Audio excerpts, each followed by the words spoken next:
ਵੱਡੇ ਵੇਲੇ ਮੂੰਹ ਹਨੇਰੇ ਹੀ ਜਿਸ ਵੇਲੇ ਗੁਰਦੁਆਰੇ ਦਾ ਬੂਹਾ ਖੁੱਲ੍ਹੇਗਾ, ਅੱਖ ਬਚਾ ਕੇ ਅੰਦਰ ਲੰਘ ਜਾਵਾਂਗੀ ਤੇ ਵਿਹੜੇ ਵਿੱਚ ਜਿਹੜੀ ਬੇਰੀ ਹੈ, ਉਸਦੀ ਕਿਸੇ ਸੰਘਣੀ ਟਾਹਣੀ ਤੇ ਚੜ੍ਹ ਕੇ ਬੈਠ ਜਾਵਾਂਗੀ। ਕਦੇ ਖਿਆਲ ਕਰਦੀ, ਨਹੀਂ ਇਸ ਤਰ੍ਹਾਂ ਤਾਂ ਕੋਈ ਤੱਕ ਲਵੇਗਾ, ਨਹੀਂ ਸਤਿਗੁਰੂ ਦੇ ਦਰਬਾਰ ਵਿੱਚ ਉੱਚੇ ਥਾਂ ਬੈਠਾਂਗੀ। ਹੋਵੇ ਨਾ ਤਾਂ ਕੋਈ ਐਸਾ ਢੰਗ ਲੱਭੇ ਜਿਸ ਨਾਲ ਕੋਈ ਨਾ ਵੇਖੇ। ਉਹ ਸਾਰੀ ਰਾਤ ਇਸੇ ਤਰ੍ਹਾਂ ਦੀਆਂ ਸੋਚਾਂ ਸੋਚਦੀ ਰਹੀ ਤੇ ਇਹਨਾਂ ਹੀ ਸੋਚਾਂ ਵਿੱਚ ਉਹਦੀ ਅੱਖ ਲੱਗ ਗਈ। ਜਦ ਉਸਦੀ ਜਾਗ ਖੁੱਲ੍ਹੀ ਤਾਂ ਬਾਹਰ ਉਸਨੇ ਚਿੱਟਾ ਚਾਨਣ ਵੇਖਿਆ। ਉਹ ਦਿਲ ਵਿੱਚ ਬੜੀ ਛਿੱਤੀ ਹੋਣ ਲੱਗੀ। ਮੈਂ ਐਸੀ ਬੇਖਬਰ ਹੋ ਕੇ ਕਿਉਂ ਸੁੱਤੀ ਕਿ ਦਿਨ ਹੀ ਚੜ੍ਹਾ ਦਿੱਤਾ। ਹੁਣ ਉਸ ਲਈ ਉੱਥੇ ਇੱਕ ਪਲ ਵੀ ਠਹਿਰਨਾ ਔਖਾ ਹੋ ਗਿਆ। ਉਸਨੇ ਡਿੱਠਾ ਬਾਬਾ ਰੋਡੂ ਘਰਾੜੇ ਮਾਰ ਰਿਹਾ ਸੀ। ਉਹ ਦੱਬੇ ਪੈਰੀ ਝੌਂਪੜੀ ਚੋਂ ਬਾਹਰ ਨਿਕਲੀ ਤੇ ਸਿੱਧੀ ਗੁਰਦੁਆਰੇ ਵੱਲ ਹੋ ਟੁਰੀ। ਉਹ ਸੋਚ ਰਹੀ ਸੀ ਦੂਰੋਂ ਹੀ ਵਾਜੇ ਜੋੜੀ ਨਾਲ ਸ਼ਬਦਾਂ ਦੀ ਗੂੰਜ ਉਸਦੇ ਕੰਨੀ ਪਵੇਗੀ, ਪਰ ਉਸਦਾ ਖਿਆਲ ਗਲਤ ਨਿਕਲਿਆ। ਗੁਰਦੁਆਰੇ ਦਾ ਬੂਹਾ ਅਜੇ ਤੱਕ ਬੰਦ ਸੀ। ਉਸਨੇ ਜਦ ਇਹ ਅਨੁਮਾਨ ਲਾਇਆ ਕਿ ਅਜੇ ਦਿਨ ਹੀ ਨਹੀਂ ਚੜ੍ਹਿਆ, ਚਾਨਣੀ ਕਰਕੇ ਉਸਨੂੰ ਭੁਲੇਖਾ ਲੱਗਾ ਸੀ, ਤਾਂ ਉਹ ਬੜੀ ਖੁਸ਼ ਹੋਈ। ਹੁਣ ਉਹ ਕਿਸੇ ਤਰ੍ਹਾਂ ਅੰਦਰ ਵੜਨ ਦਾ ਢੰਗ ਸੋਚਣ ਲੱਗੀ। ਅਚਾਨਕ ਹੀ ਉਸਨੂੰ ਖਿਆਲ ਆਇਆ ਕਿ ਗੁਰਦੁਆਰੇ ਦੇ ਜਿਸ ਕਮਰੇ ਵਿੱਚ ਸ੍ਰੀ ਗੁਰੂ ਗ੍ਰੰਥ ਸਾਹਿਬ ਦਾ ਪ੍ਰਕਾਸ਼ ਹੁੰਦਾ ਹੈ, ਉਸਦੇ ਨਾਲ ਇੱਕ ਤੂੜੀ ਵਾਲੀ ਕੋਠੜੀ ਹੈ, ਜਿਹੜੀ ਅਕਸਰ ਖੁੱਲ੍ਹੀ ਹੀ ਪਈ ਰਹਿੰਦੀ ਸੀ ਤੇ ਉਸਦਾ ਬੂਹਾ ਗੁਰੂ ਗ੍ਰੰਥ ਸਾਹਿਬ ਵਾਲੇ ਕਮਰੇ ਵੱਲ ਖੁੱਲ੍ਹਦਾ ਸੀ। ਕਮਰੇ ਦਾ ਹੁਲੀਆ ਉਸਨੇ ਕਈ ਵਾਰੀ ਬਾਹਰੋਂ ਜਾਂ ਵਿਹੜੇ ਵਿੱਚੋਂ ਡਿੱਠਾ ਸੀ। ਹੁਣ ਉਸ ਲਈ ਕੇਵਲ ਵਿਹੜੇ ਵਾਲੇ ਬੂਹੇ ਥਾਣੀ ਅੰਦਰ ਵੜਨ ਦਾ ਕੰਮ ਬਾਕੀ ਸੀ। ਚੰਨ ਦੀ ਚਾਨਣੀ ਉਸਦੇ ਰਾਹ ਵਿੱਚ ਰੋਕ ਪਾ ਰਹੀ ਸੀ। ਉਹ ਸੋਚਾਂ ਸੋਚਦੀ ਹੋਈ ਗੁਰਦੁਆਰੇ ਦੇ ਪਿਛਲੇ ਪਾਸੇ ਜਾ ਨਿਕਲੀ, ਜਿੱਥੇ ਉਸਨੇ ਇੱਕ ਖੁਰਲੀ ਵੇਖੀ ਜੋ ਰਤਾ ਉਚੇਰੀ ਬਣੀ ਹੋਈ ਸੀ। ਉਹ ਝੱਟ ਛਾਲ ਮਾਰ ਕੇ ਖੁਰਲੀ ਤੇ ਚੜ੍ਹ ਗਈ ਤੇ ਇੱਕ ਖੁੱਡੇ ਵਿੱਚ ਪੈਰ ਦਾ ਪੰਜਾ ਅੜਾ ਕੇ ਛੱਤ ਤੇ ਜਾ ਚੜ੍ਹੀ। ਕੱਚੇ ਕੋਠੇ ਦੀ ਛੱਤ ਕਿੰਨੀ ਕੁ ਉੱਚੀ ਹੋਣੀ ਸੀ ਤੇ ਚੜ੍ਹਨ ਵਾਲੀ ਵੀ ਬਾਂਦਰੀ ਸੀ। ਕੋਠੇ ਤੇ ਜਾ ਕੇ ਉਸਨੇ ਵਿਹੜੇ ਵਾਲੀ ਬੇਰੀ ਦਾ ਟਾਹਣ ਫੜਿਆ ਤੇ ਉਸ ਨਾਲ ਲਮਕ ਕੇ ਹੇਠਾਂ ਵਿਹੜੇ ਵਿੱਚ ਛਾਲ ਮਾਰ ਦਿੱਤੀ। ਫਿਰ ਝੱਟ ਹੀ ਤੂੜੀ ਵਾਲੇ ਕੋਠੇ ਵਿੱਚ ਵੜ ਕੇ ਉਸਦੀ ਇੱਕ ਨੁੱਕਰ ਵਿੱਚ ਲੁਕ ਬੈਠੀ। ਗੁਰੂ ਗ੍ਰੰਥ ਸਾਹਿਬ ਵੱਲ ਦਾ ਕਮਰਾ ਖੁੱਲ੍ਹਾ ਹੈ ਕਿ ਨਹੀਂ, ਇਹ ਵੇਖਣ ਲਈ ਜਦ ਉਸਨੇ ਰਤਾ ਬੂਹਾ ਧੱਕਿਆ ਤਾਂ ਖੁੱਲ੍ਹ ਗਿਆ। ਉਸਨੂੰ ਪਤਾ ਲੱਗਾ ਕਿ ਬੂਹਾ ਗੁਰੂ ਗ੍ਰੰਥ ਸਾਹਿਬ ਦੇ ਕਮਰੇ ਵੱਲ ਹੀ ਖੁੱਲ੍ਹਦਾ ਹੈ। ਅੰਦਰ ਤੂੜੀ ਦਾ ਢੇਰ ਹੋਣ ਕਰਕੇ ਜ਼ੋਰ ਨਾਲ ਬੂਹਾ ਬਾਹਰ ਵੱਲ ਖੁੱਲ੍ਹ ਗਿਆ ਸੀ ਤੇ ਚੋਖੀ ਸਾਰੀ ਤੂੜੀ ਸ੍ਰੀ ਗੁਰੂ ਗ੍ਰੰਥ ਸਾਹਿਬ ਦੇ ਕਮਰੇ ਵਿੱਚ ਜਾ ਪਈ। ਸੁੰਦਰੀ ਨੂੰ ਬੜਾ ਫਿਕਰ ਪਿਆ, ਪਰ ਉਸਨੇ ਦਿਲ ਨਾ ਛੱਡਿਆ। ਨਾਲੇ ਉਸਨੇ ਡਿੱਠਾ ਕਿ ਦਰੀ ਉੱਤੇ 3-4 ਬੰਦੇ ਸੁੱਤੇ ਹੋਏ ਸਨ ਤੇ ਹੋਰ ਕੋਈ ਜਾਗਦਾ ਨਹੀਂ ਸੀ। ਇਸ ਤੋਂ ਛੁੱਟ ਅੰਦਰ ਕੁਝ ਹਨੇਰਾ ਸੀ। ਕੇਵਲ ਇੱਕ ਝਰਨੇ ਵਿੱਚੋਂ ਥੋੜ੍ਹੀ ਜਿਹੀ ਚੰਨ ਦੀ ਚਾਨਣੀ ਅੰਦਰ ਆ ਰਹੀ ਸੀ। ਉਹ ਫਿਰ ਬਾਹਰ ਨਿਕਲੀ ਤੇ ਬੋਰੀ ਦਾ ਇੱਕ ਤੱਪੜ ਚੁੱਕ ਲਿਆਈ। ਉਸ ਉੱਤੇ ਤੂੜੀ ਪਾ ਕੇ ਉਹ ਪਿਛਾਂਹ ਵੱਲ ਸੁੱਟਣ ਲੱਗ ਪਈ। ਲਗਾਤਾਰ ਘੰਟੇ ਕੁ ਮਿਹਨਤ ਪਿੱਛੋਂ ਉਸਨੇ ਆਪਣੇ ਖਲੋਣ ਜੋਗੀ ਥਾਂ ਬਣਾ ਲਈ ਤੇ ਉਸਦੇ ਪਿਛਲੇ ਪਾਸੇ ਉਸਦੇ ਸਿਰ ਤੱਕ ਤੂੜੀ ਦਾ ਢੇਰ ਉਸਰ ਗਿਆ। ਇਸ ਤੋਂ ਬਾਅਦ ਉਸਨੇ ਦੂਜੇ ਪਾਸੇ ਦੀ ਤੂੜੀ ਚੁੱਕ ਕੇ ਥਾਂ ਸਾਫ਼ ਕਰ ਦਿੱਤਾ ਤੇ ਆਪ ਉਸ ਤਰ੍ਹਾਂ ਬੂਹਾ ਭੀੜ ਕੇ ਉਸਦੇ ਪਿਛਵਾੜੇ ਹੋ ਕੇ ਬੈਠ ਗਈ ਤੇ ਉਸਨੂੰ ਝਪਕੀ ਆ ਗਈ। ਇਸ ਵੇਲੇ ਬਚਨ ਸਿੰਘ ਦੀਆਂ ਸੁਣਾਈਆਂ ਹੋਈਆਂ ਗੁਰੂ ਨਾਨਕ ਜੀ ਦੀਆਂ ਸਾਖੀਆਂ ਉਸਨੂੰ ਇੱਕ-ਇੱਕ ਕਰਕੇ ਯਾਦ ਆਈਆਂ ਤੇ ਹੌਲੀ-ਹੌਲੀ ਸਾਰੇ ਨਜ਼ਾਰੇ ਉਸਦੀਆਂ ਅੱਖਾਂ ਅੱਗੇ ਇਸ ਤਰ੍ਹਾਂ ਫਿਰਨ ਲੱਗੇ ਜੀਕਣ ਸੱਚਮੁੱਚ ਹੀ ਵੇਖ ਰਹੀ ਹੋਵੇ। ਅੱਜ ਦੇ ਦਿਨ ਤੇ ਠੀਕ ਇਸ ਵੇਲੇ ਅਰਸ਼ੀ ਪਿਤਾ ਨੇ ਅਵਤਾਰ ਲਿਆ ਸੀ। ਇਸ ਖਿਆਲ ਨੇ ਸੰਜੀਵ ਰੂਪ ਵਿੱਚ ਉਸ ਅੱਗੇ ਆਪਣਾ ਆਪ ਪ੍ਰਗਟ ਕੀਤਾ। ਉਹ ਵੇਖ ਰਹੀ ਸੀ ਰਾਏ ਭੋਏ ਦੀ ਤਲਵੰਡੀ ਵਿੱਚ ਧੂਮ-ਧਾਮ ਹੈ। ਕਾਲੂ ਪਟਵਾਰੀ ਦੇ ਘਰ ਕਰੋੜਾਂ ਬਿਜਲੀਆਂ ਦਾ ਪ੍ਰਕਾਸ਼ ਹੋ ਰਿਹਾ ਹੈ ਤੇ ਸਾਰੇ ਸੰਸਾਰ ਦੀ ਬਨਸਪਤੀ ਨੇ ਰਲ ਕੇ ਉਸ ਥਾਂ ਨੂੰ ਮਹਿਕਾ ਦਿੱਤਾ ਹੈ। ਮਾਤਾ ਤ੍ਰਿਪਤਾ ਦੀ ਗੋਦੀ ਵਿੱਚ ਹਨੇਰੇ ਦਿਲਾਂ ਨੂੰ ਜਗਮਗਾਉਣ ਵਾਲਾ ਤੇ ਠੰਡੀਆਂ ਰਿਸ਼ਮਾਂ ਕਰਨ ਵਾਲਾ ਚੰਦਰਮਾ ਚਮਕ ਰਿਹਾ ਹੈ। ਜਿਹੜਾ ਇੱਕ ਵਾਰੀ ਨਜ਼ਰ ਭਰ ਕੇ ਤੱਕਦਾ ਹੈ, ਉਸਦੇ ਅੰਦਰ ਕੋਈ ਅਨੋਖਾ ਚਾਨਣ ਚਮਕ ਉੱਠਦਾ ਹੈ ਤੇ ਉਹ ਖੀਵਾ ਹੋ ਜਾਂਦਾ ਹੈ। ਫਿਰ ਉਸਨੇ ਕਿਸ਼ੋਰ ਪ੍ਰੀਤਮ ਨੂੰ ਬਾਲਾਂ ਨਾਲ ਅਪਣਛੋਤ ਖੇਡਦਿਆਂ ਡਿੱਠਾ। ਫਿਰ ਵਣਾਂ ਹੇਠ ਠੰਡੀ ਛਾਵੇਂ ਸੁੱਤਿਆ ਹੋਇਆ ਤੇ ਸੱਪ ਨੂੰ ਛਾਂ ਕਰਦਿਆਂ ਤੱਕਿਆ।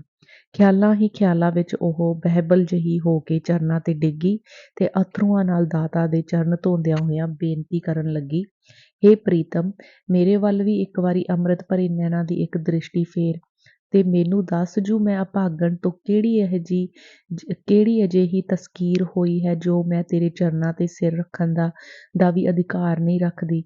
ਆ ਮੇਰੇ ਵਾਲੀ, ਮੈਂ ਕਿੰਨੀਆਂ ਅੱਖਾਂ ਤੋਂ ਆਪਣੇ ਆਪ ਨੂੰ ਲੁਕਾ ਕੇ ਪਹੁੰਚੀ ਹਾਂ। ਮੇਰੇ ਦਿਲ ਦਿਆ ਮਾਲਕਾ, ਤੂੰ ਆਪਣੇ ਸੰਗੀਆਂ ਸਾਥੀਆਂ ਨਾਲ ਲੁਕਣ ਮੀਟੀ ਜੰਮ ਖੇਡ, ਪਰ ਮੈਂ ਨਿਤਾਣੀ ਵਿੱਚ ਐਡਾ ਬਲ ਨਹੀਂ ਜੋ ਤੈਨੂੰ ਢੂੰਡ ਸਕਾਂ। ਮੇਰੇ ਨਾਲ ਲੁਕਣ ਮੀਟੀ ਨਾ ਖੇਡਿਆ ਕਰ, ਮੈਨੂੰ ਆਪਣੇ ਕੋਲ ਆਉਣ ਤੋਂ ਨਾ ਰੋਕ। ਫਿਰ ਉਸਨੇ ਸੁਣਿਆ, ਆਕਾਸ਼ ਵਿੱਚੋਂ ਇੱਕ ਆਵਾਜ਼ ਆਈ। ਇਸ ਤਰ੍ਹਾਂ ਜਿਕਣ ਨਗਾਰੇ ਉੱਤੇ ਚੋਟ ਵੱਜਦੀ ਹੈ, ਤੇ ਇਸ ਦੇ ਨਾਲ ਹੀ ਕਿਸੇ ਮਿੱਠੇ ਸਾਜ਼ ਵਿੱਚੋਂ ਰਸ ਭਿੰਨੀ ਆਵਾਜ਼ ਨਿਕਲੀ, ਜੋ ਹਰ ਪਾਸੇ ਗੂੰਜ ਉੱਠੀ। ਇਸ ਗੂੰਜ ਨੂੰ ਪੈਂਦਿਆਂ ਹੀ ਆਕਾਸ਼ ਦਾ ਸਾਰਾ ਪੁਲਾੜ ਜਿਵੇਂ ਕਿਸੇ ਅਨੋਖੀ ਸੁਗੰਧੀ ਨਾਲ ਮਹਿਕ ਉੱਠਿਆ। ਫਿਰ ਉਸਨੇ ਡਿੱਠਾ, ਉਹੀ ਪ੍ਰੀਤਮ ਅਰਸ਼ਾਂ ਤੋਂ ਉਤਰਿਆ ਆ ਰਿਹਾ ਹੈ, ਤੇ ਉਸਦੇ ਨਾਲ ਹੁਣ ਦੋ ਮੂਰਤੀਆਂ ਹੋਰ ਵੀ ਹਨ।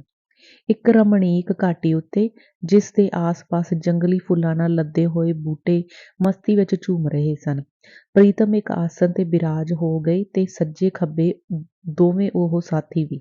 ਸੁਪਨ ਦੁਨੀਆਂ ਵਿੱਚ ਹੀ ਸੁੰਦਰੀ ਨੇ ਫਿਰ ਦੌੜ ਕੇ ਪਿਆਰੇ ਦੇ ਚਰਨ ਫੜੇ, ਤੇ ਅੱਥਰੂਆਂ ਨਾਲ ਉਸਦੇ ਚਰਨ ਧੋਂਦੀ ਹੋਈ ਨੇ ਬੇਨਤੀ ਕੀਤੀ, ਮੇਰੇ ਦਿਲ ਦਿਆ ਵਾਲੀਆ, ਹੁਣ ਨਾ ਵਿਛੋੜੀ, ਮੈਨੂੰ ਆਪਣੇ ਚਰਨਾਂ ਪਾਸ ਆਉਣੋਂ ਨਾ ਰੋਕੀ। ਰੋਕਣ ਵਾਲਿਆਂ ਨੂੰ ਵੀ ਰੋਕ ਛੱਡੀ, ਹੇ ਦਾਤਾ, ਮੇਰਾ ਦਿਲ ਨਾ ਤੋੜੀ। ਉਸਨੂੰ ਇਉਂ ਮਾਲੂਮ ਹੋਇਆ ਜਿਕਣ ਅਰਸ਼ਾਂ ਦਾ ਵਾਲੀ ਉਸਦੇ ਸਿਰ ਤੇ ਹੱਥ ਫੇਰਦਾ ਹੋਇਆ ਕਹਿ ਰਿਹਾ ਹੈ, ਸੁੰਦਰੀ ਨਿਹਾਲ, ਤੈਨੂੰ ਕੋਈ ਨਹੀਂ ਰੋਕ ਸਕਦਾ, ਤੂੰ ਕਿਸੇ ਦੇ ਰੋਕਿਆਂ ਵੀ ਨਹੀਂ ਰੁਕ ਸਕਦੀ, ਉੱਠ ਤੇ ਸੁਣ।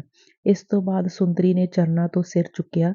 ਉਸਦੇ ਅੰਦਰ ਬਾਹਰ ਇੱਕ ਅਜੀਬ ਹੀ ਸਰੂਰ ਸੀ। ਰੋਮ ਵਿੱਚੋਂ ਕਿਸੇ ਅਨੋਖੇ ਸੁਆਦ ਦੇ ਸੋਮੇ ਵਹਿ ਰਹੇ ਸਨ, ਤੇ ਉਸਦੇ ਕੰਨਾਂ ਵਿੱਚ ਰੂਹਾਨੀ ਰਸ ਵਿੱਚ ਗੁੱਧੇ ਹੋਏ ਇਹ ਸ਼ਬਦ ਗੂੰਜ ਰਹੇ ਸਨ, ਮਾਨੋ ਸਾਰੇ ਸੰਸਾਰ ਦੇ ਰਾਗ ਰਾਗਨੀਆਂ ਕਿਸੇ ਮਹਾਨ ਸੰਗੀਤ ਦਾ ਰੂਪ ਧਾਰ ਕੇ ਗਾ ਰਹੇ ਸਨ। ਇਹ ਸ਼ਬਦ ਉਹਨਾਂ ਦੇ ਸੱਜੇ ਪਾਸੇ ਬੈਠਾ ਹੋਇਆ ਮਹਾਤਮਾ ਗਾ ਰਿਹਾ ਸੀ, ਤੇ ਉਸਦਾ ਰਬਾਬ ਵਿੱਚੋਂ ਦਿਲਾਂ ਨੂੰ ਧੂ ਪਾਉਣ ਵਾਲਾ ਲੈਅ ਨਿਕਲ ਰਹੀ ਸੀ।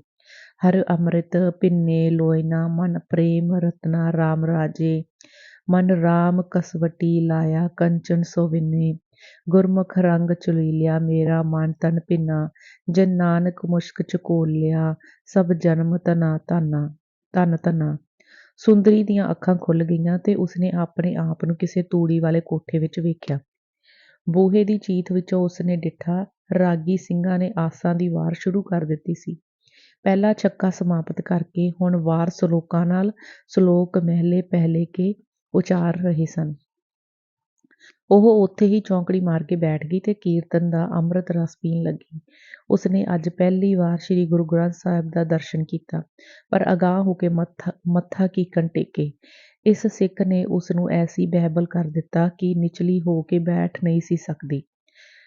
ਜਿਉਂ-ਜਿਉਂ ਕੀਰਤਨ ਹੁੰਦਾ ਗਿਆ, ਸੁੰਦਰੀ ਦੇ ਦਿਲ ਵਿੱਚ ਇੱਕ ਅਜੀਬ ਤਰ੍ਹਾਂ ਦਾ ਉਤਸ਼ਾਹ ਤੇ ਖੁਮਾਰ ਵੱਧਦਾ ਗਿਆ। ਦਿਨ ਚੰਗਾ ਚੜ੍ਹ ਆਇਆ। ਵਾਰ ਦੇ ਅਖੀਰਲੇ 5-4 ਸਲੋਕ ਹੀ ਬਾਕੀ ਰਹਿ ਗਏ ਸਨ, ਜੋ ਇੱਕਾ-ਦੁੱਕਾ ਆਦਮੀ ਅੰਦਰ ਆਉਣੇ ਸ਼ੁਰੂ ਹੋ ਗਏ। ਸੁੰਦਰੀ ਦਾ ਦਿਲ ਇਹੋ ਚਾਹੁੰਦਾ ਸੀ ਕਿ ਅੱਜ ਦਿਨ ਵਰ੍ਹੇ ਦਾ ਹੋ ਜਾਵੇ, ਤੇ ਉਸਦੀ ਬ੍ਰਿਤੀ ਇਸੇ ਤਰ੍ਹਾਂ ਸਤਿਗੁਰ ਦੇ ਚਰਨਾਂ ਵਿੱਚ ਜੁੜੀ ਰਹੇ। ਉਸਨੂੰ ਬ੍ਰਹਮਾ ਵਿਸ਼ਨੂੰ ਵੀ ਅੰਮ੍ਰਿਤ ਰਸ ਪੀਣ ਤੋਂ ਹਟਾ ਨਾ ਸਕਣ। ਰਾਗੀ ਸਿੰਘ ਵਿਚਾਰੇ ਬੜੇ ਨਿਰਾਸ਼ ਹੋ ਗਏ। ਵਾਰ ਦਾ ਭੋਗ ਪੈ ਚੱਲਿਆ ਸੀ, ਪਰ ਅਜੇ ਤੱਕ ਸੰਗਤਾਂ ਨਹੀਂ ਸਨ ਪੁੱਜੀਆਂ। ਉਹਨਾਂ ਦਾ ਖਿਆਲ ਸੀ ਕਿ ਜੇ ਇਹੋ ਹਾਲ ਰਿਹਾ ਤਾਂ ਐਤਕਾਂ ਦਾ ਗੁਰਪੁਰਬ ਉਹਨਾਂ ਦਾ ਭਾਵੇਂ ਸੁੱਕਾ ਹੀ ਜਾਊ।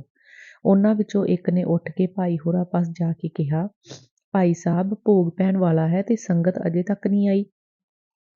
ਭਾਈ ਹੋਰੀ, ਜੋ ਮਹਾਰਾਜ ਦੀ ਤਾਬਿਓਂ ਬੈਠੇ ਊਂਘ ਰਹੇ ਸਨ, ਤਰਬਕ ਪਏ ਤੇ ਅੱਖਾਂ ਮਲਦੇ ਹੋਏ ਬੋਲੇ, ਕੀ ਕਿਹਾ ਜੇ, ਆਣ ਕਰ ਕਰਕੇ? ਰਾਗੀ ਸਿੰਘ ਨੇ ਫੇਰ ਆਪਣੀ ਗੱਲ ਦੁਹਰਾ ਕੇ ਕਹੀ, ਤੇ ਭਾਈ ਸਾਹਿਬ ਬੋਲੇ, ਮਹਾਰਾਜ, ਇਹ ਆਣ ਕਰ ਕਰਕੇ ਪਿੰਡਾਂ ਦੇ ਲੋਕ ਜੋ ਹੋਏ। ਅੱਛਾ, ਮੈਂ ਜਾ ਕੇ ਸੱਦ ਲਿਆਉਂਦਾ ਹਾਂ ਆਣ ਕਰ ਕਰਕੇ। ਤੇ ਉਹ ਸੰਗਤ ਨੂੰ ਸੱਦਣ ਚਲੇ ਗਏ। ਰਾਗੀ ਸਿੰਘ ਜਾਣ ਕੇ ਦੇਰ ਲਾ ਰਹੇ ਸਨ ਤਾਂ ਜੋ ਲੋਕੀ ਇਕੱਠੇ ਹੋ ਜਾਣ ਤੇ ਭੋਗ ਪਾਇਆ ਜਾਵੇ। ਭਾਈ ਹੋਰੀ ਪਹਿਲਾਂ ਆ ਗਏ, ਫੇਰ ਗਏ ਤੇ ਮੁੜ ਤੀਜੀ ਵਾਰੀ ਆ ਗਏ। ਦੁਪਹਿਰਾ ਹੁੰਦਿਆਂ ਤੱਕ ਜਦ ਕੜਾਹ ਪ੍ਰਸ਼ਾਦ ਦੀ ਵਾਸ਼ਨਾ ਦੂਰ-ਦੂਰ ਤੱਕ ਫੈਲਣੀ ਸ਼ੁਰੂ ਹੋਈ ਤਾਂ ਗੁਰਦੁਆਰਾ ਇਸਤਰੀਆਂ, ਮਰਦਾਂ ਤੇ ਬੱਚਿਆਂ ਨਾਲ ਭਰ ਗਿਆ।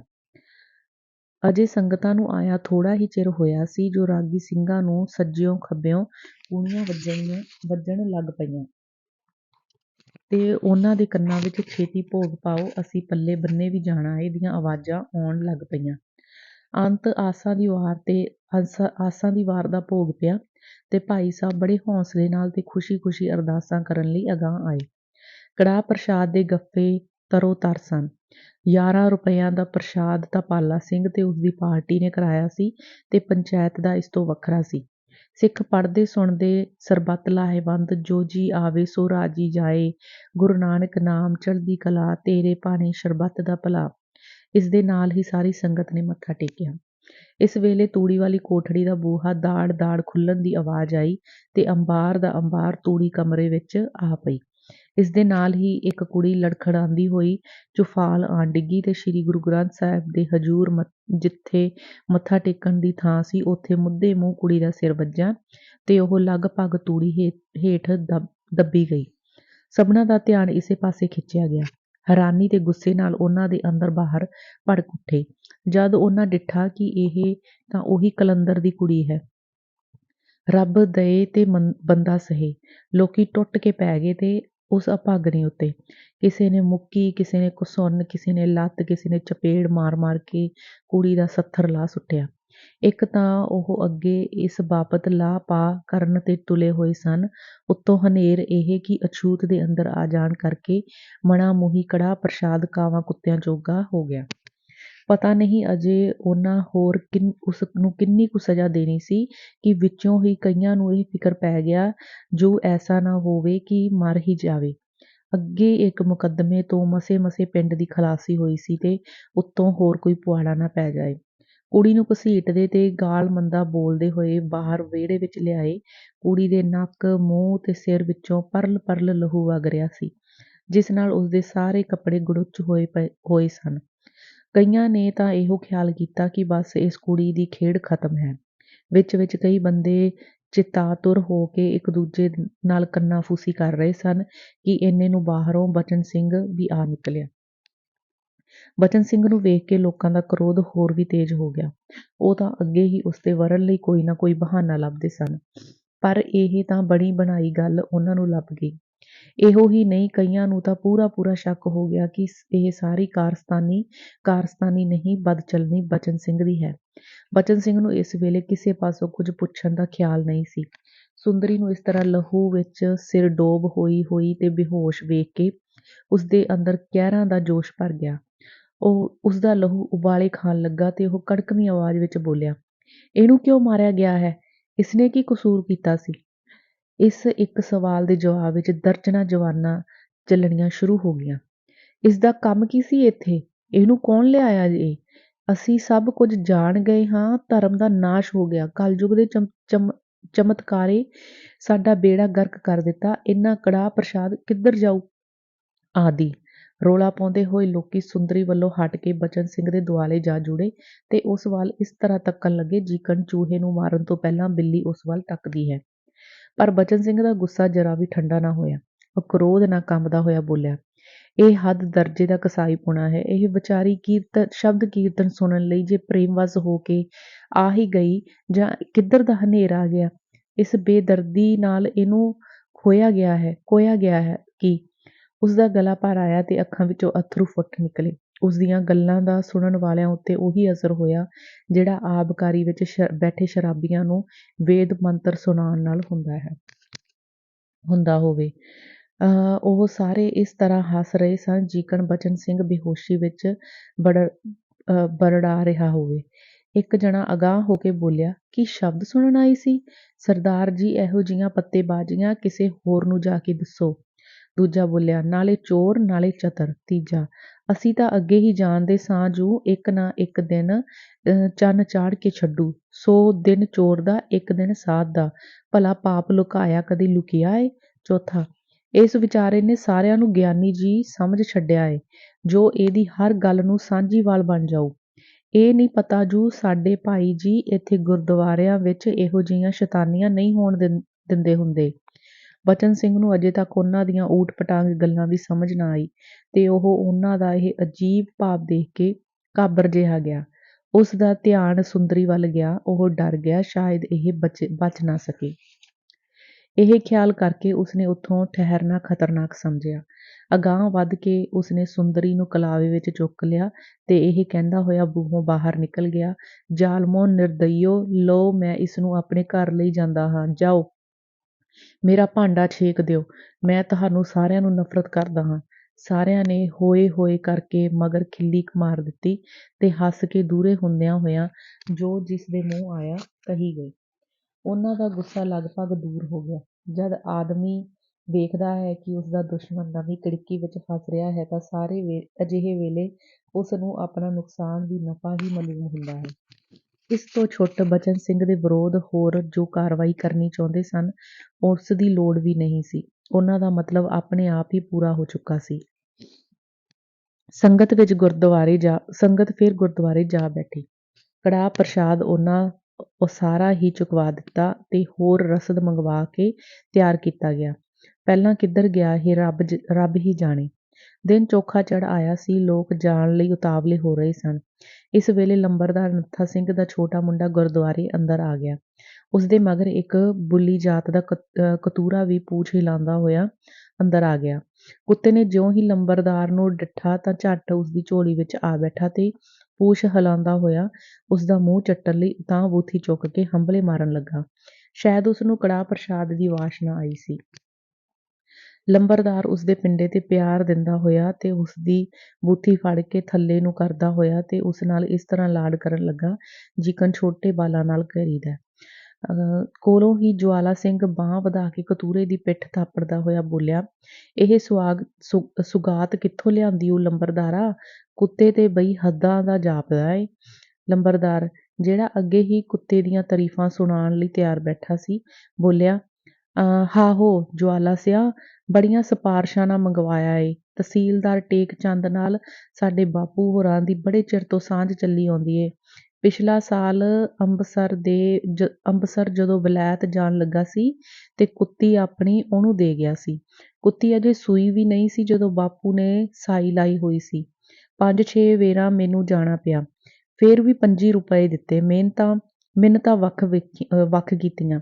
ਜਵਾਲਾ ਸਿਆਂ, ਬੜੀ ਸੀਲ ਜਾਤ ਦਾ ਕੁੱਤਾ ਈ। ਬਾਪੂ ਦੱਸਦਾ ਸੀ, ਅਖੇ ਇੱਕ ਵਾਰੀ ਤਹਿਸੀਲਦਾਰ ਦੀ ਮਹੀਂ ਚੋਰੀ ਹੋ ਗਈ ਤੇ ਇਸ ਦੀ ਮਾਂ ਨੇ ਕਿੱਲੇ ਤੋਂ ਜਾ ਖੁਲਾਈ ਸੀ। ਕੁੱਤੇ ਦੇ ਸਿਰ ਨੂੰ ਥਪੋਕਦਾ ਹੋਇਆ ਕੋਲੋਂ ਦਿਆਲ ਸਿੰਘ ਬੋਲਿਆ, ਕੁੱਤਾ ਜਿਉਂਦਾ ਰਹੇ ਤੇ ਕਿਸੇ ਦਿਨ ਸ਼ੇਰ ਦਾ ਟਾਕਰਾ ਕਰੂ। ਤਕੜਾ ਤੇ ਵੇਖ ਕਿੱਡਾ ਏ। ਲੰਬਰਦਾਰ ਬੋਲਾ, ਅੱਧ ਸੇਰ ਪੱਕਾ ਰੋਜ਼ ਦਾ ਮਾਸ ਲਾਇਆ ਹੋਇਆ ਏ ਤੇ ਦੁੱਧ ਜਿੰਨਾ ਪੀ ਲਵੇ ਵੱਖਰਾ।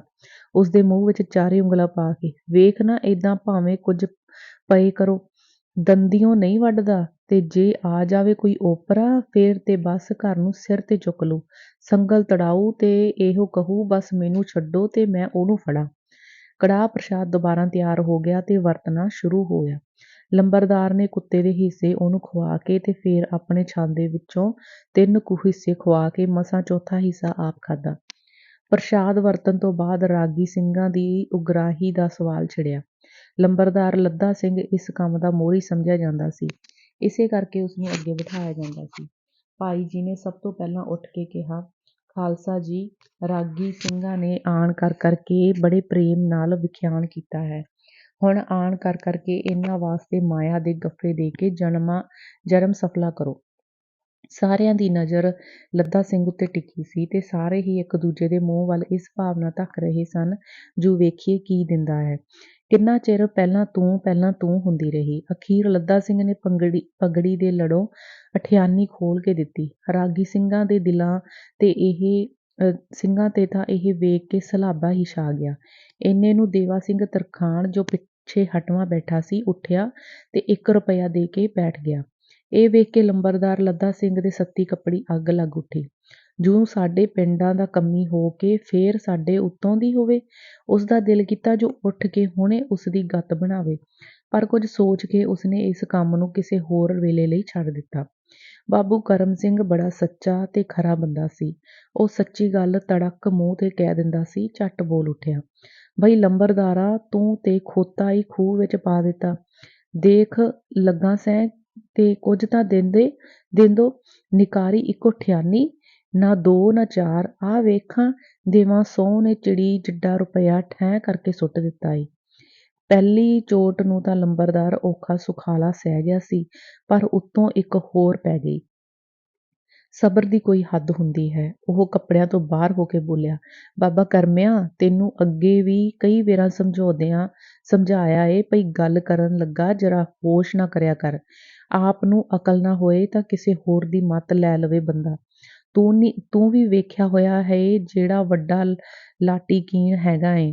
ਭੁੱਲ ਗਿਆ ਹੋਣਾ ਈ ਚੇਤਾ ਜਦੋਂ ਦਿਆਲਾ ਬਾਣੀਆਂ ਲੱਗਾ ਸੀ ਡੰਗਰ ਵੱਛਾ ਕੁਰਕ ਕਰਾਣ, ਤੇ ਬਾਪੂ ਮੇਰੇ ਦੇ ਪੈਰੀਂ ਪੱਗ ਰੱਖ ਕੇ ਰੋਂਦਾ ਸੈਂ, ਤੇ ਉਦੋਂ ਬਾਪੂ ਵਿੱਚ ਨਾ ਪੈਂਦਾ ਤਾਂ ਕਿਤੇ ਨੂੰ ਤੂੰ ਟਕੇ ਦੇ 3 ਵਿਕ ਜਾਣਾ ਸੀ।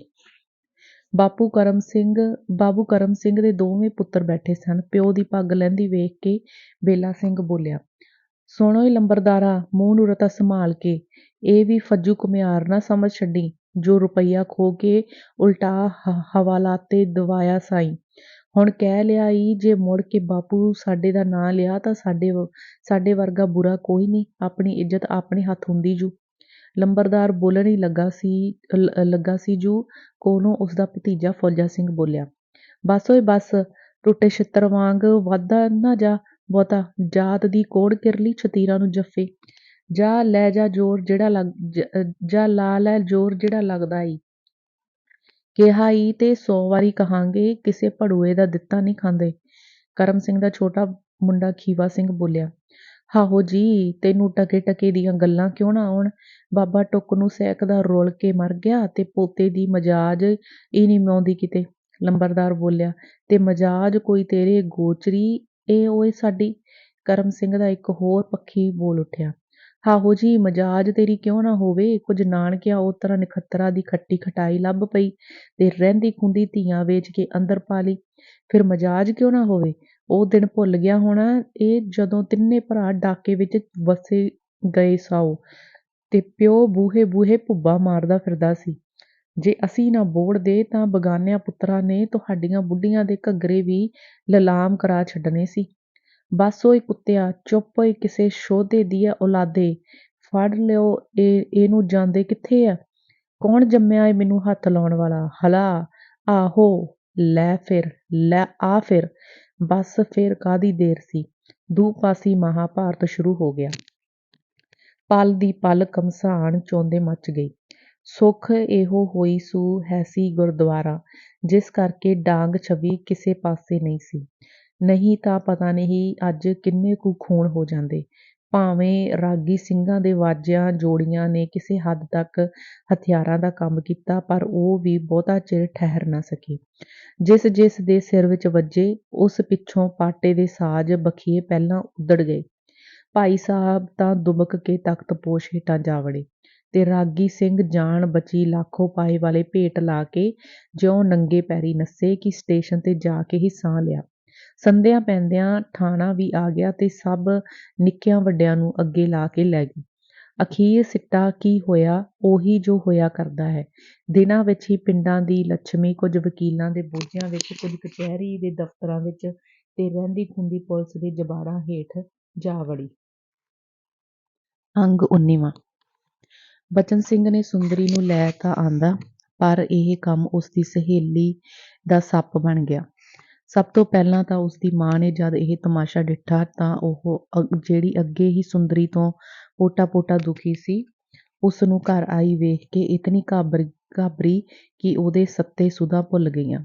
ਉਸ ਲਈ ਇਹ ਬੜੀ ਔਕੜ ਦਾ ਸਮਾਂ ਸੀ। ਨਾ ਤਾਂ ਉਹ ਬਚਨ ਸਿੰਘ ਨੂੰ ਇਸ ਬਾਰੇ ਕਹਿਣ ਦਾ ਹੀਆ ਕਰ ਸਕਦੀ ਸੀ, ਤੇ ਨਾ ਹੀ ਅੱਖਾਂ ਸਾਹਮਣੇ ਇਹ ਉਪਦਰਵ ਹੁੰਦਾ ਵੇਖ ਸਕਦੀ ਸੀ ਕਿ ਇਹ ਕਲੰਦਰਾਂ ਦੀ ਕੁੜੀ, ਜਿਸ ਤੋਂ ਬਚਨ ਸਿੰਘ ਦਾ ਗਲਾ ਛੁਡਾਉਣ ਲਈ ਉਹ ਅੱਗੇ ਹੀ ਤਰ੍ਹਾਂ ਦੇ ਉਪਾਅ ਸੋਚ ਰਹੀ ਸੀ, ਉਸ ਦੇ ਘਰ ਵਿੱਚ ਆ ਵੜੇ। ਇਸ ਤੋਂ ਛੁੱਟ ਬਚਨ ਸਿੰਘ ਦੇ ਇਸ ਕਾਰੇ ਦਾ ਕੰਮ ਵਿੱਚ ਘਰ ਚਰਚਾ ਛਿੜ ਪਿਆ, ਤੇ ਨਤੀਜਾ ਇਹ ਹੋਇਆ ਕਿ ਲੋਕਾਂ ਨੇ ਉਹਨਾਂ ਮਾਂ ਪੁੱਤਰਾਂ ਦਾ ਬੋਲਣਾ ਵਰਤਣਾ ਲਗਭਗ ਬੰਦ ਕਰ ਦਿੱਤਾ। ਬਚਨ ਸਿੰਘ ਇਸ ਪਾਸਿਓਂ ਬੇਖਬਰ ਨਹੀਂ ਸੀ। ਉਹ ਮਾਂ ਦਾ ਦੁੱਖ ਵੀ ਸਮਝਦਾ ਸੀ ਤੇ ਇਸ ਦੇ ਨਾਲ ਹੀ ਇਹ ਵੀ ਅਨੁਭਵ ਕਰ ਰਿਹਾ ਸੀ ਕਿ ਪਿੰਡਾਂ ਵਾਲੇ ਹੁਣ ਕਿੱਥੋਂ ਤੱਕ ਪਹੁੰਚਣਗੇ। ਪਰ ਉਹ ਸਭ ਕੁਝ ਜਾਣਦਾ ਹੋਇਆ ਵੀ ਸੁੰਦਰੀ ਨੂੰ ਲੈ ਸੁੰਦਰੀ ਨੂੰ ਘਰ ਲੈ ਹੀ ਆਇਆ ਤੇ ਆਉਂਦਿਆਂ ਹੀ ਇੱਕ ਨਾਈ ਨੂੰ ਸੱਦ ਕੇ ਉਸਦੀ ਮੱਲਮ ਪੱਟੀ ਸ਼ੁਰੂ ਕਰ ਦਿੱਤੀ। ਉਸਨੇ ਬਾਬੇ ਰੋਡੂ ਨੂੰ ਵੀ ਸਾਰੀ ਗੱਲ ਜਾ ਦੱਸੀ ਕਿ ਉਸਨੂੰ ਨਾਲ ਲੈ ਆਉਂਦਾ। ਰੋਡੂ ਨੇ ਜਦ ਆ ਕੇ ਸੁੰਦਰੀ ਦੀ ਹਾਲਤ ਵੇਖੀ ਤਾਂ ਉਸਨੂੰ ਗਸ਼ ਜਿਹੀ ਪੈ ਗਈ। ਫਿਰ ਉਸਨੂੰ ਇਹ ਖਿਆਲ ਆਇਆ ਕਿ ਬਚਨ ਸਿੰਘ ਅੱਗੇ ਹੀ ਸਾਡੇ ਲਈ ਸਾਰੇ ਜਹਾਨ ਦੀਆਂ ਤੋਹਮਤਾਂ ਦੀ ਪੰਡ ਸਿਰ ਤੇ ਚੁੱਕੀ ਫਿਰਦਾ ਹੈ। ਹੁਣ ਤਾਂ ਪਤਾ ਨਹੀਂ ਇਸ ਜੁਰਮ ਦਾ ਕਿਸ ਨੂੰ ਬਰਾਦਰੀ ਵੱਲੋਂ ਕੀ ਦੰਡ ਭੋਗਣਾ ਪਵੇਗਾ।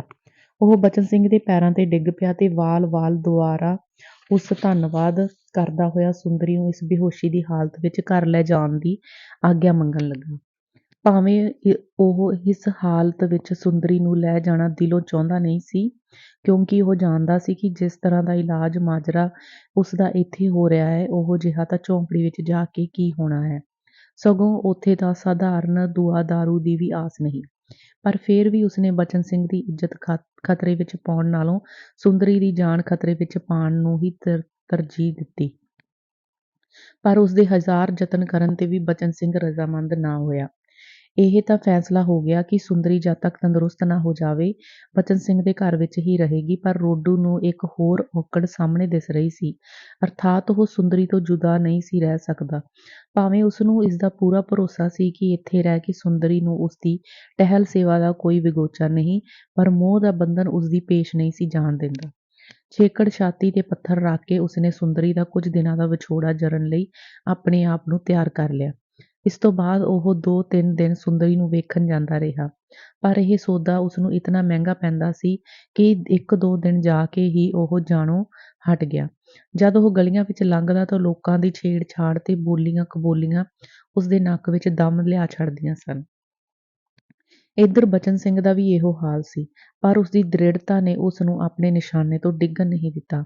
ਕਦਮ-ਕਦਮ ਉੱਤੇ ਲੋਕਾਂ ਦੀਆਂ ਟਿਚਕਰਾਂ ਤੇ ਟੋਕ-ਟਕਾਈ ਹੋਣ ਤੇ ਵੀ ਉਸਦੀ ਸਾਬਤ ਕਦਮੀ ਵਿੱਚ ਫਰਕ ਨਾ ਪਿਆ। ਉਹ ਸਰਗਰਮੀ ਨਾਲ ਸੁੰਦਰੀ ਦਾ ਇਲਾਜ ਕਰਦਾ ਰਿਹਾ। ਲਗਾਤਾਰ ਦੇ ਦਿਨ ਸੁੰਦਰੀ ਬੇਹੋਸ਼ ਰਹੀ। ਇਸ ਵਿੱਚ ਕਿਸੇ ਵੇਲੇ ਉਹ ਰਤਾ ਕੁ ਅੱਖਾਂ ਖੋਲ੍ਹਦੀ ਸੀ, ਪਰ ਫੇਰ ਮੇਟ ਲੈਂਦੀ। ਤੀਜੀ ਰਾਤ ਦੇ ਕੋਈ 9 ਕੁ ਵਜੇ ਜਦ ਬਾਬਾ ਰੋਡੂ ਵੀ ਲੋਕਾਂ ਦੀਆਂ ਨਜ਼ਰਾਂ ਤੋਂ ਆਪਣੇ ਆਪ ਨੂੰ ਲੁਕਾਉਂਦਾ ਹੋਇਆ ਆ ਕੇ ਸੁੰਦਰੀ ਦੀ ਸਰਹਾਂਦੀ ਬੈਠਾ ਸੀ, ਸੁੰਦਰੀ ਨੇ ਪਾਸਾ ਪਰਤਿਆ। ਅੱਜ ਦਿਹਾੜੀ ਵੀ ਉਹ 3-4 ਵੇਰਾਂ ਇਸੇ ਤਰ੍ਹਾਂ ਹਿੱਲੀ-ਜੁੱਲੀ ਸੀ ਤੇ ਕੁਝ ਬੁੜਬੁੜਾਉਂਦੀ ਰਹੀ ਸੀ। ਹੌਲੀ-ਹੌਲੀ ਸੁੰਦਰੀ ਦੀਆਂ ਅੱਖਾਂ ਤੇ ਛੱਪਰ ਉਤਾਹਾਂ ਉੱਠੇ ਤੇ ਆਪਣੇ ਆਸ-ਪਾਸ ਦੀਆਂ ਚੀਜ਼ਾਂ ਨੂੰ ਧਿਆਨ ਨਾਲ ਵੇਖਣ ਲੱਗ ਪਈ। ਰੋਡੂ ਦੀ ਜਾਨ ਵਿੱਚ ਜਾਨ ਆਈ ਤੇ ਉਹ ਸੁੰਦਰੀ ਦੇ ਮੱਥੇ ਤੇ ਹੱਥ ਫੇਰਦਾ ਹੋਇਆ ਭਰੇ ਗਲੇ ਵਿੱਚੋਂ ਬੋਲਿਆ, "ਸੁੰਦਰੋ।" ਸੁੰਦਰੀ ਨੀਵੀਂ ਜਿਹੀ ਆਵਾਜ਼ ਵਿੱਚ ਬੋਲੀ, "ਹਾਂ ਬਾਬਾ।"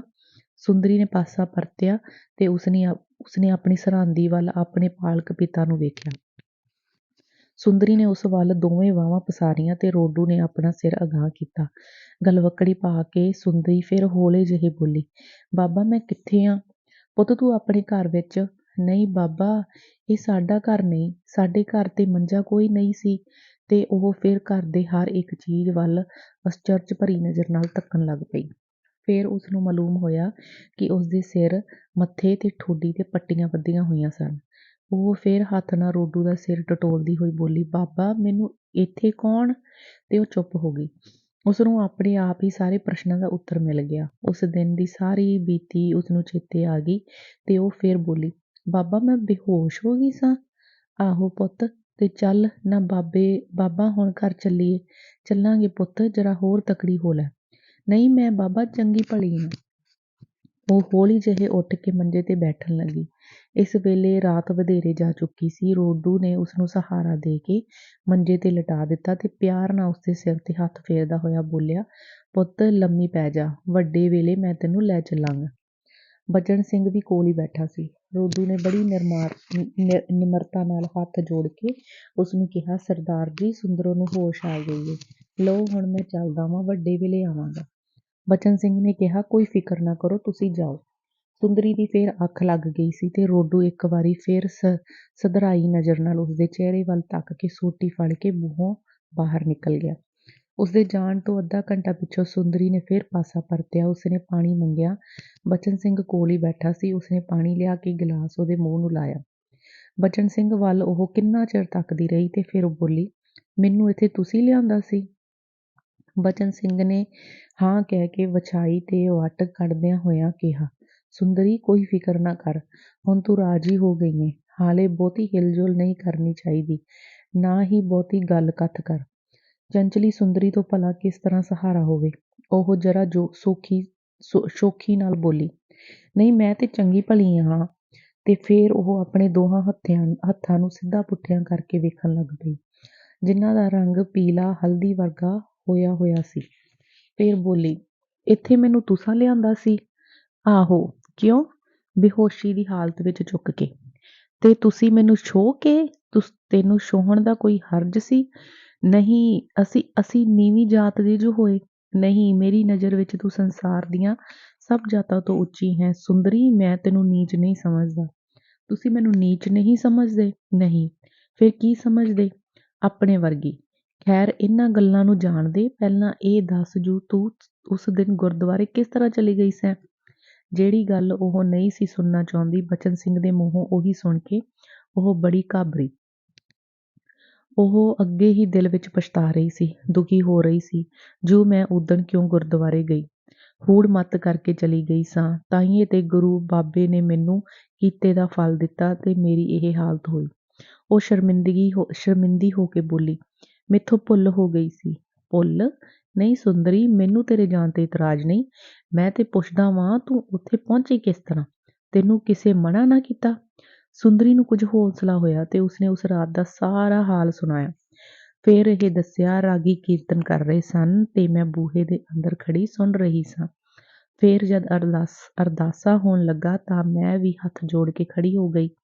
ਜਿਉਂ ਹੀ ਅਰਦਾਸੇ ਦਾ ਭੋਗ ਪਿਆ, ਮੈਨੂੰ ਚੇਤਾ ਹੀ ਨਾ ਰਿਹਾ ਜੋ ਮੈਂ ਬੂਹੇ ਦੇ ਨਾਲ ਹੀ ਖੜੀ ਸਾਂ। ਉਸੇ ਤਰ੍ਹਾਂ ਮੱਥਾ ਟੇਕਣ ਲਈ ਨਿਉਣ ਲੱਗੀ ਤਾਂ ਮੇਰੇ ਸਿਰ ਦੀ ਰੱਤੀ ਕੁ ਠੋਕਰ ਨਾਲ ਸਾਰਾ ਬੂਹਾ ਇੱਕ ਵਾਰਗੀ ਖੁੱਲ੍ਹ ਗਿਆ ਤੇ ਉਸਦੇ ਹਿੱਲਣ ਨਾਲ ਪਿੱਛੋਂ ਤੂੜੀ ਦਾ ਅੰਬਾਰ, ਜੋ ਹੇਠਾਂ ਤੂੜੀ ਚੁੱਕਣ ਕਰਕੇ ਉੱਪਰ ਸੁੱਟਣ ਨਾਲ ਉਰਾਂ ਨੂੰ ਉਲਰਿਆ ਹੋਇਆ ਸੀ, ਮੇਰੇ ਉੱਤੇ ਆ ਪਿਆ ਤੇ ਮੈਂ ਸ੍ਰੀ ਗੁਰੂ ਗ੍ਰੰਥ ਸਾਹਿਬ ਜੀ ਦੇ ਕਮਰੇ ਵਿੱਚ ਜਾ ਡਿੱਗੀ। ਜਿਸ ਥਾਂ ਮੈਂ ਮੱਥਾ ਟੇਕਣਾ ਚਾਹੁੰਦੀ ਸਾਂ, ਠੀਕ ਮੇਰਾ ਮੱਥਾ ਉਸੇ ਥਾਂ ਲੱਗਾ। ਗੁਰੂ ਸਾਹਿਬ ਜੀ ਨੇ ਮੇਰੀ ਮੱਥਾ ਟੇਕਣਾ ਦੀ ਸਿੱਖ ਤਾਂ ਪੂਰੀ ਕਰ ਦਿੱਤੀ, ਪਰ ਇਸ ਦੇ ਨਾਲ ਹੀ ਮੇਰੇ ਢੀਠਪੁਣੇ ਦੀ ਸਜ਼ਾ ਵੀ ਮੈਨੂੰ ਦੇ ਦਿੱਤੀ। ਸੁੰਦਰੀ ਦਾ ਸਿਦਕ, ਉਸਦੀ ਕਠਨ ਕੁਰਬਾਨੀ ਤੇ ਇਤਨਾ ਨਿਸ਼ਚਾ ਵੇਖ ਕੇ ਬਚਨ ਸਿੰਘ ਦਾ ਦਿਲ ਉਸੇ ਪਿਆਰ ਨਾਲ ਭਰ ਗਿਆ। ਉਸਨੇ ਸ਼ਰਧਾ ਨਾਲ ਉਸਦਾ ਹੱਥ ਫੜ ਕੇ ਕਿਹਾ, ਸੁੰਦਰੀ ਤੂੰ ਧਨ ਹੈ, ਮੇਰੇ ਦਿਲ ਵਿੱਚ ਤੇਰੀ ਬੜੀ ਇੱਜ਼ਤ ਹੈ। ਸੁੰਦਰੀ ਦਾ ਅੱਜ ਤੱਕ ਇਹੋ ਖਿਆਲ ਸੀ ਕਿ ਸੰਸਾਰ ਵਿੱਚ ਇੱਕ ਬੁੱਢੀ ਕਲੰਦਰ ਤੇ ਦੂਸਰੀ ਬਾਂਦਰੀ ਤੋਂ ਬਿਨਾਂ ਹੋਰ ਉਸਨੂੰ ਕੋਈ ਪਿਆਰ ਨਹੀਂ ਕਰਦਾ, ਸਗੋਂ ਸਾਰੀ ਦੁਨੀਆ ਉਸਨੂੰ ਨਫ਼ਰਤ ਕਰਦੀ ਹੈ।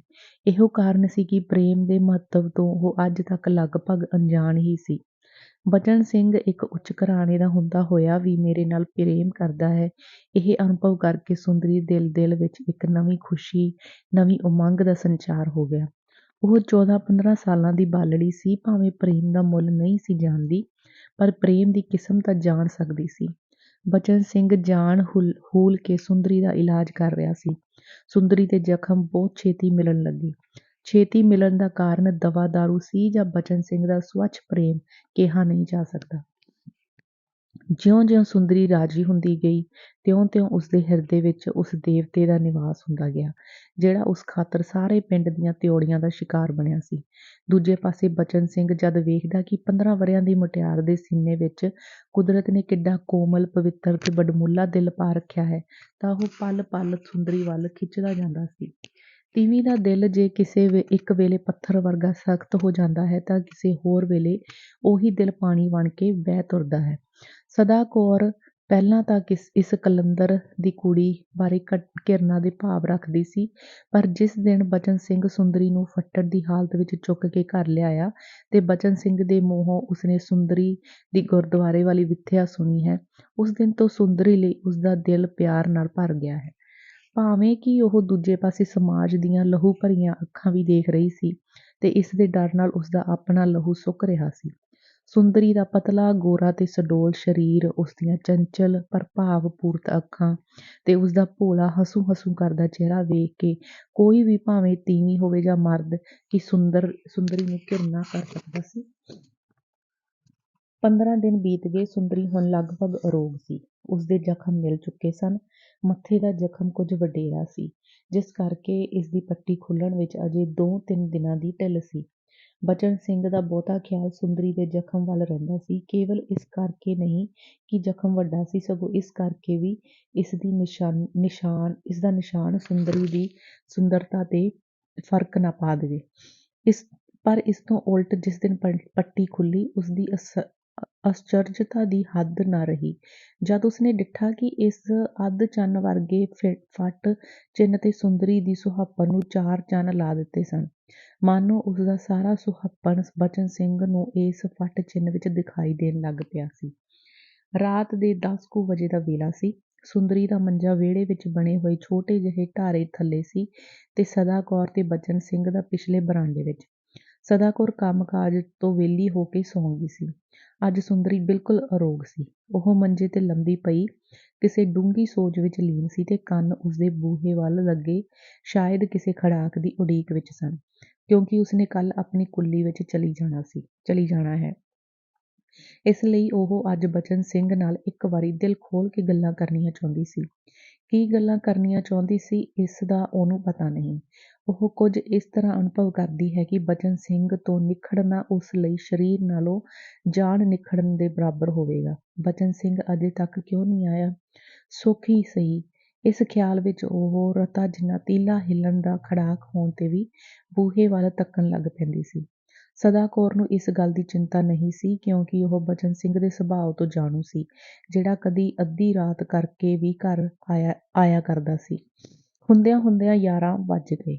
ਸੁੰਦਰੀ ਤੋਂ ਲੇਟਿਆ ਨਾ ਗਿਆ, ਬੈਠਿਆ ਵੀ ਨਾ ਗਿਆ। ਉੱਠ ਕੇ ਵਿਹੜੇ ਵਿੱਚ ਟਹਿਲਣ ਲੱਗ ਪਈ। ਉਹ ਬਚਨ ਸਿੰਘ ਦੇ ਨਾਲ ਕੁਝ ਜ਼ਰੂਰੀ ਗੱਲਾਂ ਕਰਨੀਆਂ ਚਾਹੁੰਦੀ ਸੀ। ਉਹ ਜੋ ਗੱਲਾਂ ਸੋਚ ਰਹੀ ਸੀ, ਉਹਨਾਂ ਦੀ ਗਿਣਤੀ ਸ਼ਾਇਦ ਇੰਨੀ ਜ਼ਿਆਦਾ ਸੀ ਕਿ ਸਾਰੀਆਂ ਯਾਦ ਰਹਿ ਸਕਣਗੀਆਂ, ਇਸੇ ਦੀ ਉਸਨੂੰ ਚਿੰਤਾ ਸੀ। ਇਸ ਵੇਲੇ ਬੂਹਾ ਖੜਕਿਆ। ਉਸਨੇ ਜਾ ਕੇ ਬੂਹਾ ਖੋਲ੍ਹਿਆ ਤੇ ਬਚਨ ਸਿੰਘ ਤੇਜ਼ੀ ਕਦਮ ਪੱਟਦਾ ਅੰਦਰ ਆਇਆ। ਬਚਨ ਸਿੰਘ ਨੂੰ ਵੇਖਦਿਆਂ ਹੀ ਸੁੰਦਰੀ ਦੇ ਚਿਹਰੇ 'ਤੇ ਇੱਕ ਅਜੀਬ ਤਰ੍ਹਾਂ ਦਾ ਬਾਲਾਂ ਵਾਲਾ ਹਾਸਾ ਫੁੱਟ ਪਿਆ ਤੇ ਉਸਨੇ ਪੁੱਛਿਆ, ਤੁਸੀਂ ਅੱਜ ਇੰਨਾ ਚਿਰ ਲਾ ਆਏ ਹੋ? ਬਚਨ ਸਿੰਘ ਝਟਪਟ ਉੱਤਰ ਨਾ ਦੇ ਸਕਿਆ ਤੇ ਜਾ ਕੇ ਸੁੰਦਰੀ ਦੇ ਮੰਜੇ ਪਾਸ ਪਈ ਕੁਰਸੀ 'ਤੇ ਬੈਠ ਗਿਆ। ਮਗਰ ਸੁੰਦਰੀ ਵੀ ਜਾ ਕੇ ਮੰਜੇ 'ਤੇ ਬੈਠ ਗਈ। ਇਸ ਵੇਲੇ ਹਵਾ ਕੁਝ ਤੇਜ਼ ਹੋਣ ਕਰਕੇ ਬਚਨ ਸਿੰਘ ਨੂੰ ਜਾਪਿਆ ਜਿਵੇਂ ਸੁੰਦਰੀ ਠੰਡ ਅਨੁਭਵ ਕਰ ਰਹੀ ਹੈ। ਉਸਦੇ ਪ੍ਰਸ਼ਨ ਦਾ ਉੱਤਰ ਦੇਣ ਤੋਂ ਪਹਿਲਾਂ ਬਚਨ ਸਿੰਘ ਨੇ ਕਿਹਾ, ਸੁੰਦਰੀ, ਸ਼ਾਇਦ ਤੈਨੂੰ ਠੰਡ ਲੱਗਦੀ ਪਈ ਏ। ਚੱਲ, ਤੈਨੂੰ ਬੈਠਕ ਵਿੱਚ ਮੰਜਾ ਕਰ ਦਿਆਂ। ਨਾਲ ਹੀ ਉਸਨੇ ਸੁੰਦਰੀ ਦਾ ਹੱਥ ਫੜ ਕੇ ਉਸਨੂੰ ਮੰਜੇ ਤੋਂ ਉਠਾਇਆ। ਸੁੰਦਰੀ ਦਾ ਹੱਥ ਬਰਫ਼ ਵਾਂਗ ਠੰਡਾ। ਹੈਂ, ਤੂੰ ਠੰਡ ਵਿੱਚ ਫਿਰਦੀ ਰਹੀ ਏਂ ਸੁੰਦਰੀ? ਕੀ ਫੇਰ ਬਿਮਾਰ ਹੋਣ ਦੀ ਸਲਾਹ ਈ? ਕਹਿ ਕੇ ਉਹ ਮੰਜਾ ਬੈਠਕ ਵਿੱਚ ਲੈ ਗਿਆ। ਇਸ ਤੋਂ ਬਾਅਦ ਬਿਸਤਰਾ ਤੇ ਕੁਰਸੀ। ਉਸਨੂੰ ਬਿਠਾ ਕੇ ਰਜਾਈ ਦੇ ਕੇ ਬਚਨ ਸਿੰਘ ਨੇ ਗੁੱਸੇ ਨਾਲ ਕਿਹਾ, ਇਸ ਤਰ੍ਹਾਂ ਤੇ ਤੂੰ ਫੇਰ ਬਿਮਾਰ ਹੋ ਜਾਵੇਂਗੀ। ਸੁੰਦਰੀ ਨੇ ਫੇਰ ਵੀ ਕੋਈ ਉੱਤਰ ਨਾ ਦਿੱਤਾ। ਬਚਨ ਸਿੰਘ ਨੇ ਉਸਦੀ ਬਾਂਹ ਹਲੂਣਦਿਆਂ ਹੋਇਆਂ ਕਿਹਾ, ਕੀ ਗੱਲ ਏ ਸੁੰਦਰੀ, ਤਾਂ ਸੁੰਦਰੀ ਦੀਆਂ ਅੱਖਾਂ ਵਿੱਚ ਭਰੇ ਅੱਥਰੂ ਡਲਕ ਪਏ। ਆਪਣੇ ਖਰਮੇ ਬੋਲਣ ਤੇ ਬਚਨ ਸਿੰਘ ਨੂੰ ਪਛਤਾਵਾ ਹੋਇਆ। ਉਹ ਕੁਰਸੀ ਤੋਂ ਉੱਠ ਕੇ ਮੰਜੇ 'ਤੇ ਬੈਠ ਗਿਆ ਤੇ ਸੁੰਦਰੀ ਦੇ ਦੋਵੇਂ ਹੱਥ ਆਪਣੇ ਹੱਥਾਂ ਵਿੱਚ ਘੁੱਟ ਕੇ ਕਹਿਣ ਲੱਗਾ, ਸੁੰਦਰਾ, ਮੇਰੀ ਗੱਲ ਦਾ ਗੁੱਸਾ ਲੱਗਾ ਈ? ਸੁੰਦਰੀ ਇਸ ਵੇਲੇ ਕਿੱਥੇ ਸੀ? ਕਿਸੇ ਹੋਰ ਦੇਸ਼, ਕਿਸੇ ਸੁਪਨੇ ਜਾਂ ਕਲਪਨਾ ਦੇ ਸੁਨਹਿਰੀ ਦੇਸ਼ ਵਿੱਚ। ਬਚਨ ਸਿੰਘ ਨੂੰ ਉਸਦੀ ਕਿੰਨੀ ਚਿੰਤਾ ਹੈ, ਕਿੰਨਾ ਦਰਦ, ਕਿੰਨਾ ਪਿਆਰ, ਜੋ ਸਧਾਰਨ ਹੱਥ ਠੰਡੇ ਵੇਖ ਕੇ ਹੀ ਉਹ ਘਬਰਾ ਗਿਆ। ਉਹ ਕਿੱਡੀ ਸੁਭਾਗੀ ਨਹੀਂ, ਕਿੰਨੀ ਅਭਾਗੀ। ਉਪਰੋਕਤ ਤਰ੍ਹਾਂ ਦੇ ਖਿਆਲਾਂ ਨਾਲ ਸੁੰਦਰੀ ਗਲ ਤੋੜ ਭਰੀ ਹੋਈ ਸੀ। ਬਚਨ ਸਿੰਘ ਦੇ ਉੱਤਰ ਵਿੱਚ ਬੋਲਣ ਦੀ ਥਾਂ ਉਹ ਝਲਕ ਪਈ। ਬਚਨ ਸਿੰਘ ਨੇ ਉਸਦੇ ਹੱਥਾਂ ਨੂੰ ਹੋਰ ਘੁੱਟਿਆ ਤੇ ਫਿਰ ਬੋਲਿਆ, ਸੁੰਦਰੀ, ਇਸ ਤੋਂ ਅੱਗੇ ਕੀ ਕਹਿਣਾ ਹੈ? ਇਸਦੀ ਉਸ ਨੂੰ ਸੁੱਧ ਨਹੀਂ ਸੀ। ਉਹ ਕਿਸੇ ਅਨੋਖੇ ਰਸ ਵਿੱਚ ਡੁੱਬ ਚੁੱਕਾ ਸੀ। ਉਸਦੀ ਜ਼ੁਬਾਨ ਵੀ ਡੁੱਬ ਚੁੱਕੀ ਸੀ। ਇਹੋ ਕਾਰਨ ਹੈ ਕਿ ਉਹ ਸੁੰਦਰੀ ਦੇ ਹੱਥਾਂ ਨੂੰ ਹੀ ਜ਼ਰਾ ਹੋਰ ਘੁੱਟ ਸਕਿਆ ਬਸ। ਸੁੰਦਰੀ ਦੀਆਂ ਅੱਖਾਂ ਅੱਗੇ ਬਚਨ ਸਿੰਘ ਮੌਜੂਦਾ ਹੁੰਦਾ ਹੋਇਆ ਵੀ ਕੁਝ ਚਿਰ ਲਈ ਉਸਨੂੰ ਨਹੀਂ ਸੀ ਦਿਸ ਰਿਹਾ। ਉਸਨੂੰ ਦਿਸ ਰਿਹਾ ਸੀ ਆਪਣੀ ਝੁੱਗੀ ਵਿੱਚ ਪਿਆ ਆਪਣਾ ਸੱਖਣਾ ਸਰੀਰ। ਬਚਨ ਸਿੰਘ ਤੋਂ ਬਿਨਾਂ ਉਹ ਸੱਖਣੀ ਹੀ ਹੋਵੇਗੀ ਤੇ ਸ਼ਾਇਦ ਸਵੇਰੇ ਦਾ ਸੂਰਜ ਚੜ੍ਹਦਿਆਂ ਹੀ, ਕਿਉਂਕਿ ਬਾਬੇ ਰੋਡੂ ਨੇ ਅੱਜ ਕਹਿ ਭੇਜਿਆ ਸੀ ਕਿ ਕੱਲ੍ਹ ਸੁੰਦਰੀ ਨੂੰ ਭੇਜ ਦੇਣਾ। ਹਾਂ, ਉਹ ਅਨੁਭਵ ਕਰ ਰਹੀ ਸੀ ਆਪਣੇ ਅੰਦਰਲੇ ਦੀ ਘਾਟ ਨੂੰ, ਕਮਜ਼ੋਰੀ ਨੂੰ। ਉਹ ਅਨੁਭਵ ਕਰ ਰਹੀ ਸੀ ਜਿਵੇਂ ਬਚਨ ਸਿੰਘ ਉਸਦੇ ਭਵਿੱਖਤ ਜੀਵਨ ਵਿੱਚ ਪ੍ਰਵੇਸ਼ ਕਰਕੇ ਉਸਨੂੰ ਐਸਾ ਰਚ-ਮਿਚ ਗਿਆ ਹੈ ਕਿ ਨਖੇੜਿਆਂ ਵੀ ਨਿਖੜ ਨਹੀਂ ਸਕੇਗਾ ਤੇ ਜੇ ਨਿਖੜ ਹੀ ਗਿਆ ਤਾਂ ਸ਼ਾਇਦ ਉਹ ਜਿਉਂਦੀ ਨਹੀਂ ਰਹਿ ਸਕੇਗੀ। ਕੀ ਇਹ ਫਜ਼ੂਲ ਗੱਲਾਂ ਬਚਨ ਸਿੰਘ ਅੱਗੇ ਪ੍ਰਗਟ ਕਰਨ ਵਾਲੀਆਂ ਸਨ? ਸੁੰਦਰੀ ਅਜੇ ਇਹਨਾਂ ਵਿਚਾਰਾਂ ਵਿੱਚ ਲੀਨ ਹੀ ਸੀ ਕਿ ਉਸ ਨੂੰ ਆਪਣੇ ਕੁੱਟੇ ਹੋਏ ਹੱਥਾਂ ਰਾਹੀਂ ਕੋਈ ਅੰਮ੍ਰਿਤ ਦੇ ਨਹਿ ਵਹਿੰਦੀ ਜਾਪੀ, ਉਹ ਜੋ ਸਾਰੇ ਸਰੀਰ ਵਿੱਚ ਸਮਾ ਰਹੀ ਸੀ। ਨਾਲ ਹੀ ਉਸਨੂੰ ਆਵਾਜ਼ ਆਈ, ਸੁੰਦਰਾਂ, ਮੇਰੀ ਸੁੰਦਰਾਂ, ਤੂੰ ਬੋਲਦੀ ਨਹੀਂ। ਮੈਂ ਤੇ ਅੱਜ ਬਹੁਤ ਸਾਰੀਆਂ ਗੱਲਾਂ ਤੇਰੇ ਨਾਲ ਕਰਨੀਆਂ ਸਨ। ਸੁੰਦਰੀ, ਜੋ ਵਧੇਰੇ ਪਿਆਰ ਦੇ ਲਹਿਜੇ ਵਿੱਚ ਸੁੰਦਰਾਂ, ਤਾਂ ਉਹ ਅੱਗੇ ਹੀ ਬਚਨ ਸਿੰਘ ਦੇ ਮੂੰਹੋਂ ਸੁਣਦੀ ਰਹਿੰਦੀ ਸੀ। ਪਰ ਅੱਜ ਇਸ ਵਿੱਚ ਜਿਹੜਾ ਨਵਾਂ ਵਾਧਾ ਹੋਇਆ ਉਸ ਨੇ ਸੁੰਦਰੀ ਦੇ ਹਿਰਦੇ ਵਿੱਚ ਅਕਹਿ ਜਿਹਾ ਖੇੜਾ ਲੈ ਆਂਦਾ। ਉਸਦੇ ਅੰਦਰ ਸਰੂਰ ਜਿਹਾ ਭਰ ਦਿੱਤਾ। ਇਹ ਸ਼ਬਦ ਸੀ, ਮੇਰੀ ਸੁੰਦਰਾਂ। ਉਸਨੇ ਸਿਰ ਚੁੱਕ ਕੇ ਬਚਨ ਸਿੰਘ ਵੱਲ ਤੱਕਿਆ, ਨਾਲ ਹੀ ਤੱਕਿਆ ਉਸਦੀਆਂ ਅੱਖਾਂ ਵਿੱਚ, ਜਿਨ੍ਹਾਂ ਵਿੱਚ ਬਹੁਤ ਹੀ ਗੰਭੀਰ, ਬੜਾ ਅਰਥਾਂ ਭਰਿਆ ਮਜ਼ਮੂਨ ਲਿਖਿਆ ਹੋਇਆ ਉਸਨੂੰ ਜਾਪਿਆ। ਸੁੰਦਰੀ ਉਸਦੀਆਂ ਅੱਖਾਂ ਵਿੱਚ ਅੱਖਾਂ ਗੱਡ ਕੇ ਇਹ ਮਜ਼ਮੂਨ ਪੜ੍ਹਨ ਲੱਗੀ, ਪਰ ਪੜ੍ਹਦਿਆਂ ਪੜ੍ਹਦਿਆਂ ਉਸਨੂੰ ਇਸ ਗੱਲ ਦਾ ਚੇਤਾ ਹੀ ਭੁੱਲ ਗਿਆ ਕਿ ਉਹ ਬਚਨ ਸਿੰਘ ਦੀਆਂ ਅੱਖਾਂ ਪੜ੍ਹ ਰਹੀ ਹੈ ਜਾਂ ਆਪਣੀਆਂ। ਇਹ ਮਜ਼ਮੂਨ ਦਾ ਸਿਰਲੇਖ ਸੀ ਪ੍ਰੇਮ। ਕਿੰਨਾ ਕੁ ਚਿਰ ਇਹ ਵੇਖਾ-ਵੇਖੀ ਜਾਰੀ ਰਹੀ। ਬਚਨ ਸਿੰਘ ਨੇ ਜਦ ਆਪਣੀ ਗੁੱਟ-ਘੜੀ ਵੱਲ ਤੱਕਿਆ ਤਾਂ ਉਹ ਸੋਚਣ ਲੱਗਾ, ਇਹ 1.5 ਘੰਟਾ ਕਦ ਬੀਤ ਗਿਆ। ਘੜੀ ਦੇ 12:30 ਵੱਜ ਚੁੱਕੇ ਸਨ। ਅੰਤ ਵਿੱਚ ਇਸ ਚੁੱਪ ਕਥਾ ਦਾ ਭੋਗ ਪਿਆ ਤੇ ਬਚਨ ਸਿੰਘ ਨੇ ਫੇਰ ਆਪਣੀ ਗੱਲ ਨੂੰ ਦੁਹਰਾਇਆ, ਸੁੰਦਰਾਂ, ਮੈਂ ਤੇਰੇ ਨਾਲ ਬਹੁਤ ਸਾਰੀਆਂ ਗੱਲਾਂ ਕਰਨੀਆਂ ਅੱਜ। ਕਰਨੀਆਂ ਸਨ ਅੱਜ। ਕਰਨੀਆਂ ਸਨ? ਸੁੰਦਰੀ ਨੇ ਮੁਸਕਰਾਉਂਦਿਆਂ ਹੋਇਆਂ ਕਿਹਾ। ਤੇ ਹੁਣ ਨਹੀਂ ਕਰਨੀਆਂ? ਰਾਤ ਬਹੁਤ ਚਲੀ ਗਈ ਏ ਸੁੰਦਰੀ। ਚੰਗਾ, ਜੇ ਤੁਹਾਨੂੰ ਨੀਂਦਰ ਆਈ ਏ ਤਾਂ। ਮੈਨੂੰ ਤੇ ਨਹੀਂ ਆਈ, ਮੈਨੂੰ ਤੇਰੀ ਨੀਂਦਰ ਦਾ ਫਿਕਰ ਏ। ਮੇਰੀ ਨੀਂਦਰ ਦਾ? ਮੈਨੂੰ ਤੇ ਆਉਣੀਓ ਨਹੀਂ ਅੱਜ। ਕਿਉਂ? ਆਉਣੀ ਕਿਉਂ ਨਹੀਂ ਅੱਜ? ਸੁੰਦਰੀ ਨਿਰੁੱਤਰ ਰਹੀ। ਬਚਨ ਸਿੰਘ ਨੇ ਫਿਰ ਕਿਹਾ, ਸੁੰਦਰੀ, ਹਾਂਜੀ, ਤੂੰ ਚਲੀ ਜਾਏਂਗੀ? ਸੁੰਦਰੀ ਕੁਝ ਨਾ ਬੋਲੀ, ਕੇਵਲ ਹੱਥ ਦੀ ਪਹਿਲੀ ਉਂਗਲੀ ਨੂੰ ਦੰਦਾਂ ਵਿੱਚ ਲੈ ਕੇ ਸਹਿਜੇ ਸਹਿਜੇ ਉਸਨੂੰ ਚਿੱਥਦੀ ਰਹੀ। ਸੁੰਦਰੀ, ਜੇ ਤੂੰ ਚਲੀ ਜਾਣਾ ਸੀ ਤਾਂ ਕਿਉਂ ਆਈ ਸਾਂ? ਸੁੰਦਰੀ ਠੰਡਾ ਸਾਹ ਭਰ ਕੇ ਰਹਿ ਗਈ। ਬਚਨ ਸਿੰਘ ਨੇ ਆਖਿਆ, ਸੁੰਦਰੀ, ਤੂੰ ਮੇਰੇ ਜੀਵਨ ਵਿੱਚ ਅੰਮ੍ਰਿਤ ਭਰ ਦਿੱਤਾ ਹੈ। ਉਹ ਫੇਰ ਵੀ ਚੁੱਪ ਰਹੀ। ਚੁੱਪ ਹੁੰਦੀ ਹੋਈ ਵੀ ਉਹ ਬਚਨ ਸਿੰਘ ਦੀਆਂ ਸਾਰੀਆਂ ਗੱਲਾਂ ਦਾ ਜਵਾਬ ਦੇ ਰਹੀ ਸੀ, ਪਰ ਜ਼ਬਾਨ ਨਾਲ ਨਹੀਂ, ਮਨੋਭਾਵਾਂ ਨਾਲ। ਜ਼ਬਾਨ ਨਾਲ ਵੀ ਉਹ ਉੱਤਰ ਦੇਣਾ ਚਾਹੁੰਦੀ ਸੀ, ਪਰ ਨਹੀਂ ਦੇ ਸਕੀ। ਬਚਨ ਸਿੰਘ ਦੀ ਬੋਲੀ ਨੂੰ ਉਹ ਸਮਝ ਸਕਦੀ ਸੀ, ਪਰ ਸਮਝ ਰਹੀ ਸੀ, ਪਰ ਆਪਣੀ ਬੋਲੀ ਵਿੱਚ ਉਹ ਨਹੀਂ ਸੀ ਸਮਝਾ ਸਕਦੀ, ਜਾਂ ਇਉਂ ਕਹੇ, ਆਪਣੇ ਭਾਵ ਦੱਸਣ ਲਈ ਬੋਲੀ ਉਸਦਾ ਸਾਥ ਨਹੀਂ ਸੀ ਦੇਂਦੀ। ਉਹ ਚੁੱਪ ਸੀ। ਬਚਨ ਸਿੰਘ ਨੇ ਫੇਰ ਪੁੱਛਿਆ, ਸੁੰਦਰੀ, ਤੂੰ ਨਹੀਂ ਬੋਲਣਾ? ਚੰਗਾ ਮੈਂ ਜਾਨਾ ਵਾਂ। ਤੇ ਉਹ ਮੰਜੇ ਤੋਂ ਉੱਠ ਖਲੋਤਾ। ਸੁੰਦਰੀ ਨੇ ਉਸਦੀ ਕਮੀਜ਼ ਫੜ ਲਈ ਤੇ ਬਿਠਾਉਣ ਦਾ ਯਤਨ ਕਰਦੀ ਹੋਈ ਬੋਲੀ, ਤੁਸੀਂ ਅੱਜ ਇੰਨੇ ਚਿਰਕੇ ਕਿਉਂ ਆਏ ਹੋ? ਜਿਹੜੀ ਸੁੰਦਰੀ ਆਪ ਹੀ ਬਚਨ ਸਿੰਘ ਨਾਲ ਗੱਲਾਂ ਕਰਨ ਲਈ ਉਤਾਵਲੀ ਹੋ ਰਹੀ ਸੀ, ਉਹੀ ਜਦ ਮੌਕਾ ਆਇਆ ਤਾਂ ਗੱਲਾਂ ਦਾ ਰੁਖ ਪਲਟਾ ਕੇ ਇਸ ਮਜ਼ਮੂਨ ਨੂੰ ਹੀ ਛੱਡਣਾ ਚਾਹੁੰਦੀ ਹੈ। ਇਸੇ ਕਰਕੇ ਉਸਨੇ ਬਚਨ ਸਿੰਘ ਦੀਆਂ ਗੱਲਾਂ ਦਾ ਉੱਤਰ ਨਾ ਦਿੰਦਿਆਂ ਹੋਇਆਂ ਹੋਰ ਹੀ ਗੱਲ ਛੇੜ ਦਿੱਤੀ, ਤੁਸੀਂ ਚਿਰਕੇ ਕਿਉਂ ਆਏ ਹੋ? ਅਸਲ ਵਿੱਚ ਸੁੰਦਰੀ ਬਚਨ ਸਿੰਘ ਦੇ ਮੂੰਹੋਂ ਉਸੇ ਭਾਵ ਦੀਆਂ ਗੱਲਾਂ ਸੁਣ ਰਹੀ ਸੀ, ਜਿਹੜੀਆਂ ਕਿ ਉਹ ਆਪ ਸਗੋਂ ਉਸਨੂੰ ਕਹਿਣੀਆਂ ਚਾਹੁੰਦੀ ਸੀ। ਪਰ ਕੁਦਰਤ ਨੇ ਇਸਤਰੀ ਦਾ ਹਿਰਦਾ ਕਿਤਨਾ ਵਿਸ਼ਾਲ ਬਣਾਇਆ ਹੈ, ਉਸਨੂੰ ਕਿੰਨੀ ਅਜੀਬ ਦੀ ਸਹਿਣ ਸ਼ਕਤੀ ਦਿੱਤੀ ਹੈ ਕਿ ਉਹ ਸਮੁੰਦਰ ਵਰਗੇ ਅਥਾਹ ਭਾਵ ਤੇ ਪਹਾੜ ਵਰਗੇ ਅਟੱਲ ਖਿਆਲਾਂ ਨੂੰ ਆਪਣੇ ਸੀਨੇ ਦੇ ਛੋਟੇ ਜਿਹੇ ਭਾਂਡੇ ਵਿੱਚ ਬੰਦ ਰੱਖ ਸਕਦੀ ਹੈ। ਕੇਵਲ ਇਹੋ ਇੱਕ ਖਿਆਲ ਕਰਕੇ ਉਸਦਾ ਤੇ ਬਚਨ ਸਿੰਘ ਦਾ ਪ੍ਰੇਮ ਬੇਮੇਲ ਤੇ ਅਸੰਭਵ ਹੈ। ਸੁੰਦਰੀ ਨੇ ਆਪਣੀ ਜ਼ੁਬਾਨ ਤੇ ਮੋਹਰ ਲਾ ਲਈ ਤੇ ਇਸ ਅਰੁਕਵੇਂ ਤੂਫਾਨ ਨੂੰ ਗਲੇ ਤੋਂ ਉਤਾਂਹ ਆਉਣੋਂ ਰੋਕੀ ਰੱਖਿਆ। ਭਾਵੇਂ ਸੁੰਦਰੀ ਨੇ ਉਪਰੋਕਤ ਪ੍ਰਸ਼ਨ ਇਸ ਲਈ ਕੀਤਾ ਸੀ ਕਿ ਗੱਲ ਕਥ ਦਾ ਵਿਸ਼ਾ ਬਦਲ ਜਾਵੇ, ਪਰ ਬਚਨ ਸਿੰਘ ਇਸ ਸਿਲਸਿਲੇ ਨੂੰ ਮੁੜ ਉੱਥੇ ਹੀ ਲੈ ਆਇਆ। ਉਸਨੇ ਮੁੜ ਉੱਥੇ ਬੈਠਦਿਆਂ ਹੋਇਆਂ ਉੱਤਰ ਦਿੱਤਾ, ਦੇਰ ਲਾ ਕੇ ਆਉਣ ਦਾ ਸਬੱਬ ਵੀ ਸੁੰਦਰੀ ਤੂੰਹੀਓ ਏ। ਸੰਧਿਆ ਨੂੰ ਰੋਟੀ ਖਾ ਕੇ ਸਿੱਧਾ ਖੂਹ ਤੇ ਗਿਆ ਸਾਂ ਤੇ ਉੱਥੇ ਜਿਉਂ ਤੇਰੇ ਖਿਆਲਾਂ ਵਿੱਚ ਡੁੱਬਾ, 10 ਵੱਜ ਗਏ। ਮੇਰੇ ਖਿਆਲਾਂ ਵਿੱਚ? ਸੁੰਦਰੀ ਨੇ ਹੈਰਾਨੀ ਵਾਲਾ ਮੂੰਹ ਬਣਾ ਕੇ ਦੁਹਰਾਇਆ, ਮੇਰੇ ਖਿਆਲਾਂ ਵਿੱਚ? ਇਹੋ ਸੋਚਦੇ ਹੋਵੋਗੇ ਪਈ ਸੁੰਦਰੀ ਨੂੰ ਲਿਆ ਕੇ ਕੀ ਪੁਆੜਾ ਗਲ ਪਾ ਲਿਆ। ਨਹੀਂ, ਇਹ ਨਹੀਂ, ਤੇ ਹੋਰ ਮੈਂ ਸੋਚਦਾ ਸਾਂ ਕੱਲ ਤੂੰ ਚਲੀ ਜਾਣਾ ਏ। ਆਹੋ ਫੇਰ? ਸੁੰਦਰੀ ਮੈਂ ਦੱਸੋ ਸੰਗਦੇ ਕਿਉਂ ਜੇ? ਮੈਂ ਤੇਥੋਂ ਵੱਖ ਨਹੀਂ ਹੋ ਸਕਦਾ। ਮੇਰਾ ਦਿਲ ਤੁਹਾਡਾ ਦਿਲ, ਹਾਂ ਤੁਹਾਡਾ ਦਿਲ ਫੇਰ? ਸੁੰਦਰੀ ਤੇਰੀ ਛੋਟੀ ਉਮਰ ਏ, ਤੂੰ ਪ੍ਰੇਮ ਤੋਂ ਅਣਜਾਣ ਏ। ਜੇ ਤੂੰ ਸਮਝ ਸਕਦੀ ਓ ਪ੍ਰੇਮ ਕੀ ਹੁੰਦਾ ਏ ਤੇ ਦੱਸਣ ਤੋਂ ਬਿਨਾਂ ਹੀ ਤੂੰ ਮੇਰੀ ਹਾਲਤ ਸਮਝ ਲੈਂਦੀ ਓ। ਮੈਂ ਸਮਝਦੀ ਕਿਉਂ ਨਹੀਂ? ਤੁਸਾਂ ਤੇ ਗਿਆਨੀ ਜੀ ਹੋਰਾਂ ਮੈਨੂੰ ਸਭ ਕੁਝ ਪੜ੍ਹਾਇਆ ਏ। ਫਿਰ ਮੈਂ ਪ੍ਰੇਮ ਨੂੰ ਨਹੀਂ ਜਾਣਦੀ? ਮੈਂ ਜਾਣਨੀ ਆ। ਹਰ ਇੱਕ ਨਾਲ ਸਾਨੂੰ ਪ੍ਰੇਮ ਕਰਨਾ ਚਾਹੀਦਾ ਹੈ। ਗੁਰਬਾਣੀ ਵਿੱਚ ਲਿਖਿਆ ਨਹੀਂ, ਜਿਨ ਪ੍ਰੇਮ ਕੀਓ ਤਿਨ ਪ੍ਰਭ ਪਾਇਓ।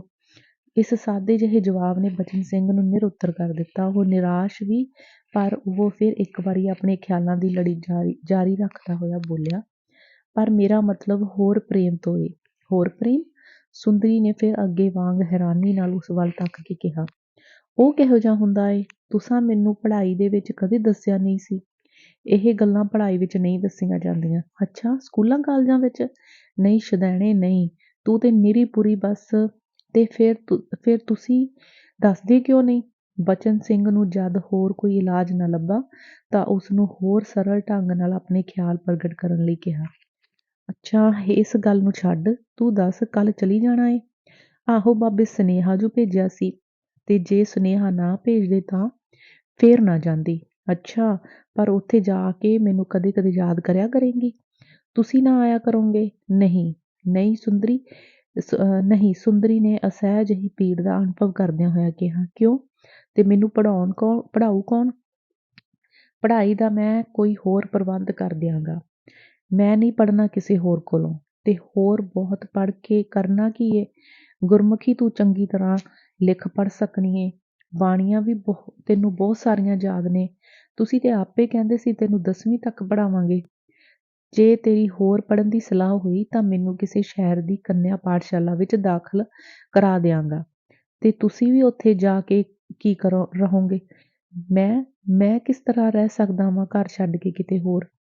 ਸੁੰਦਰੀ ਚੁੱਪ ਹੋ ਗਈ, ਮਾਨੋ ਉਸਨੇ ਕੋਈ ਗਲਤ ਸਵਾਲ ਕੀਤਾ ਸੀ। ਬਚਨ ਸਿੰਘ ਨੇ ਫੇਰ ਕਹਿਣਾ ਸ਼ੁਰੂ ਕੀਤਾ, ਸੁੰਦਰੀ ਤੂੰ ਮੇਰੇ ਕੋਲ ਨਹੀਂ ਰਹਿਣਾ ਚਾਹੁੰਦੀ? ਤੁਹਾਡੇ ਕੋਲ ਲੋਕੀ ਮੈਨੂੰ ਰਹਿਣ ਦੇਣਗੇ? ਅੱਛਾ ਸੁੰਦਰੀ, ਤੂੰ ਮੈਨੂੰ ਪਿਆਰ ਨਹੀਂ ਕਰਦੀ? ਪਿਆਰ ਦਾ ਨਾਂ ਸੁਣਦਿਆਂ ਹੀ ਸੁੰਦਰੀ ਦੇ ਬੁੱਲ੍ਹਾਂ ਤੇ ਮਿੱਠੀ ਜਿਹੀ ਮੁਸਕਰਾਹਟ ਆ ਗਈ ਤੇ ਉਹ ਉਹਦੇ ਮੋਢੇ ਨਾਲ ਸਿਰ ਜੋੜ ਕੇ ਕਹਿਣ ਲੱਗੀ, ਤੁਸੀਂ ਮੈਂ। ਤੇ ਉਹ ਕੋਸ਼ਿਸ਼ ਕਰਦੀ ਹੋਈ ਆਪਣੇ ਵਾਕ ਨੂੰ ਪੂਰਾ ਨਾ ਕਰ ਸਕੀ। ਪਰ ਬਚਨ ਸਿੰਘ ਨੂੰ ਆਪਣੇ ਪ੍ਰਸ਼ਨ ਦਾ ਪੂਰਾ ਉੱਤਰ ਮਿਲ ਗਿਆ। ਸੁੰਦਰੀ ਦੇ ਅੰਗ ਵਿੱਚੋਂ ਡੁੱਲ ਰਹੇ ਪ੍ਰੇਮ ਪ੍ਰਵਾਹ ਨੇ ਬਚਨ ਸਿੰਘ ਨੂੰ ਖੀਵਾ ਕਰ ਦਿੱਤਾ।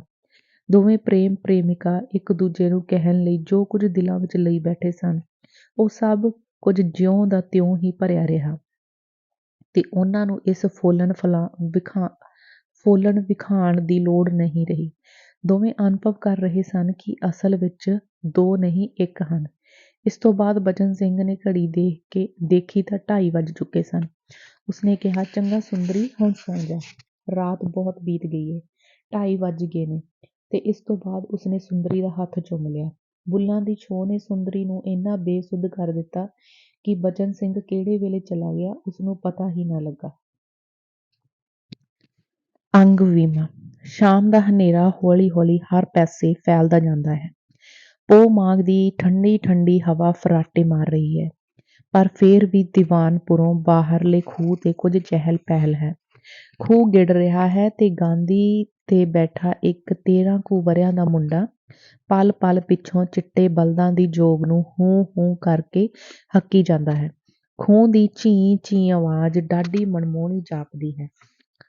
ਪਿੰਡਾਂ ਦੀਆਂ ਬਹੁਤ ਸਾਰੀਆਂ ਮੁਟਿਆਰਾਂ ਉੱਲੂ ਮਾਣ ਤੇ ਨਿਸਾਰ ਦੁਆਲੇ ਝੁਰਮਟ ਪਾਇਆ ਹੋਇਆ ਹੈ ਤੇ ਉਹਨਾਂ ਦੇ ਨਿੱਕੇ ਨਿਆਣੇ ਲਾਗੇ ਬੈਠੇ ਠੀਕਰੀਆਂ ਚੁਣ ਚੁਣ ਕੇ ਉਹਨਾਂ ਨਾਲ ਖੇਡ ਰਹੇ ਹਨ। ਹਰਟ ਤੋਂ ਦੁਰਾਡੇ ਇੱਕ ਕਪਾਹ ਦਾ ਖੇਤ ਹੈ, ਪਰ ਇਸ ਵੇਲੇ ਇਸ ਨੂੰ ਕਪਾਹ ਦਾ ਨਾਂ ਕਹਿ ਕੇ ਮਣ ਛਿੱਟੀਆਂ ਦਾ ਖੇਤ ਕਹਿਣਾ ਹੀ ਠੀਕ ਹੋਵੇਗਾ, ਕਿਉਂਕਿ ਜੋ ਕਿਸੇ ਬੂਟੇ ਨਾਲ ਇੱਕ ਵੀ ਸਾਵਾਂ ਟੀਂਡਾ ਜਾਂ ਪੱਤਰ ਨਹੀਂ। ਹਾਂ, ਕਪਾਹੋਂ ਸੱਖਣੀਆਂ ਤੇ ਸੁੱਕੀਆਂ ਖੋਖੜੀਆਂ ਨਾਲ ਸਾਰੇ ਬੂਟੇ ਲੱਦੇ ਹੋਏ ਹਨ ਤੇ ਹਵਾ ਦੇ ਝੋਂਕਿਆਂ ਨਾਲ ਇਹਨਾਂ ਚੋਂ ਖੜ ਖੜ ਦੀ ਆਵਾਜ਼ ਸੁਣਾਈ ਦੇ ਰਹੀ ਹੈ। ਇਸ ਦੇ ਲਾਗੇ ਵਾਲੀ ਨੀਵੀਂ ਥਾਂ ਤੇ ਹਰੇ ਭਰੇ ਮੂਲੀਆਂ ਦੇ ਕਿਆਰੇ ਆਪਣੇ ਪੂਰੇ ਜੋਬਨ ਵਿੱਚ ਹਨ। ਅੱਧੀਆਂ ਧਰਤੀਆਂ ਤੋਂ ਬਾਹਰ ਨਿਕਲੀਆਂ ਹੋਈਆਂ ਗੋਰੀਆਂ ਗੋਰੀਆਂ ਮੂਲੀਆਂ ਦੇ ਸਿਰਾਂ ਤੇ ਹਰੇ ਪੱਤਰ ਦੇ ਥੱਬੇ ਇਸ ਤਰ੍ਹਾਂ ਝੂਮ ਰਹੇ ਹਨ, ਮਾਨੋ ਸ਼ਹਿਜ਼ਾਦੀਆਂ ਦੇ ਸਿਰਾਂ ਤੇ ਝੋਰ ਝੂਲ ਰਹੇ ਹੋਣ। ਸੁੱਕੀ ਕਪਾਹ ਦੇ ਖੇਤ ਦੀ ਗੋਦ ਵਿੱਚ ਇਹ ਹਰਿਆਵਲੀ ਪੈਲੀ ਕਿੱਡੀ ਮਨਮੋਹਣੀ ਜਾਪਦੀ ਹੈ, ਮਾਨੋ ਕਿਸੇ ਬੁੱਢੇ ਪਿਤਾ ਦੀ ਗੋਦ ਵਿੱਚ ਉਸਦੀ ਲਾਡਲੀ ਬੱਚੀ ਖੇਡ ਰਹੀ ਹੈ। ਕਿਸੇ ਵੇਲੇ ਜਦ ਤੇਜ਼ ਹਵਾ ਦਾ ਫਰਰਾਟਾ ਵੱਜਦਾ ਹੈ ਤਾਂ ਉਹ ਮੂਲੀਆਂ ਦੇ ਕੋਮਲ ਬੂਟੇ ਇਸ ਤਰ੍ਹਾਂ ਕਪਾਹ ਦੇ ਡੀਂਗਰਾਂ ਵੱਲ ਉੱਲਰ ਜਾਂਦੇ ਹਨ, ਜਿਵੇਂ ਕੋਈ ਬੱਚਾ ਡਰ ਕੇ ਆਪਣੇ ਪਿਓ ਵੱਲ ਬਾਹਾਂ ਪਸਾਰਦਾ ਹੈ। ਇਸ ਵੇਲੇ ਅਸੀਂ ਮੂਲੀਆਂ ਦੇ ਖੇਤ ਦੇ ਬੰਨੇ ਉੱਤੇ 3 ਆਦਮੀਆਂ ਨੂੰ ਬੈਠੇ ਵੇਖਦੇ ਹਾਂ। ਕੰਡੇ ਨਾਲੋਂ ਇੱਕ ਨਰਮ ਜਿਹੀ ਮੂਲੀ ਪੁੱਟ ਕੇ ਉਸਦੀ ਮਿੱਟੀ ਝਾੜਦਿਆਂ ਹੋਇਆਂ ਇੱਕ ਨੇ ਦੂਸਰੇ ਦੋਹਾਂ ਵੱਲ ਤੱਕ ਕੇ ਕਿਹਾ, ਫੇਰ ਹੁਣ ਇਹਦਾ ਫਾਹਾ ਵੱਢਿਆ ਵੀ ਜਾਊ ਕਿਸੇ ਤਰ੍ਹਾਂ, ਕਿ ਏਦਾਂ ਹੀ ਉਹ ਨਿੱਤ ਦਿਹਾੜੇ ਸਾਡੀ ਛਾਤੀ ਤੇ ਸੂਲ ਦਲਦਾ ਰਹੇਗਾ।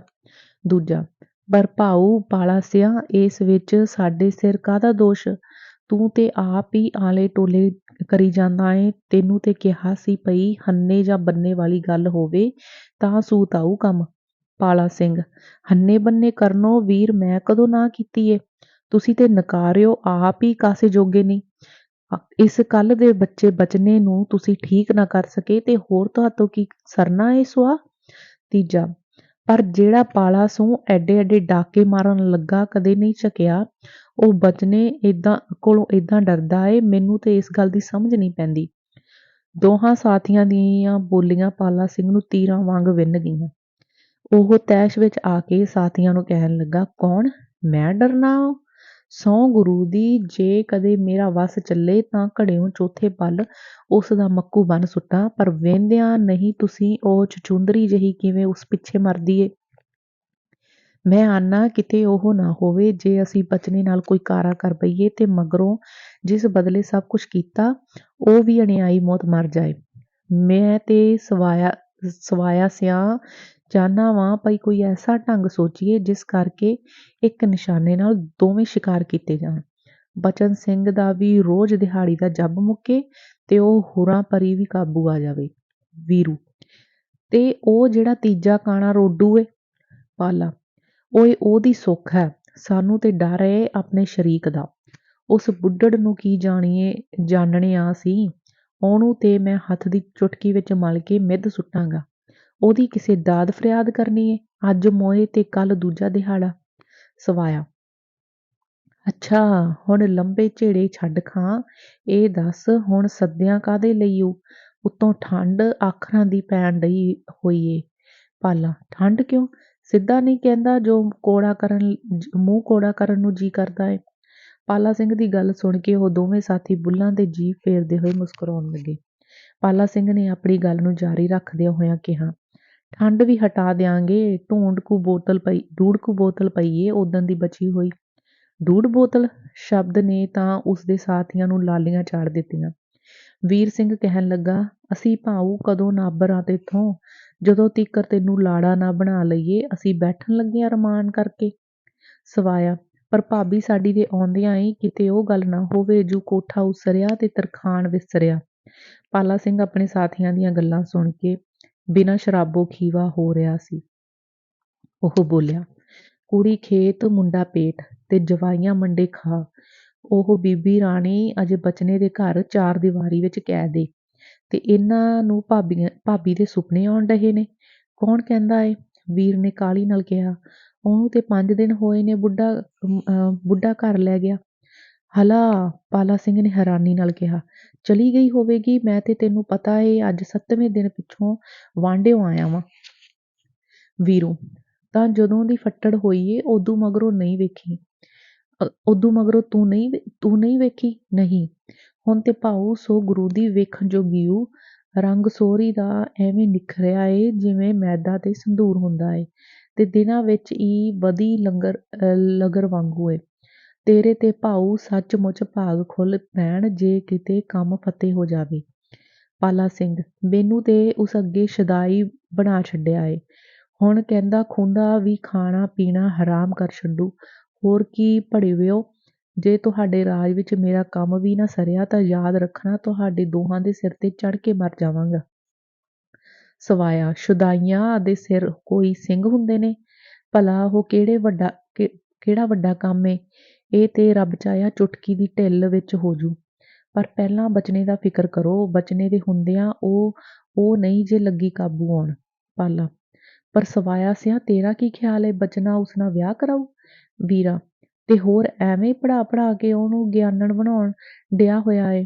ਪਾਲਾ, ਪਰ ਮੈਨੂੰ ਤੇ ਹੈਰਾਨੀ ਇਸ ਗੱਲ ਦੀ ਏ ਪਈ ਬਚਨੇ ਨੂੰ ਹੋਰ ਘਾਟਾ ਸੀ ਵਿਆਹਾਂ ਦਾ। 12 ਜਮਾਤਾਂ ਪੜ੍ਹਿਆ ਹੋਇਆ ਏ। ਸੁਣਿਆ ਏ ਉਹਨੂੰ ਵੱਡੇ ਵੱਡੇ ਸਰਦਾਰਾਂ ਦੇ ਘਰੋਂ ਕੁੜਮਾਈਆਂ ਆਉਂਦੀਆਂ ਨੇ। ਇਹ ਤੇ ਬਈ ਮੇਰੇ ਵਰਗੇ ਛੜੇ ਛੜਾਂਗ ਦੇ ਲੈ ਕੀ ਏ, ਜਿਸ ਵਿਚਾਰੇ ਦਾ ਕੋਈ ਨਾ ਅੱਗਾ ਨਾ ਪਿੱਛਾ। ਸਵਾਇਆ, ਗੱਲ ਤੇ ਪਾਊ ਤੇਰੀ ਸੱਚੀ, ਪਰ ਚਾਚਾ ਆਖਿਆ ਤੇ ਕੋਈ ਪੰਡ ਨਹੀਂ ਨਾ ਚੁੱਕਦਾ ਹੁੰਦਾ। ਹੁਣ ਤੇ ਰੜੇ ਮੈਦਾਨ ਦਾ ਮੁਕਾਬਲਾ ਏ, ਜੋ ਜਿੱਤੇ ਸੋ ਪਾਏ। ਵੀਰੂ, ਤੁਸਾਂ ਤੇ ਜਵਾਨ ਵੇਲੀ ਬਕ ਵਿੱਚ ਹੀ ਸਾਰਾ ਵੇਲਾ ਗੁਆ ਛੱਡਣਾ ਏ। ਕੰਮ ਦੀ ਕੋਈ ਗੱਲ ਕਰਨੀ ਤੇ ਕਰੋ, ਨਹੀਂ ਤੇ ਛੁੱਟੀ ਦਿਓ। ਮੇਰੀਆਂ ਤੇ ਠੰਡ ਨਾਲ ਲੱਤਾਂ ਵੀ ਆਕੜ ਗਈਆਂ ਨੇ। ਸੋਚ ਕੇ ਪਾਲਾ ਸਿੰਘ ਕਹਿਣ ਲੱਗਾ, ਮੇਰੀ ਸਲਾਹ ਏ ਬਚਨੇ ਨੂੰ ਕਿਸੇ ਮੁਕੱਦਮੇ ਵਿੱਚ ਫਸਾਇਆ ਜਾਵੇ। ਬਸ ਫੇਰ ਤੇ ਤਲੀ ਉੱਤੇ ਸਰੋਂ ਜੰਮੀ ਸਮਝੋ। ਵੀਰੂ, ਮੇਰਾ ਵੀ ਇਹੋ ਖਿਆਲ ਹੈ। ਸਵਾਈਆ, ਮੇਰਾ ਵੀ ਇਹੋ ਖਿਆਲ ਹੈ। ਸਗੋਂ ਮੈਂ ਤੁਹਾਨੂੰ ਕਹਿਣ ਹੀ ਵਾਲਾ ਸਾਂ, ਪਰ ਉਸ ਬੁੱਢੜੇ ਨੂੰ। ਇਸ ਤੋਂ ਬਾਅਦ ਪਾਲਾ ਸਿੰਘ ਨੇ ਵਾਰੋ ਵਾਰੀ ਦੋਹਾਂ ਦੇ ਕੰਨਾਂ ਨੂੰ ਮੂੰਹ ਜੋੜ ਕੇ ਕੁਝ ਕਿਹਾ। ਥੋੜਾ ਚਿਰ ਘੁਸਰ ਮੁਸਰ ਹੁੰਦੀ ਰਹੀ ਤੇ ਅੰਤ ਸਾਰੇ ਹੀ ਮਿਥਵੇਂ ਸਿੱਟੇ ਤੇ ਪੁੱਜ ਕੇ ਇੱਕ ਪਾਸੇ ਵੱਲ ਉੱਠ ਕੇ ਤੁਰ ਪਏ। ਅੰਗ 21ਵਾਂ। ਸੁੰਦਰੀ ਨੂੰ ਬਚਨ ਸਿੰਘ ਦੇ ਘਰੋਂ ਗਿਆ ਚੌਖਾ ਚਿਰ ਹੋ ਚੁੱਕਾ ਹੈ ਤੇ ਇਹਨਾਂ ਦਿਨਾਂ ਵਿੱਚ ਬਚਨ ਸਿੰਘ ਦਾ ਬਾਬੇ ਰੋਡੂ ਦੇ ਘਰ ਆਉਣਾ ਜਾਣਾ ਬਰਾਬਰ ਜਾਰੀ ਰਿਹਾ, ਜਿਸ ਦੀ ਮਦਦ ਨਾਲ ਸੁੰਦਰੀ ਦੀ ਪੜ੍ਹਾਈ ਵੀ ਚੰਗੀ ਹੋ ਰਹੀ ਸੀ। ਅੱਜ ਜਦ ਬਚਨ ਸਿੰਘ ਦੁਪਹਿਰੇ ਖੂਹ ਤੋਂ ਘਰ ਆਇਆ ਤਾਂ ਮਾਂ ਨੂੰ ਉਸ ਨੇ ਉਦਾਸ ਵੇਖਿਆ। ਜਦ ਬਚਨ ਸਿੰਘ ਨੇ ਇਸ ਦਾ ਕਾਰਨ ਪੁੱਛਿਆ ਤਾਂ ਸਦਾ ਕੌਰ ਹੌਂਕਾ ਭਰ ਕੇ ਬੋਲੀ, ਕੀ ਦੱਸਾਂ ਕਾਕਾ, ਤੇਥੋਂ ਕੁਝ ਗੁੱਝਾ ਏ? ਤਾਂ ਵੀ ਗੱਲ ਕੀ ਹੈ ਮਾਂ? ਸਦਾ ਕੌਰ, ਤੂੰ ਕਾਕਾ ਵੇਖਦਾ ਨਹੀਂ, ਇਹੋ ਘਰ ਏ ਜਿਸ ਵਿੱਚ 8 ਪਹਿਰ ਲੋਕਾਂ ਦੀ ਆਵਾਜਾਈ ਰਹਿੰਦੀ ਸੀ ਤੇ ਅੱਜ ਕੋਈ ਇੱਧਰ ਮੂੰਹ ਹੀ ਨਹੀਂ ਦਿੰਦਾ। ਵੱਡੇ ਵੇਲੇ ਸੁਰੈਣੇ ਦਾ ਮੁੰਡਾ ਹੁਸ਼ਿਆਰੋਂ ਛੁੱਟੀ ਆਇਆ, ਬੂਹੇ ਅੱਗੋਂ ਲੰਘਦਾ ਹੋਇਆ ਮੈਨੂੰ ਮੱਥਾ ਟੇਕਣ ਲਈ ਅੰਦਰ ਆ ਗਿਆ। ਮੈਨੂੰ ਕੀ ਪਤਾ ਸੀ, ਲੱਸੀ ਦਾ ਛੰਨਾ ਲਿਆ ਕੇ ਦੇ ਬੈਠੀ। ਲੱਸੀ ਪੀ ਕੇ ਉਹ ਘਰ ਚਲਾ ਗਿਆ। ਬਾਹਰੋਂ ਬੂਹੇ ਵਿੱਚੋਂ ਕਿਸੇ ਨੇ ਉਸ ਨੂੰ ਲੱਸੀ ਪੀਂਦਿਆਂ ਵੇਖ ਲਿਆ। ਘਰ ਜਾਂਦਿਆਂ ਹੀ ਸਾਰੇ ਉਹਦੇ ਖਹਿੜੇ ਪੈ ਗਏ, ਜੂ ਤੂੰ ਉਹਨਾਂ ਦੇ ਘਰ ਦੀ ਲੱਸੀ ਕਿਉਂ ਪੀਤੀ? ਉਹਨਾਂ ਨਾਲ ਜਾਤ ਬਰਾਦਰੀ ਚੋਂ ਕੋਈ ਵਰਤਦਾ ਹੀ ਨਹੀਂ। ਫੇਰ ਦੀਨਾਨਾਥ ਬ੍ਰਾਹਮਣ ਦੇ ਘਰੋਂ ਗੰਗਾ ਜਲ ਲਿਆ ਕੇ ਉਹਨੂੰ ਪਿਆਇਓ ਨੇ, ਤਾਂ ਕਿਤੇ ਜਾ ਉਹ ਚੌਂਕੇ ਚੜਿਆ। ਬਚਨ ਸਿੰਘ ਭਾਵੇਂ ਲੋਕਾਂ ਦਾ ਰੰਗ ਢੰਗ ਆਪਣੇ ਸੰਬੰਧੀ ਕਈ ਚਿਰਾਂ ਤੋਂ ਵੇਖ ਰਿਹਾ ਸੀ, ਪਰ ਉਸ ਨੂੰ ਸੁਪਨੇ ਵਿੱਚ ਵੀ ਖਿਆਲ ਨਹੀਂ ਸੀ ਕਿ ਮਾਮਲਾ ਇੱਥੋਂ ਤੱਕ ਪਹੁੰਚ ਜਾਵੇਗਾ। ਕੁਝ ਲੋਕ ਦਾ ਅਤਿਆਚਾਰ ਤੇ ਕੁਝ ਮਾਂ ਦਾ ਦੁੱਖ ਅਨੁਭਵ ਕਰਕੇ ਉਸ ਦੇ ਦਿਲ ਨੂੰ ਕਰੜੀ ਸੱਟ ਵੱਜੀ, ਪਰ ਉੱਤੋਂ ਹੌਸਲੇ ਨਾਲ ਬੋਲਿਆ, ਤੇ ਮਾਂ ਫਿਰ ਕੀ ਹੋਇਆ? ਨਹੀਂ ਵਰਤਦੇ ਤੇ ਨਾ ਵਰਤਣ, ਅਸੀਂ ਕਿਸੇ ਦੇ ਘਰ ਖਾਣ ਜਾ ਬਹਿਣਾ ਏ? ਖਾਣ ਤੇ ਕਾਕਾ ਨਹੀਂ ਜਾ ਬਹਿਣਾ, ਪਰ ਆਦਮੀ ਜਾਤ ਬਰਾਦਰੀ ਵਿੱਚ ਹੀ ਸ਼ੋਭਾ ਪਾਉਂਦਾ ਏ ਨਾ। ਜਿਹੜਾ ਸੁਹਜ ਕੂਹਜ ਦਾ ਡਾਰ ਵਿੱਚ ਰਲ ਕੇ ਹੁੰਦਾ ਏ, ਉਹ ਨਿਖੜ ਕੇ ਤੇ ਨਹੀਂ ਨਾ ਹੁੰਦਾ। ਸੋ ਮਰਨਾ ਪਰਨਾ ਦੁੱਖ ਸੁੱਖ ਬੰਦੇ ਦੇ ਨਾਲ ਹੀ ਏ। ਜਿੱਥੇ ਮਨੁੱਖਾਂ ਨੇ ਹੋਣਾ ਏ, ਉੱਥੇ ਰੁੱਖਾਂ ਨੇ ਥੋੜ੍ਹੇ ਹੋਣਾ ਏ। ਅਜੇ ਸੁੱਖ ਨਾਲ ਤੇਰਾ ਕੁਝ ਕਰਨਾ ਕਤਰਨਾ ਏ। ਇੱਕ ਨਵੇਂ ਤੋਂ ਨਵੇਂ ਸਾਕ ਲਿਆ ਕੇ ਲੋਕਾਂ ਸਾਡੀਆਂ ਦਲੀਜਾਂ ਘਸਾ ਛੱਡੀਆਂ ਸਨ ਤੇ ਇੱਕੇ ਹੁਣ ਕੋਈ ਸਾਡੀਆਂ ਬਰੂਹਾਂ ਵੱਲ ਝਾਕਦਾ ਵੀ ਨਹੀਂ। ਦੱਸ ਹੁਣ ਮੈਂ ਕਿਹੜੇ ਪਾਸੇ ਜਾਵਾਂ? ਬਚਨ ਸਿੰਘ ਅੱਜ ਤੱਕ ਸਹਿਜ ਸੁਭਾਅ ਹੀ ਆਪਣੇ ਖਿਆਲਾਂ ਅਨੁਸਾਰ ਸਭ ਕੁਝ ਕਰ ਰਿਹਾ ਸੀ, ਪਰ ਮਾਂ ਦੇ ਦਿਲ ਨੂੰ ਇਤਨੀ ਚੋਟ ਲੱਗੀ ਹੈ, ਉਸ ਨੂੰ ਅੱਜ ਹੀ ਸਮਝ ਸਕਿਆ। ਮਾਂ ਦੀਆਂ ਗੱਲਾਂ ਦਾ ਉੱਤਰ ਕੀ ਦੇਂਦਾ? ਉਸ ਪਾਸ ਕੋਈ ਉੱਤਰ ਨਹੀਂ ਸੀ। ਇੱਧਰ ਉੱਧਰ ਝਾਕ ਕੇ ਬੋਲਿਆ, ਫਿਰ ਹੁਣ ਕੀ ਕਰਨਾ ਚਾਹੀਦਾ ਏ? ਕਰਨਾ ਕੀ ਹੈ? ਬਰਾਦਰੀ ਨੂੰ ਛੱਡਿਆ ਨਹੀਂ ਜਾਂਦਾ। ਉਸ ਕਲੰਦਰਾਂ ਦੀ ਕੁੜੀ ਖੂਣੋਂ ਕਾਕਾ ਸਾਡਾ ਥੁੜਿਆ ਕੀ ਪਿਆ ਏ? ਉਹੀ ਤਾਂ ਸਭਨਾਂ ਪੁਆੜਿਆਂ ਦੀ ਜੜ੍ਹ ਏ। ਨਾ ਕਰਮਾਂ ਸੜੀ ਇਸ ਪਿੰਡ ਵਿੱਚ ਆਉਂਦੀ ਤੇ ਨਾ ਸਾਡੇ ਜੋਗਾ ਕਲੇਸ਼ ਪੈਂਦਾ। ਬਚਨ ਸਿੰਘ ਜ਼ਰਾ ਤੈਸ਼ ਵਿੱਚ ਆ ਕੇ ਬੋਲਿਆ, ਮਾਂ ਉਸ ਵਿਚਾਰੀ ਗਰੀਬਣੀ ਨੂੰ ਦੋਸ਼ ਦੇਣ ਦਾ ਕੀ ਫਾਇਦਾ? ਜੇ ਇੱਕ ਗਰੀਬ ਦੀ ਮਹਿਟਰ ਕੁੜੀ ਦੀ ਜਾਨ ਬਚਾਉਣਾ ਵੀ ਐਡਾ ਗੁਨਾਹ ਹੈ ਜਿਸ ਬਦਲੇ ਸਾਨੂੰ ਇਹ ਸਜ਼ਾ ਦਿੱਤੀ ਜਾ ਰਹੀ ਹੈ, ਤਾਂ ਮੈਂ 100 ਵਾਰੀ ਇਹੋ ਜਿਹੀਆਂ ਸਜ਼ਾਵਾਂ ਭੁਗਤਣ ਨੂੰ ਤਿਆਰ ਹਾਂ। ਮਾਂ ਨੇ ਜਦ ਪੁੱਤਰ ਨੂੰ ਆਪੇ ਤੋਂ ਬਾਹਰ ਹੁੰਦਿਆਂ ਵੇਖਿਆ ਤਾਂ ਉੱਠ ਕੇ ਘਰ ਦੇ ਕੰਮ ਧੰਦੇ ਵਿੱਚ ਲੱਗ ਗਈ ਤੇ ਬਚਨ ਸਿੰਘ ਵੀ ਤਬੀਅਤ ਠੀਕ ਕਰਨ ਲਈ ਬਾਹਰ ਨਿਕਲ ਗਿਆ। ਅਖੀਰ ਤੁਰਦਾ ਫਿਰਦਾ ਬਾਬੇ ਰੋਡੂ ਦੀ ਝੋਪੜੀ ਵੱਲ ਜਾ ਨਿਕਲਿਆ। ਜਾ ਕੇ ਡਿੱਠਾ, ਬਾਬਾ ਰੋਡੂ ਉੱਥੇ ਨਹੀਂ ਸੀ ਤੇ ਸੁੰਦਰੀ ਕਿਸੇ ਡੂੰਘੀ ਚਿੰਤਾ ਵਿੱਚ ਲੀਨ ਸੀ। ਬਚਨ ਸਿੰਘ ਨੇ ਬੂਹੇ ਵਿੱਚ ਖਲੋ ਕੇ ਆਵਾਜ਼ ਦਿੱਤੀ, ਸੁੰਦਰੀ। ਤਰਬਕ ਕੇ ਸੁੰਦਰੀ ਬੋਲੀ, ਹਾਂਜੀ। ਅੱਜ ਕਿਹੜੇ ਡੂੰਘੇ ਧਿਆਨ ਵਿੱਚ ਜੁੜੀ ਹੋਈ ਏ? ਤੁਸੀਂ ਆ ਗਏ ਹੋ, ਮੈਂ ਤੁਹਾਨੂੰ ਉਡੀਕਦੀ ਸਾਂ। ਬਚਨ ਸਿੰਘ ਨੇ ਜਦ ਉਸਦੇ ਮੂੰਹ ਵੱਲ ਤੱਕਿਆ ਤਾਂ ਉਹ ਸਮਝ ਗਿਆ ਕਿ ਸੁੰਦਰੀ ਰੋ ਕੇ ਹਟੀ ਹੈ। ਉਸਨੇ ਹੋਰ ਬੇਸਬਰੀ ਨਾਲ ਪੁੱਛਿਆ, ਸੁੰਦਰੀ, ਤੂੰ ਮਾਲੂਮ ਹੁੰਦਾ ਹੈ ਰੋਂਦੀ ਰਹੀ ਹੈ। ਸੁੰਦਰੀ ਨੇ ਕੋਈ ਜਵਾਬ ਨਾ ਦਿੱਤਾ। ਬਚਨ ਸਿੰਘ ਦੀ ਬੇਤਾਬੀ ਹੋਰ ਵੱਧ ਗਈ। ਉਸਨੇ ਫੇਰ ਪੁੱਛਿਆ, ਜੇ ਕੋਈ ਹਰਜ ਸਮਝਣੀ ਏ ਤਾਂ ਮੈਂ ਨਹੀਂ ਪੁੱਛਦਾ, ਪਰ ਤੁਹਾਨੂੰ ਕੋਈ ਗੱਲ ਦੱਸਣ ਵਿੱਚ ਹਰਜ? ਸੁੰਦਰੀ ਨੇ ਬਦੋ-ਬਦੀ ਮੁਸਕਰਾਉਣ ਦੀ ਕੋਸ਼ਿਸ਼ ਕਰਕੇ ਬਚਨ ਸਿੰਘ ਵੱਲ ਤੱਕਦਿਆਂ ਹੋਇਆਂ ਕਿਹਾ, ਸਾਡੀ ਲੱਛੋ ਗੁਆਚ ਗਈ ਏ। ਗੁਆਚ ਗਈ? ਉਹ ਕਿਸ ਤਰ੍ਹਾਂ? ਉਹ ਤਾਂ ਕਦੇ ਕਿਤੇ ਜਾਣ ਵਾਲੀ ਨਹੀਂ ਸੀ, ਖੁੱਲੀ ਫਿਰਦੀ ਰਹਿੰਦੀ ਸੀ। ਕੀ ਪਤਾ, ਠੰਡਾ ਸਾਹ ਭਰ ਕੇ ਸੁੰਦਰੀ ਨੇ ਕਿਹਾ, ਜਾਣ ਵਾਲੀ ਤੇ ਨਹੀਂ ਸੀ, ਪਰ ਕੋਈ ਲੈ ਹੀ ਗਿਆ। ਰਾਤ ਦੀ ਨਹੀਂ ਲੱਭਦੀ। ਬਾਬੇ ਨੇ ਰਾਤੀ ਰੋਟੀ ਨਹੀਂ ਖਾਧੀ ਤੇ ਸਾਰੀ ਰਾਤ ਰੋਂਦਾ ਰਿਹਾ। ਵੱਡੇ ਵੇਲੇ ਦਾ ਢੂੰਡਣ ਗਿਆ ਹੋਇਆ ਏ ਨਾਲੇ। ਹਾਂ, ਨਾਲੇ ਕੀ? ਬਾਬਾ ਤੁਹਾਡੇ ਘਰ ਚੱਲਿਆ ਸੀ, ਪਰ ਮੈਂ ਉਹਨੂੰ ਨਾ ਜਾਣ ਦਿੱਤਾ। ਮੈਨੂੰ ਪਤਾ ਸੀ ਤੁਸੀਂ ਆਓਗੇ। ਕਿਉਂ? ਕਾਹਲੀ ਨਾਲ ਬਚਨ ਸਿੰਘ ਨੇ ਪੁੱਛਿਆ, ਕੋਈ ਜ਼ਰੂਰੀ ਕੰਮ ਸੀ? ਸੁੰਦਰੀ ਦੇ ਚਿਹਰੇ ਤੇ ਫਿਰ ਉਦਾਸੀ ਆ ਗਈ। ਉਸਦੀਆਂ ਅੱਖਾਂ ਭਰ ਆਈਆਂ। ਬਚਨ ਸਿੰਘ ਦਾ ਦਿਲ ਘਊ ਮਊ ਹੋਣ ਲੱਗਾ। ਉਸਨੇ ਖੀਸੇ ਚੋਂ ਰੁਮਾਲ ਕੱਢ ਕੇ ਉਸਦੀਆਂ ਅੱਖਾਂ ਪੂੰਝਦਿਆਂ ਹੋਇਆਂ ਕਿਹਾ, ਸੁੰਦਰੀ, ਛੇਤੀ ਦੱਸ ਕੀ ਗੱਲ ਹੈ? ਬਾਬਾ ਕਹਿੰਦਾ ਸੀ। ਰੁਮਾਲ ਉਸਦੇ ਹੱਥੋਂ ਲੈ ਕੇ ਆਪਣੀਆਂ ਅੱਖਾਂ ਪੂੰਝਦੀ ਹੋਈ ਬੋਲੀ, ਕਹਿੰਦਾ ਸੀ ਅਸੀਂ ਚਲੇ ਜਾਵਾਂਗੇ। ਚਲੇ ਜਾਵਾਂਗੇ? ਹੈਰਾਨੀ ਨਾਲ ਉਸ ਵੱਲ ਤੱਕ ਕੇ ਬਚਨ ਸਿੰਘ ਨੇ ਪੁੱਛਿਆ, ਕਿੱਥੇ? ਕਿਸੇ ਹੋਰ ਬਸਤੀ ਜਾ ਕੇ ਰਹਾਂਗੇ। ਪਰ ਕਿਉਂ ਪਰ? ਸੁੰਦਰੀ ਰੁਮਾਲ ਦੇ ਕੰਨੀ ਨੂੰ ਵੱਟ ਚਾੜ ਕੇ ਉਂਗਲੀ ਤੇ ਲਪੇਟ ਰਹੀ ਸੀ, ਮਾਨੋ ਉਹ ਇਸ ਸ਼ੁਗਲ ਵਿੱਚ ਪੈ ਕੇ ਆਪਣੇ ਦਿਲ ਦੀ ਪੀੜ ਨੂੰ ਭੁੱਲ ਜਾਣਾ ਚਾਹੁੰਦੀ ਸੀ। ਉਸਨੇ ਕਿਉਂ ਦਾ ਉੱਤਰ ਦੇਣ ਲਈ ਸਿਰ ਉਤਾਂਹ ਚੁੱਕਿਆ, ਪਰ ਗੱਲ ਉਸਦੇ ਗਲ ਵਿੱਚ ਹੀ ਅੜ ਗਈ। ਬਚਨ ਸਿੰਘ ਨੇ ਉਸਦੇ ਹੱਥ ਦੀ ਉਂਗਲ ਫੜ ਕੇ ਹੌਲਾ ਜਿਹਾ ਝਟਕਾ ਦਿੰਦਿਆਂ ਹੋਇਆਂ ਕਿਹਾ, ਦੱਸ ਸੁੰਦਰੀ, ਛੇਤੀ ਦੱਸ। ਐਤਕਾਂ ਸੁੰਦਰੀ ਦਿਗੋ ਜੋਰੀ ਦਿਲ ਦੀ ਗੱਲ ਨੂੰ ਬਾਹਰ ਧਕੇਲਣ ਦੀ ਯਤਨ ਕਰਦੀ ਹੋਈ ਬੋਲੀ, ਲੋਕੀ ਸਾਨੂੰ ਇੱਥੇ ਰਹਿਣ ਨਹੀਂ ਦਿੰਦੇ। ਹੈਂ? ਰਹਿਣ ਨਹੀਂ ਦਿੰਦੇ? ਕਿਉਂ? ਸਾਡੇ ਨਾਲ ਰੋਜ਼ ਛੇੜਖਾਨੀ ਕਰਦੇ ਨੇ।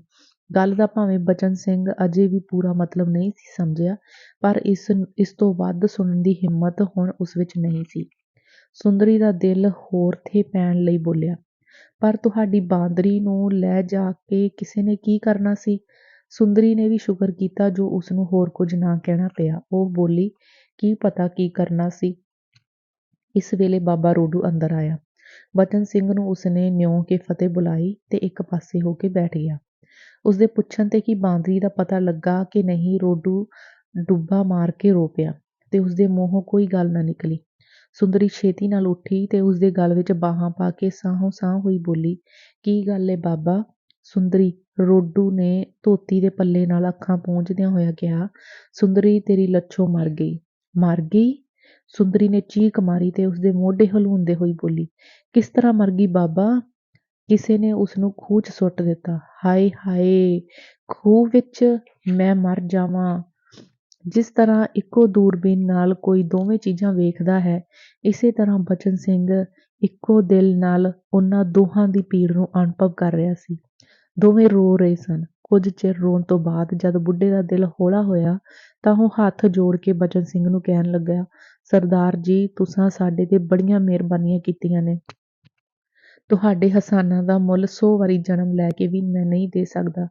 ਮੇਰੀ ਬੱਚੀ ਨੂੰ ਤੁਸਾਂ ਪਸ਼ੂ ਤੋਂ ਬੰਦਾ ਬਣਾ ਦਿੱਤਾ, ਫਿਰ ਇਸ ਦੀ ਜਾਨ ਬਚਾਉਣ ਲਈ ਆਪਣੇ ਸਿਰ ਤੇ ਜੋ ਕੁਝ ਤੁਸੀਂ ਝੱਲਿਆ ਹੈ, ਇਸਦਾ ਮੈਂ ਕਿਸ ਜ਼ੁਬਾਨ ਨਾਲ ਸ਼ੁਕਰੀਆ ਕਰਾਂ। ਦਿਲ ਦੀ ਮਰਜ਼ੀ ਤੇ ਇਹੋ ਸੀ ਬਈ ਤੁਹਾਡੇ ਚਰਨਾਂ ਵਿੱਚ ਜਿੱਥੇ ਇਤਨੀ ਉਮਰ ਗੁਜ਼ਾਰੀਏ, ਬਾਕੀ ਰਹਿੰਦੇ 4 ਦਿਨ ਵੀ ਕੱਟ ਲੈਂਦਾ, ਪਰ ਜਾਪਦਾ ਏ ਅੰਨ ਜਲ ਸਾਨੂੰ ਇੱਥੇ ਹੋਰ ਨਹੀਂ ਰਹਿਣ ਦਿੰਦਾ।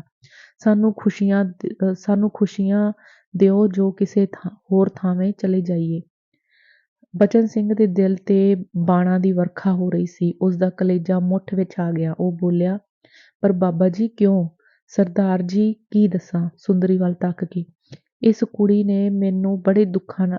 ਨੂੰ ਮੈਂ ਬੜੇ ਦੁੱਖਾਂ ਨਾਲ ਪਾਲਿਆ ਏ। ਮੁੱਠ ਵਿੱਚ ਫੜਨ ਜੋਗਾ ਚਿੜੀ ਦਾ ਬੋਟ ਸੀ ਜਦੋਂ ਮੈਂ ਇਸ ਨੂੰ ਲਿਆਂਦਾ ਸੀ। ਇਸ ਤੋਂ ਬਾਅਦ ਉਸਨੇ ਸੁੰਦਰੀ ਕਿਸ ਤਰ੍ਹਾਂ ਲੱਭੀ ਇਹ ਸਾਰੀ ਵਿਥਿਆ ਸੁਣਾਈ ਤੇ ਫਿਰ ਬੋਲਿਆ, ਮੈਨੂੰ ਨਹੀਂ ਪਤਾ ਜੂ ਸਕੀ ਔਲਾਦ ਨਾਲ ਲੋਕਾਂ ਦਾ ਕਿਹੋ ਜਿਹਾ ਮੋਹ ਹੁੰਦਾ ਹੈ,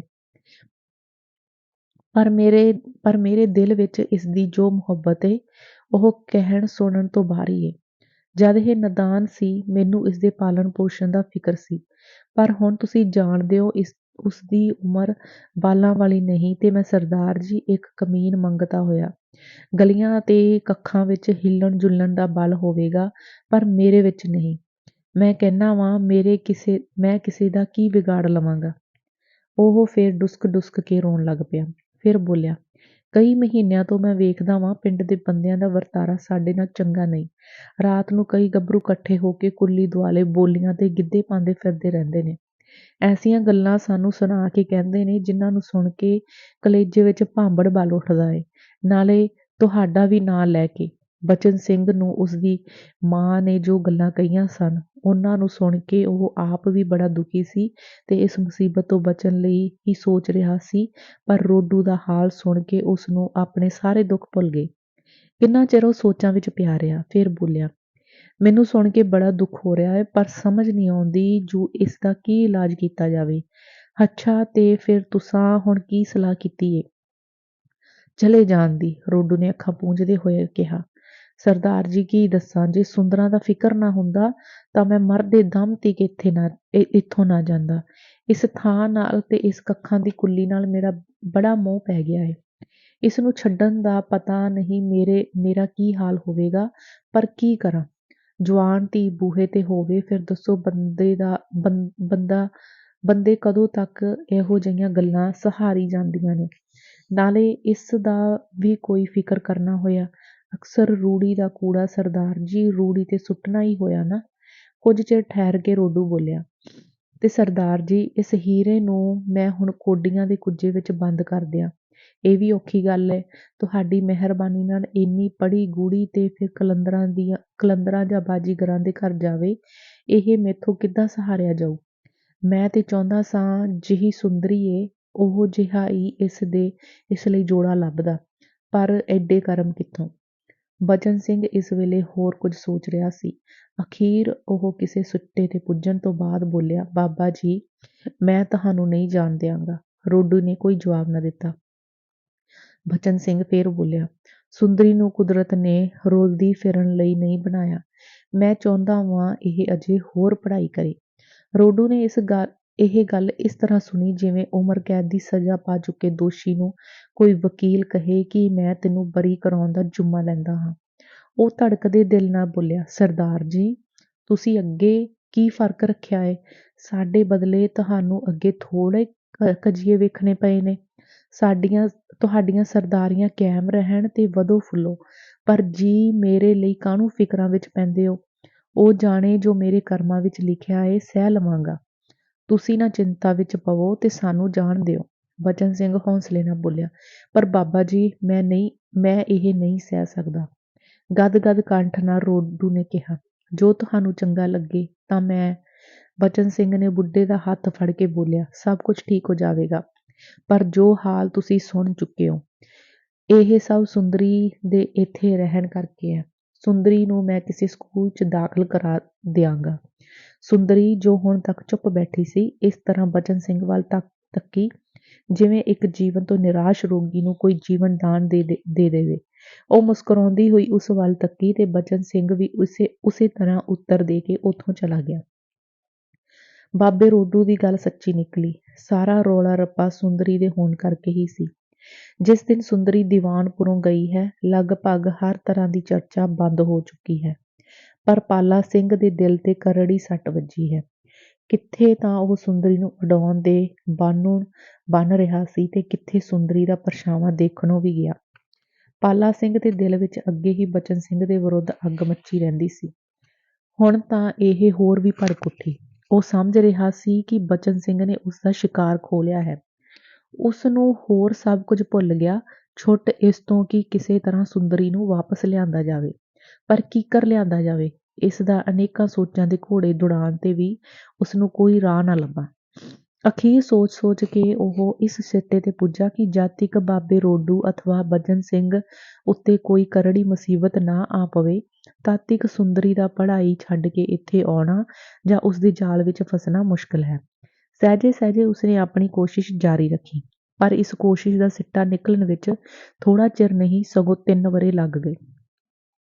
ਸੁੰਦਰੀ ਨੂੰ ਲਾਹੌਰ ਦੇ ਇੱਕ ਕੰਨਿਆ ਆਸ਼ਰਮ ਵਿੱਚ ਦਾਖਲ ਕਰਾ ਕੇ ਬਚਨ ਸਿੰਘ ਖਿਆਲ ਕਰਨ ਲੱਗਾ ਕਿ ਉਸਦੇ ਸਿਰ ਤੋਂ ਨਾ ਕੇਵਲ ਜ਼ਿੰਮੇਵਾਰੀ ਇੱਕ ਬੋਝਲ ਪੰਡ ਹੀ ਉਤਰ ਗਈ ਹੈ, ਸਗੋਂ ਉਹ ਕਈਆਂ ਭਵਿੱਖਤ ਔਕੜਾਂ ਤੋਂ ਵੀ ਬਚ ਗਿਆ ਹੈ।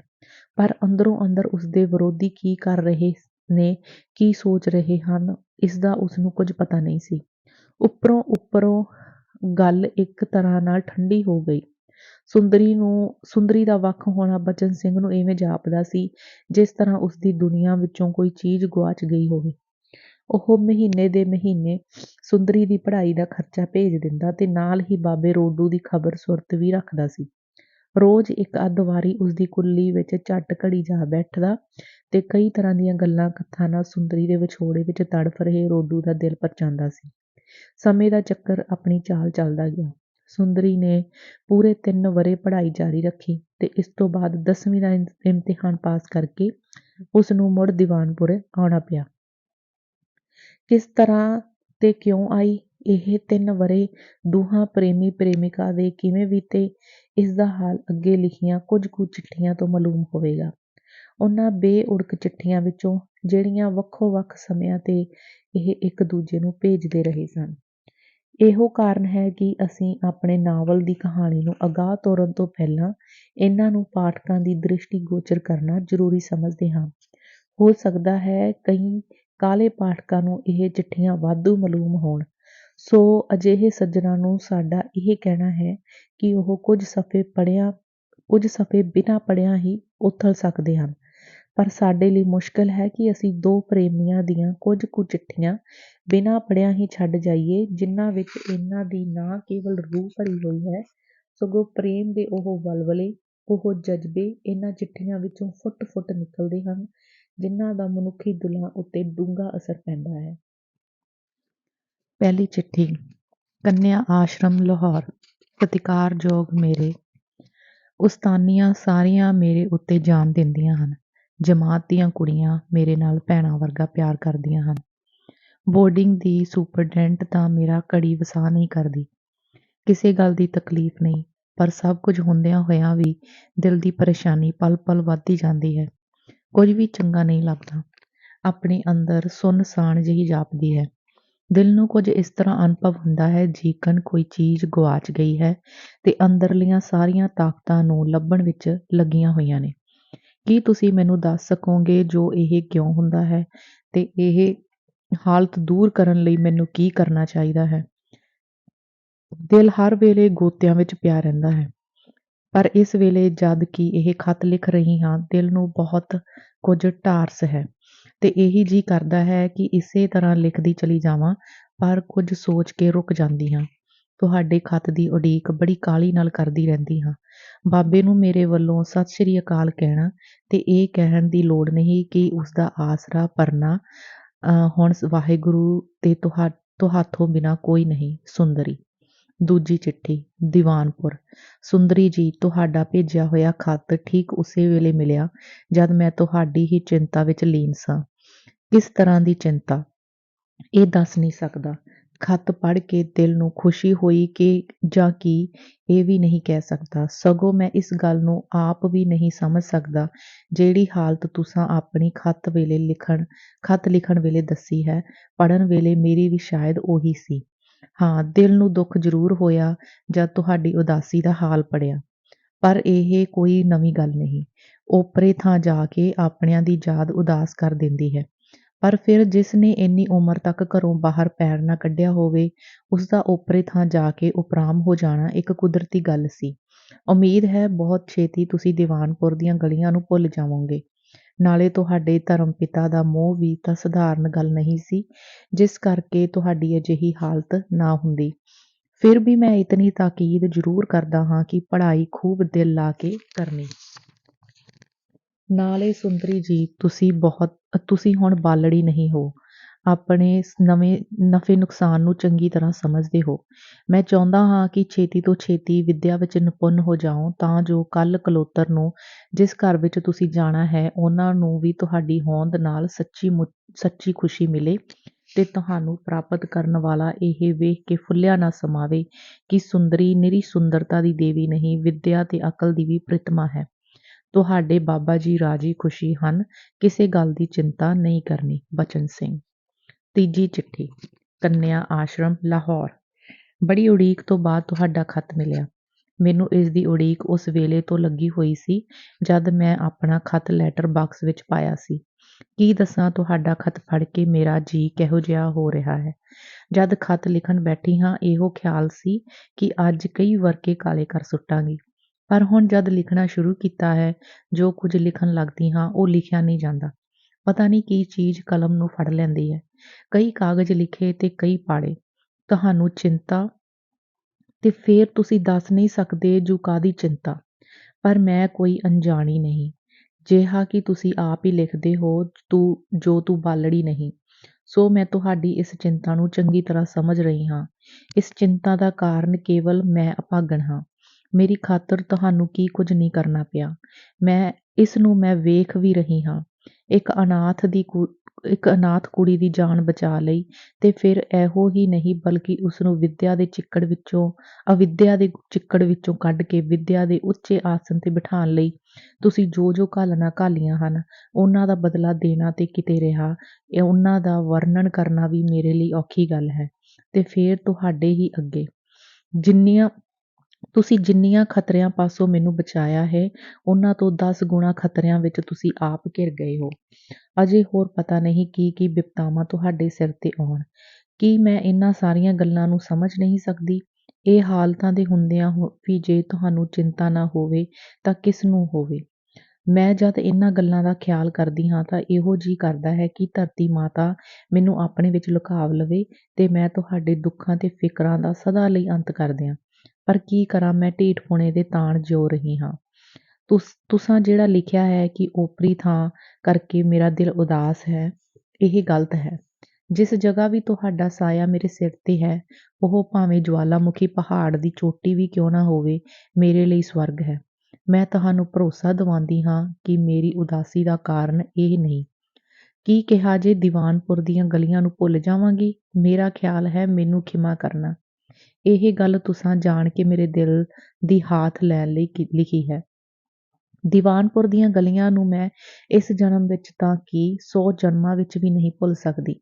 ਧਰਮ ਪਿਤਾ ਦਾ ਮੋਹ ਠੀਕ ਕੋਈ ਸਧਾਰਨ ਗੱਲ ਨਹੀਂ। ਪਰ ਤੁਹਾਡੀਆਂ ਅਖੀਰਲੀਆਂ ਸਤਰਾਂ ਪੜ੍ਹ ਕੇ ਦਿਲ ਨੂੰ ਡੋਬੂ ਪੈ ਰਹੇ ਹਨ। ਵਿਆਹ ਦੇ ਵਿਸ਼ੇ ਤੇ ਮੈਂ ਅੱਜ ਤੱਕ ਕਦੇ ਨਹੀਂ ਸੋਚਿਆ।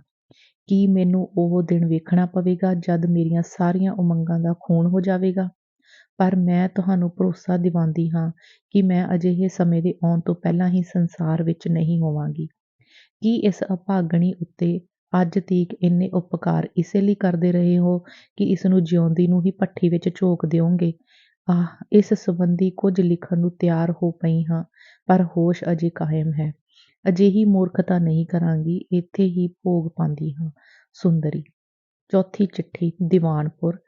ਸੁੰਦਰੀ ਤੁਹਾਡਾ ਖੱਤ ਮਿਲਿਆ। ਮੇਰੀ ਮੂਰਖਤਾ ਸੀ ਤੁਹਾਡੇ ਦਿਲ ਨੂੰ ਕਿਤਨਾ ਦੁਖਾਇਆ ਹੈ ਇਹ ਖਿਆਲ ਕਰਕੇ ਮੈਂ ਇਸ ਵੇਲੇ ਪਾਣੀ ਪਾਣੀ ਹੋ ਰਿਹਾ ਹਾਂ। ਅੱਜ ਤੱਕ ਮੇਰਾ ਇਹ ਖਿਆਲ ਸੀ ਕਿ ਮੈਂ ਇਹ ਇਤਨਾ ਅਯੋਗ ਤੇ ਸੱਭਿਅਤਾਹੀਨ ਕੰਮ ਕਰ ਰਿਹਾ ਹਾਂ। ਮੇਰਾ ਦਿਲ ਕਿਹੇ ਉਲਟ ਪਾਸੇ ਜਾ ਰਿਹਾ ਹੈ ਕਿ ਜਿਸ ਫੁੱਲ ਨੂੰ ਮੈਂ ਕਿਸੇ ਹੋਰ ਨੂੰ ਇਸ ਕਰਕੇ ਤੋੜਨ ਨਹੀਂ ਦਿੱਤਾ ਕਿ ਇਸ ਤਰ੍ਹਾਂ ਕਰਨ ਨਾਲ ਉਸਦੀ ਸੁੰਦਰਤਾ ਨਸ਼ਟ ਹੋ ਜਾਵੇਗੀ। ਜਿਸ ਬੂਟੇ ਨੂੰ ਸਿੰਜਣ ਤੇ ਉਸਦੀ ਰਾਖੀ ਕਰਨ ਲਈ ਸਾਰਾ ਜ਼ੋਰ ਲਾ ਦਿੱਤਾ ਉਸੇ ਦੇ ਫੁੱਲਾਂ ਦੀ ਇੱਕੋ ਮਹਿਕ ਨੇ ਮੈਨੂੰ ਐਸਾ ਦੀਵਾਨਾ ਬਣਾ ਦਿੱਤਾ ਕਿ ਮੈਂ ਉਸ ਉੱਤੇ ਆਪਣਾ ਅਧਿਕਾਰ ਜਮਾਉਣ ਲਈ ਹੀ ਤਿਆਰ ਹੋ ਬੈਠਾ। ਸੁੰਦਰੀ ਜੀ ਮਨੁੱਖ ਦਾ ਮਨ ਕਿਤਨਾ ਡੋਲਵਾਂ ਤੇ ਚੰਚਲ ਹੈ। ਜਿਹੜਾ ਇੱਕ ਵੇਲੇ ਆਕਾਸ਼ ਵਿੱਚ ਉੱਡ ਰਿਹਾ ਹੁੰਦਾ ਹੈ ਤੇ ਦੂਜੇ ਦੇ ਵੇਲੇ ਪੈਰਾਂ ਵਿੱਚ ਰੁਲ ਰਿਹਾ ਹੁੰਦਾ ਹੈ। ਅਸਲ ਵਿੱਚ ਇਸੇ ਮਨ ਦੀ ਕਮਜ਼ੋਰੀ ਨੂੰ ਮੈਂ ਤੁਹਾਥੋਂ ਲੁਕਾਉਣਾ ਚਾਹੁੰਦਾ ਸਾਂ। ਤੁਹਾਥੋਂ ਨਹੀਂ ਆਪਣੇ ਆਪ ਪਾਸੋਂ ਵੀ। ਤੇ ਇਹੋ ਕਾਰਨ ਸੀ ਕਿ ਮੈਂ ਤੁਹਾਨੂੰ ਜੋ ਕੁਝ ਲਿਖਦਾ ਸਾਂ ਉਹ ਆਪਣੀ ਛਾਤੀ ਤੇ ਪੱਥਰ ਰੱਖ ਕੇ ਲਿਖਦਾ ਸਾਂ, ਇਸ ਕਰਕੇ ਕਿ ਤੁਸੀਂ ਮੈਨੂੰ ਨੀਚ ਨਾ ਸਮਝੋ ਤੇ ਨਾ ਸਮਝੋ ਕਿ ਤੁਹਾਡਾ ਇਸ ਸੱਭਿਅਤਾਹੀਨ ਨਾਲ ਵਾਹ ਪੈ ਗਿਆ ਹੈ। ਮੇਰੇ ਹੁਣ ਤੱਕ ਇਹੋ ਖਿਆਲ ਸੀ ਕਿ ਮੈਂ ਆਪਣੇ ਦਿਲੀ ਭਾਵਾਂ ਨੂੰ ਤੁਹਾਡੇ ਤੱਕ ਕਦੇ ਪ੍ਰਗਟ ਨਹੀਂ ਹੋਣ ਦਿਆਂਗਾ ਤੇ ਆਪਣੀਆਂ ਸਾਰੀਆਂ ਤਾਕਤਾਂ ਖਰਚ ਕਰਕੇ ਵੀ ਇਹਨਾਂ ਦੇ ਰਾਹ ਦਾ ਰੋੜਾ ਬਣਾਂਗਾ। ਪਰ ਟੁੱਟੇ ਹੋਏ ਭਾਂਡੇ ਨੂੰ ਕਿੰਨੇ ਵੀ ਟਾਂਕੇ ਲਾਓ ਫੇਰ ਵੀ ਕੋਈ ਅਸਚਰਜ ਨਹੀਂ। ਜੇ ਇਹ ਚੋ ਪਵੇ ਤੇ ਇਹੋ ਸਭ ਤੋਂ ਵੱਡੀ ਚਿੰਤਾ ਮੇਰੇ ਦਿਲ ਨੂੰ ਖਾ ਰਹੀ ਸੀ। ਮਤਾ ਮੈਂ ਆਪਣੇ ਅਸੂਲ ਤੋਂ ਡਿੱਗ ਪਵਾਂ ਤੇ ਸਾਰੀ ਕੀਤੀ ਕਤਰੀ ਖੂਹ ਵਿੱਚ ਪੈ ਜਾਵੇ। ਇਸ ਚਿੰਤਾ ਦਾ ਜ਼ਿਕਰ ਮੈਂ ਖੱਤ ਵਿੱਚ ਕੀਤਾ ਸੀ, ਜਿਸ ਦਾ ਮਤਲਬ ਤੁਸਾਂ ਹੋਰ ਹੀ ਕੱਢ ਲਿਆ। ਬਾਕੀ ਜਿਹੜਾ ਤੁਸੀਂ ਮੇਰਾ ਕੋਈ ਉਪਕਾਰ ਸਮਝ ਕੇ ਆਪਣੇ ਦਿਲ ਨੂੰ ਨਾ ਹੱਕ ਬੋਝਲ ਕੀਤੀ ਰੱਖਦੇ ਹੋ, ਮੈਂ ਸਮਝਦਾ ਹਾਂ ਇਹ ਤੁਸੀਂ ਮੇਰੇ ਲਈ ਭਾਰੀ ਅਨਿਆਓ ਕਰ ਰਹੇ ਹੋ। ਤੁਹਾਡੀ ਇਸ ਗਲਤੀ ਨੂੰ ਮੈਂ ਕਦੇ ਮੁਆਫ਼ ਨਹੀਂ ਕਰਾਂਗਾ।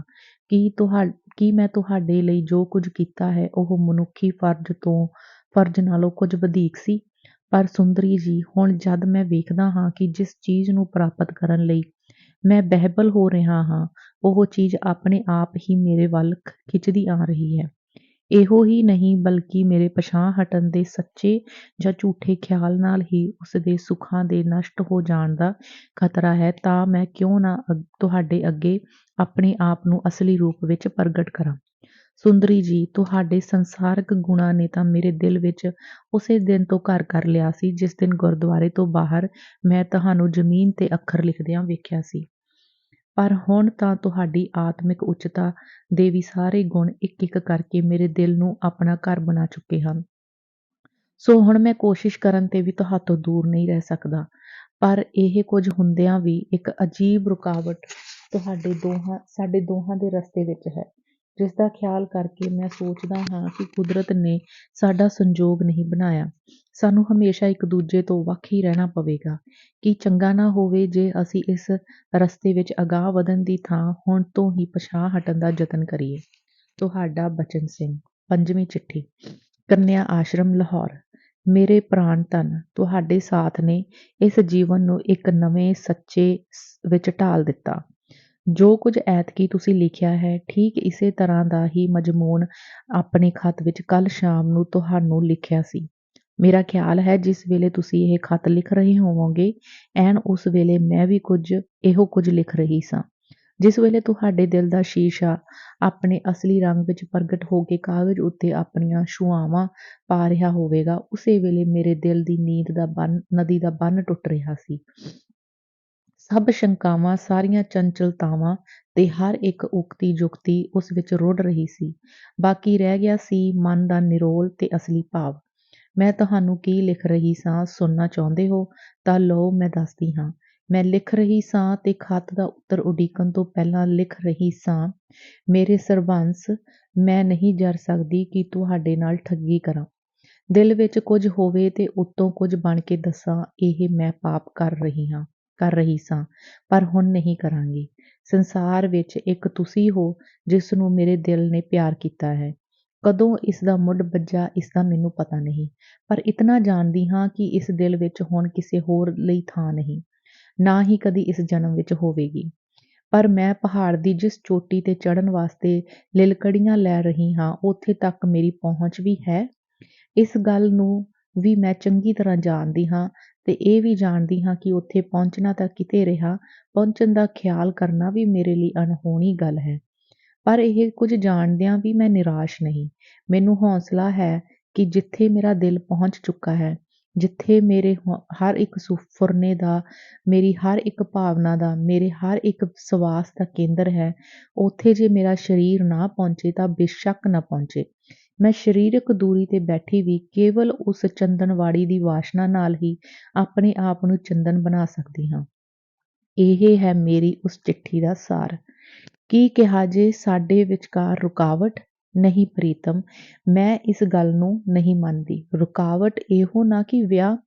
ਉਹ ਮੇਰੇ ਭੋਲੇ ਪ੍ਰੀਤਮ, ਇਸ ਗੱਲ ਨੂੰ ਦਿਲ ਵਿੱਚੋਂ ਕੱਢ ਛੱਡੋ। ਇਸ ਗੱਲ ਦਾ ਉੱਤਰ ਤੁਹਾਨੂੰ ਮੇਰੇ ਉੱਪਰਲੇ ਸ਼ਬਦਾਂ ਚੋਂ ਹੀ ਮਿਲ ਗਿਆ ਹੋਵੇਗਾ। ਪਰ ਇਤਨਾ ਹੋਰ ਲਿਖਦੀ ਹਾਂ ਕਿ ਤੁਸੀਂ ਜਮ-ਜਮ ਵਿਆਹ ਕਰਵਾਓ, ਸਗੋਂ ਮੈਂ ਤੁਹਾਨੂੰ ਮਜਬੂਰ ਕਰਾਂਗੀ ਕਿ ਛੇਤੀ ਤੋਂ ਛੇਤੀ ਘਰ ਦਾ ਬੂਹਾ ਖੋਲ੍ਹੋ ਤੇ ਮਾਤਾ ਜੀ ਦੀਆਂ ਸੱਧਰਾਂ ਲਾਹੋ। ਤੁਹਾਡੇ ਵਿਆਹ ਦੀ ਖ਼ਬਰ ਸੁਣ ਕੇ ਮੈਨੂੰ ਕਿੰਨੀ ਪ੍ਰਸੰਨਤਾ ਹੋਵੇਗੀ, ਇਸ ਦਾ ਉੱਤਰ ਸਮਾਂ ਹੀ ਦੇਵੇਗਾ। ਤੁਹਾਡੀ ਸੁੰਦਰੀ। 6ਵੀਂ ਚਿੱਠੀ ਦੀਵਾਨਪੁਰ। ਸੁੰਦਰੀ ਜੀ, ਮੈਂ ਕਿੱਡਾ ਵਡਭਾਗਾ ਹਾਂ ਜਿਸ ਨੇ ਤੁਹਾਡੀ ਵਰਗੀ ਸਵਰਗ ਦੇਵੀ ਦੇ ਪ੍ਰੇਮ ਨੂੰ ਜਿੱਤ ਲਿਆ ਹੈ। ਮੇਰੀ ਹਨੇਰੀ ਦੁਨੀਆ ਨੂੰ ਅੱਜ ਸੁੰਦਰੀ ਤੁਹਾਡੇ ਪਵਿੱਤਰ ਭਾਵਾਂ ਨੇ, ਤੁਹਾਡੇ ਉੱਚੇ ਖਿਆਲਾਂ ਨੇ ਤੇ ਤੁਹਾਡੇ ਸਵਰਗੀ ਪਿਆਰ ਨੇ ਇੱਕ ਵਾਰਗੀ ਜਗਮਗਾ ਦਿੱਤਾ ਹੈ। ਮੈਨੂੰ ਇਹੋ ਮਾਲੂਮ ਹੁੰਦਾ ਹੈ ਕਿ ਮੇਰੇ ਅੰਦਰ ਕਿਸੇ ਮਧੁਰ ਰਾਗਨੀ ਦਾ ਅਨੂਠਾ ਅਲਾਪ ਹੋ ਰਿਹਾ ਹੈ, ਜਿਸ ਨੇ ਮਨ ਦੀ ਹਰ ਇੱਕ ਤਰਬ ਨੂੰ ਛੇੜ ਕੇ ਮੇਰੇ ਰੋਮ-ਰੋਮ ਵਿੱਚ ਕਦੇ ਨਾ ਬੱਸ ਹੋਣ ਵਾਲੀ ਗੁਜ਼ਾਰ ਪੈਦਾ ਕਰ ਦਿੱਤੀ ਹੈ। ਤੁਹਾਡੇ ਖੱਤ ਦਾ ਇੱਕ-ਇੱਕ ਸ਼ਬਦ ਮੇਰੇ ਲਈ ਸਵਰਗੀ ਫੁਲਵਾੜੀ ਦਾ ਇੱਕ-ਇੱਕ ਫੁੱਲ ਹੁੰਦਾ ਹੈ, ਜਿਸ ਨੇ ਮੇਰੇ ਦਿਲ ਦਿਮਾਗ ਨੂੰ ਇਤਨਾ ਮਹਿਕਾ ਦਿੱਤਾ ਹੈ ਕਿ ਇਸ ਦੇ ਮੁਕਾਬਲੇ ਵਿੱਚ ਮੈਨੂੰ ਸੰਸਾਰ ਦੇ ਸਾਰੇ ਸੁੱਖ ਤੇ ਐਸ਼ਵਰਜ ਤੁੱਛ ਜਾਪਣ ਲੱਗ ਪਏ ਹਨ। ਸੁੰਦਰੀ ਜੀ, ਤੁਹਾਡੇ ਖਿਆਲਾਤ ਇਤਨੇ ਉੱਚੇ ਹਨ, ਤੁਹਾਡੇ ਵਲਵਲਿਆਂ ਵਿੱਚ ਬ੍ਰਹਿਮੰਡ ਦਾ ਸਾਰਾ ਪ੍ਰੇਮ ਲਿਪਟਿਆ ਪਿਆ ਹੈ ਤੇ ਤੁਹਾਡੇ ਨਿੱਕੇ ਜਿਹੇ ਮਨ ਵਿੱਚ ਤਿਆਗ ਦਾ ਵੀ ਇਤਨਾ ਵੱਡਾ ਜ਼ਖੀਰਾ। ਇਹ ਗੱਲ ਮੈਨੂੰ ਮਾਲੂਮ ਨਹੀਂ ਸੀ। ਤੁਸਾਂ ਮੇਰਾ ਮਤਲਬ ਗਲਤ ਸਮਝਿਆ ਹੈ। ਜਿਹੜਾ ਮੈਂ ਇਹ ਲਿਖਿਆ ਸੀ ਕਿ ਸਾਡੇ ਦੋਹਾਂ ਦੇ ਵਿਚਕਾਰ ਇੱਕ ਵੱਡੀ ਰੁਕਾਵਟ ਹੈ ਤੇ ਜੋ ਮੈਂ ਜਾਤ ਬਰਾਦਰੀ ਦੇ ਡਰ ਕਰਕੇ ਤੁਹਾਡੇ ਨਾਲ ਵਿਆਹ ਨਹੀਂ ਕਰ ਸਕਦਾ। ਇਸ ਨੂੰ ਮੈਂ ਕਦੇ ਦਾ ਤਿਲਾਂਜਲੀ ਦੇ ਚੁੱਕਾ ਹੋਇਆ ਹਾਂ। ਮੇਰੇ ਇਹ ਲਿਖਣ ਦਾ ਮਤਲਬ ਸੀ ਕਿ ਗਿਆਨੀ ਜੀ ਦੇ ਉਪਦੇਸ਼ਾਂ ਤੇ ਕੁਝ ਆਪਣੇ ਫਰਜ਼ਾਂ ਨੂੰ ਸਾਹਮਣੇ ਰੱਖ ਕੇ ਮੈਂ ਦਿਲ ਵਿੱਚ ਇੱਕ ਪ੍ਰਣ ਕਰ ਚੁੱਕਾ ਹਾਂ ਕਿ ਆਪਣਾ ਸਾਰਾ ਜੀਵਨ ਭਾਈਚਾਰਕ ਸੁਧਾਰ ਲਈ ਅਰਪਣ ਕਰ ਦਿਆਂਗਾ। ਜਦ ਤੱਕ ਮਾਪਿਆਂ ਦਾ ਦਮ ਹੈ, ਤਦ ਤੱਕ ਇੱਥੇ ਬੈਠਾ ਹਾਂ। ਇਸ ਤੋਂ ਬਾਅਦ ਘਰ-ਬਾਰ ਦਾ ਮੋਹ ਛੱਡ ਕੇ ਇਸ ਕੰਮ ਵਿੱਚ ਆਪਣੇ ਆਪ ਨੂੰ ਲਾ ਲਵਾਂਗਾ। ਸੁੰਦਰੀ ਜੀ, ਮੈਂ ਵੇਖ ਰਿਹਾ ਹਾਂ ਆਪਣੇ ਨਿਰਦਈ ਤੇ ਮੂਰਖ ਸਮਾਜ ਦੀ ਹਾਲਤ। ਕਿਸ ਤਰ੍ਹਾਂ ਦਿਨੋ ਦਿਨ ਅਣਗਿਣਤ ਸੋਹਲ ਜਿੰਦੜੀਆਂ ਇਸ ਦੇ ਹਵਨ ਕੁੰਡ ਵਿੱਚ ਆਹੂਤੀ ਦੇ ਰਹੀਆਂ ਹਨ। ਇਸੇ ਖਿਆਲੋਂ ਮੈਂ ਸੋਚਦਾ ਹਾਂ ਕਿ ਵਿਆਹ ਦੇ ਬੰਧਨ ਵਿੱਚ ਜਕੜੇ ਜਾਣ ਨਾਲ ਮੈਨੂੰ ਆਪਣੇ ਨਿਸ਼ਾਨੇ ਤੋਂ ਦੂਰ ਜਾ ਪੈਣ ਦਾ ਅੰਦੇਸ਼ਾ ਹੈ। ਜੇ ਮੈਂ ਮਨ ਮਾਰ ਕੇ ਇਸ ਕੰਮ ਤੋਂ ਪਿੱਛੇ ਨਾ ਹਟਿਆ ਤਾਂ ਇਸ ਦੇ ਫਲਸਰੂਪ ਤੁਹਾਡੇ ਜੀਵਨ ਦਾ ਸੁੱਖ ਸੁਆਦ ਤਾਂ ਇੱਕ ਤਰ੍ਹਾਂ ਨਾਲ ਨਸ਼ਟ ਹੀ ਹੋ ਜਾਵੇਗਾ। ਤੁਹਾਨੂੰ ਜਾਂ ਤਾਂ ਸਦਾ ਲਈ ਮੈਥੋਂ ਵਿਛੜ ਕੇ ਰਹਿਣਾ ਪਊ ਜਾਂ ਮੇਰੇ ਨਾਲ ਹੀ ਭੁੱਖ ਤਰੇ ਸਫ਼ਰ ਤੇ ਬੇਅਰਾਮੀ ਦੀ ਜ਼ਿੰਦਗੀ ਬਿਤਾਣੀ ਪਵੇਗੀ। ਪਰ ਤੁਹਾਡਾ ਖੱਤ ਪੜ੍ਹ ਕੇ ਮੇਰੇ ਸਾਰੇ ਸੰਸ਼ੇ ਦੂਰ ਹੋ ਗਏ ਹਨ। ਸਗੋਂ ਮੈਂ ਇਹ ਖਿਆਲ ਕਰਕੇ ਸ਼ਰਮਿੰਦਾ ਵੀ ਹੋ ਰਿਹਾ ਹਾਂ ਕਿ ਇੱਕ ਊੜਾ ਐੜਾ ਪੜ੍ਹਨ ਵਾਲਾ ਵਿਦਿਆਰਥੀ ਹੁੰਦਾ ਹੋਇਆ ਮੈਂ ਆਪਣੀ ਜਮਾਤ ਦੇ ਸੁਘੜ ਤੇ ਲਾਇਕ ਮਨੀਟਰ ਨੂੰ ਕਹਿ ਰਿਹਾ ਸਾਂ ਕਿ ਤੇਰੀ ਮੇਰੀ ਦੋਸਤੀ ਨਹੀਂ ਨਿਭ ਸਕਦੀ, ਕਿਉਂਕਿ ਮੈਂ ਕੇਵਲ ਇੱਕੋ ਸਾਲ ਵਿੱਚ 35 ਯਾਦ ਕਰਨ ਦਾ ਪ੍ਰਣ ਕਰ ਚੁੱਕਾ ਹਾਂ। ਸੁੰਦਰੀ ਜੀ, ਮੈਨੂੰ ਸਾਰੇ ਪ੍ਰਸ਼ਨਾਂ ਦਾ ਤੇ ਸਾਰੀਆਂ ਸ਼ੰਕਾਵਾਂ ਦਾ ਤਸੱਲੀ ਬਖਸ਼ ਉੱਤਰ ਮਿਲ ਗਿਆ ਹੈ। ਹੁਣ ਮੈਂ ਆਪਣੇ ਆਪ ਨੂੰ ਉਸੇ ਦਿਨ ਭਾਗਾ ਵਾਲਾ ਸਮਝਾਂਗਾ ਜਿਸ ਦਿਨ ਵੇਖਾਂਗਾ ਕਿ ਤੁਹਾਡੇ ਉੱਪਰ ਮੇਰਾ ਸਮਾਜਿਕ ਤੌਰ ਤੇ ਵੀ ਪੂਰਾ ਅਧਿਕਾਰ ਹੈ ਤੇ ਤੁਸੀਂ ਮੇਰੀ ਹੋ। ਮੈਨੂੰ ਜੇ ਸਾਰਾ ਸੰਸਾਰ ਵੀ ਇਸ ਤੋਂ ਰੋਕੇਗਾ ਤਾਂ ਵੀ ਨਹੀਂ ਰੁਕਾਂਗਾ। ਭਾਵੇਂ ਮੈਨੂੰ ਕਿੰਨੇ ਹੀ ਦੁੱਖਾਂ ਤੇ ਮੁਸੀਬਤਾਂ ਦਾ ਟਾਕਰਾ ਕਰਨਾ ਪਵੇ ਤਾਂ ਵੀ ਕਰਾਂਗਾ ਤੇ ਇਸ ਨੂੰ ਆਪਣੇ ਲਈ ਫਖਰ ਤੇ ਵਡਿਆਈ ਦਾ ਕਾਰਨ ਸਮਝਾਂਗਾ। ਤੁਹਾਡਾ ਬਚਨ ਸਿੰਘ। 7ਵੀਂ ਚਿੱਠੀ ਕੰਨਿਆ ਆਸ਼ਰਮ ਲਾਹੌਰ।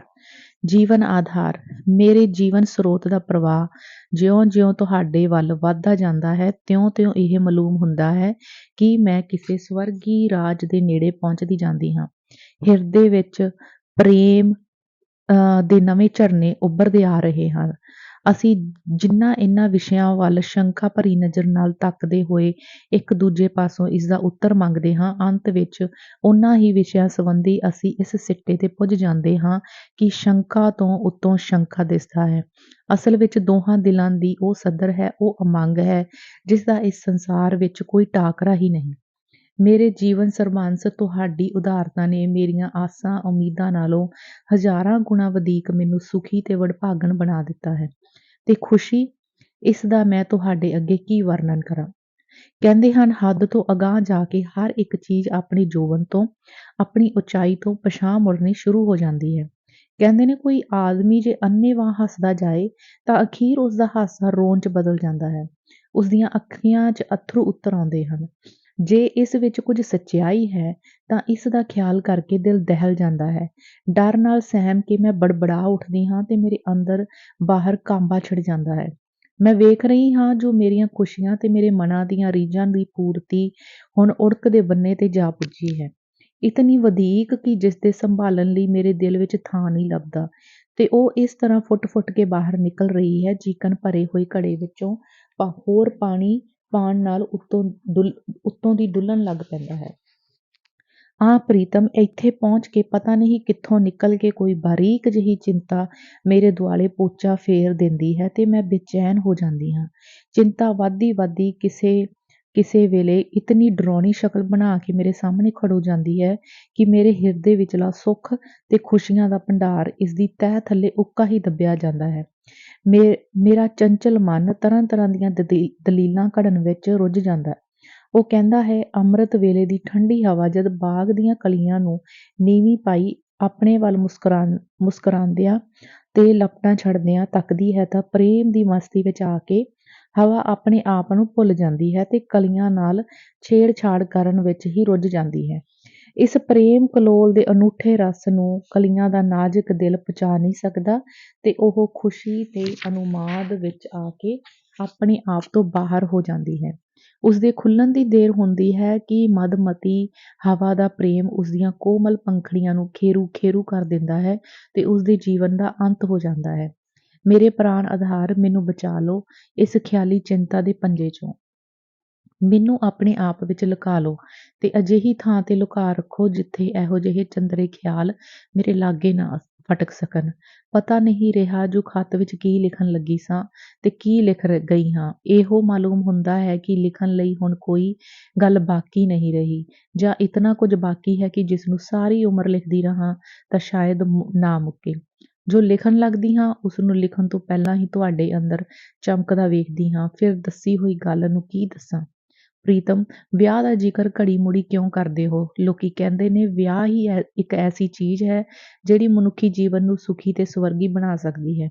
ਜੇ ਇਹ ਗੱਲ ਠੀਕ ਹੈ ਤਾਂ ਮੈਂ ਇਸ ਤੋਂ ਬਹੁਤ ਦੂਰ ਰਹਿਣਾ ਚਾਹੁੰਦੀ ਹਾਂ ਕਿਉਂਕਿ ਜੋ ਖੁਸ਼ੀ ਤੇ ਸੁੱਖ ਮੈਨੂੰ ਤੁਹਾਡੀ ਉਦਾਰਤਾ ਤੇ ਤੁਹਾਡੇ ਪ੍ਰੇਮ ਦੇ ਸਦਕਾ ਇਸ ਵੇਲੇ ਤੱਕ ਪ੍ਰਾਪਤ ਹੋ ਚੁੱਕੇ ਹਨ, ਉਹਨਾਂ ਦੇ ਹੁੰਦਿਆਂ ਮੈਂ ਕਿਸੇ ਹੋਰ ਸੁੱਖ ਦੀ ਕਲਪਨਾ ਵੀ ਨਹੀਂ ਕਰ ਸਕਦੀ।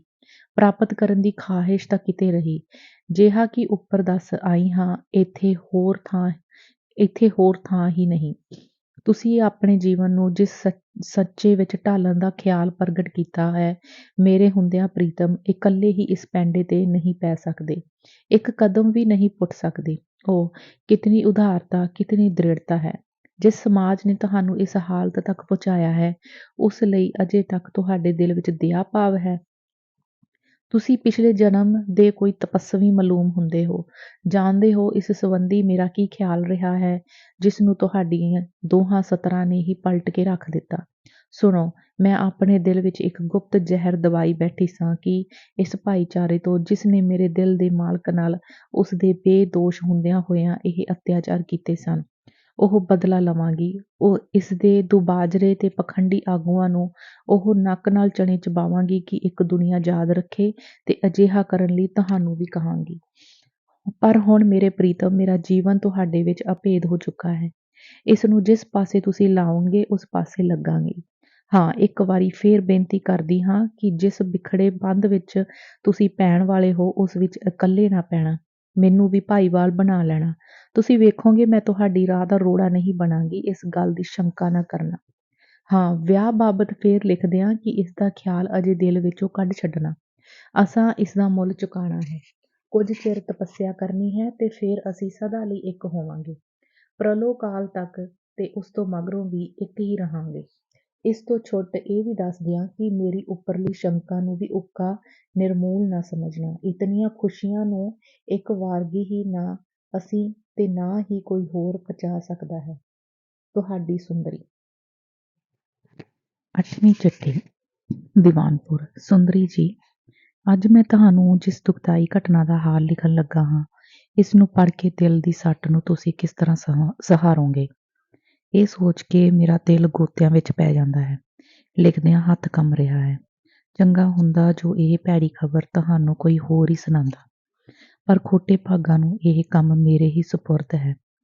ਮੈਂ ਕੀ ਲਿਖਾਂ ਸੁੰਦਰੀ ਜੀ, ਤੁਹਾਡਾ ਬਾਬਾ ਆ ਹਰ ਵੇਲੇ ਤੁਹਾਡੇ ਨਾਂ ਦੀ ਮਾਲਾ ਜਪਣ ਵਾਲਾ ਤੁਹਾਡਾ ਧਰਮ ਪਿਤਾ ਤੁਹਾਨੂੰ ਅੰਤਮ ਪਿਆਰ ਭੇਜ ਕੇ ਤੁਹਾਨੂੰ ਵੇਖਣ ਦੀ ਸਿੱਕ ਦਿਲ ਵਿੱਚ ਹੀ ਲੈ ਕੇ ਸਦਾ ਲਈ ਇਸ ਸੰਸਾਰ ਤੋਂ ਚਲਾ ਗਿਆ। ਇਸ ਤੋਂ ਵੀ ਵੱਧ ਦਿਲ ਨੂੰ ਨਪੀੜਨ ਵਾਲੀ ਗੱਲ ਇਹ ਹੈ ਕਿ ਵਿਚਾਰੇ ਦੀ ਮੌਤ ਕਿੰਨੀ ਭਿਆਨਕ ਹੋਈ। ਸੁੰਦਰੀ ਜੀ, ਮੈਂ ਤੁਹਾਨੂੰ ਕੀ ਦੱਸਾਂ, ਕਈ ਦਿਨਾਂ ਤੋਂ ਉਸਦਾ ਸਰੀਰ ਇਤਨਾ ਨਿਰਬਲ ਹੋ ਰਿਹਾ ਸੀ ਕਿ ਕੁੱਲੀ ਤੋਂ ਘੱਟ ਹੀ ਬਾਹਰ ਨਿਕਲਦਾ ਸੀ। ਸਦਾ ਵਾਂਗ ਜਦ ਪਰਸੋਂ ਸੰਧਿਆ ਨੂੰ ਰੋਟੀ ਦੇਣ ਗਿਆ ਤਾਂ ਉਹ ਰੋ ਰਿਹਾ ਸੀ। ਮੇਰੇ ਪੁੱਛਣ ਤੇ ਉਸਨੇ ਦੱਸਿਆ, ਸੁੰਦਰੀ ਨੂੰ ਮਿਲਣ ਲਈ ਦਿਲ ਡਾਢਾ ਭਟਕ ਰਿਹਾ ਹੈ। ਨਾ ਜਾਣੀਏ ਕੋਈ ਦਿਨ ਹਾਂ ਕਿ ਨਹੀਂ। ਇੱਕ ਵਾਰੀ ਕੁੜੀ ਨੂੰ ਵੇਖ ਲੈਂਦਾ ਤਾਂ ਚੰਗਾ ਹੁੰਦਾ। ਮੈਂ ਆਖਿਆ, ਬਾਬਾ ਜੀ, ਇਹ ਕਿਹੜੀ ਔਖੀ ਗੱਲ ਹੈ, ਮੈਂ ਸਵੇਰੇ ਹੀ ਜਾ ਕੇ ਸੁੰਦਰੀ ਨੂੰ ਲੈ ਆਉਂਦਾ ਹਾਂ।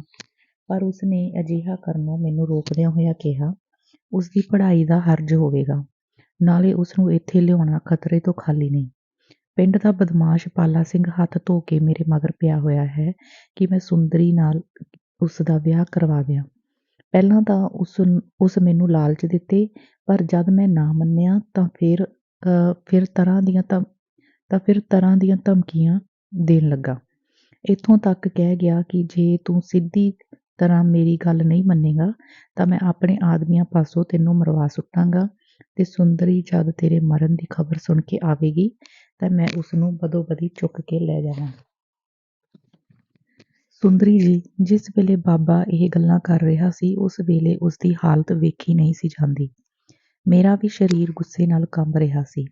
ਮੈਂ ਉਸਨੂੰ ਹੌਸਲਾ ਦਿੰਦਿਆਂ ਹੋਇਆਂ ਕਿਹਾ, ਬਾਬਾ ਜੀ, ਮੇਰੇ ਬੈਠਿਆਂ ਕਿਸ ਦੀ ਮਜਾਲ ਹੈ ਸੁੰਦਰੀ ਵੱਲ ਜਾਂ ਤੁਹਾਡੇ ਵੱਲ ਤੱਕ ਜਾਵੇ। ਇਸ ਤੋਂ ਬਾਅਦ ਮੈਂ ਉਸਨੂੰ ਆਪਣੇ ਘਰ ਲੈ ਚੱਲਣ ਲਈ ਬੜਾ ਯਤਨ ਕੀਤਾ, ਪਰ ਉਹ ਨਾ ਮੰਨਿਆ ਤੇ ਆਖਣ ਲੱਗਾ, ਸਰਦਾਰ ਜੀ, ਮੇਰਾ ਕੀ ਏ, ਮੈਂ ਤਾਂ ਅੱਗੇ ਹੀ ਕੰਧੀ ਤੇ ਰੁਖੜਾ ਹਾਂ। ਅੱਜ ਮੋਇਆ ਕੱਲ ਦੂਜਾ ਦਿਹਾੜਾ। ਮੈਂ ਰੱਬ ਅੱਗੇ ਹੱਥ ਜੋੜਦਾ ਹਾਂ ਕਿ ਮੈਨੂੰ ਤੁਰਦਿਆਂ ਫਿਰਦਿਆਂ ਹੀ ਸਾਂਭ ਲਵੇ। ਸਰੀਰ ਹੁਣ ਉੱਕਾ ਹੀ ਰਹਿ ਚੁੱਕਾ ਹੈ। ਬਹੁਤਾ ਫਿਕਰ ਸੁੰਦਰੀ ਦਾ ਸੀ ਜੋ ਤੁਹਾਡੀ ਦਇਆ ਨਾਲ ਦੂਰ ਹੋ ਗਿਆ ਹੈ। ਫਿਰ ਮੈਂ ਉਸਨੂੰ ਕਿਹਾ, ਬਾਬਾ ਜੀ, ਮੇਰੇ ਨਾਲ ਲਾਹੌਰ ਚਲੋ ਚਲੇ ਤੇ ਸੁੰਦਰੀ ਨੂੰ ਮਿਲ ਕੇ ਆਓ। ਇਸ ਤੇ ਉਹ ਰਾਜੀ ਹੋ ਪਿਆ ਤੇ ਦੂਜੇ ਦਿਨ ਮੇਰੇ ਨਾਲ ਚੱਲਣ ਦੀ ਸਲਾਹ ਪੱਕੀ ਹੋਈ। ਉਸੇ ਰਾਤ ਅੱਧੀ ਕੁ ਰਾਤ ਰੋਲੇ ਦੀ ਆਵਾਜ਼ ਨਾਲ ਮੇਰੀ ਜਾਗ ਖੁੱਲ ਗਈ। ਅੱਗ ਲੱਗ ਗਈ ਦੀ ਦੁਹਾਈ ਸੁਣ ਕੇ ਮੈਂ ਅੱਪੜ ਪਾਹੇ ਉੱਠ ਘਰੋਂ ਨਿਕਲਿਆ। ਗਲੀ ਵਿੱਚ ਜਾ ਕੇ ਸੁਣਿਆ ਬਾਬੇ ਰੋਡੂ ਦੀ ਕੁੱਲੀ ਨੂੰ ਅੱਗ ਲੱਗ ਗਈ ਹੈ। ਮੈਂ ਵਾਹੋ ਦਾਹੀ ਭੱਜ ਗਿਆ। ਜਾ ਕੇ ਵੇਖਿਆ ਬਹੁਤ ਸਾਰੇ ਲੋਕ ਇਕੱਠੇ ਹੋਏ ਸਨ। ਲੋਕਾਂ ਨੇ ਬਾਬੇ ਦੀ ਝੁਲਸੀ ਹੋਈ ਦੇਹ ਕੱਢ ਕੇ ਇੱਕ ਪਾਸੇ ਰੱਖੀ ਹੋਈ ਸੀ।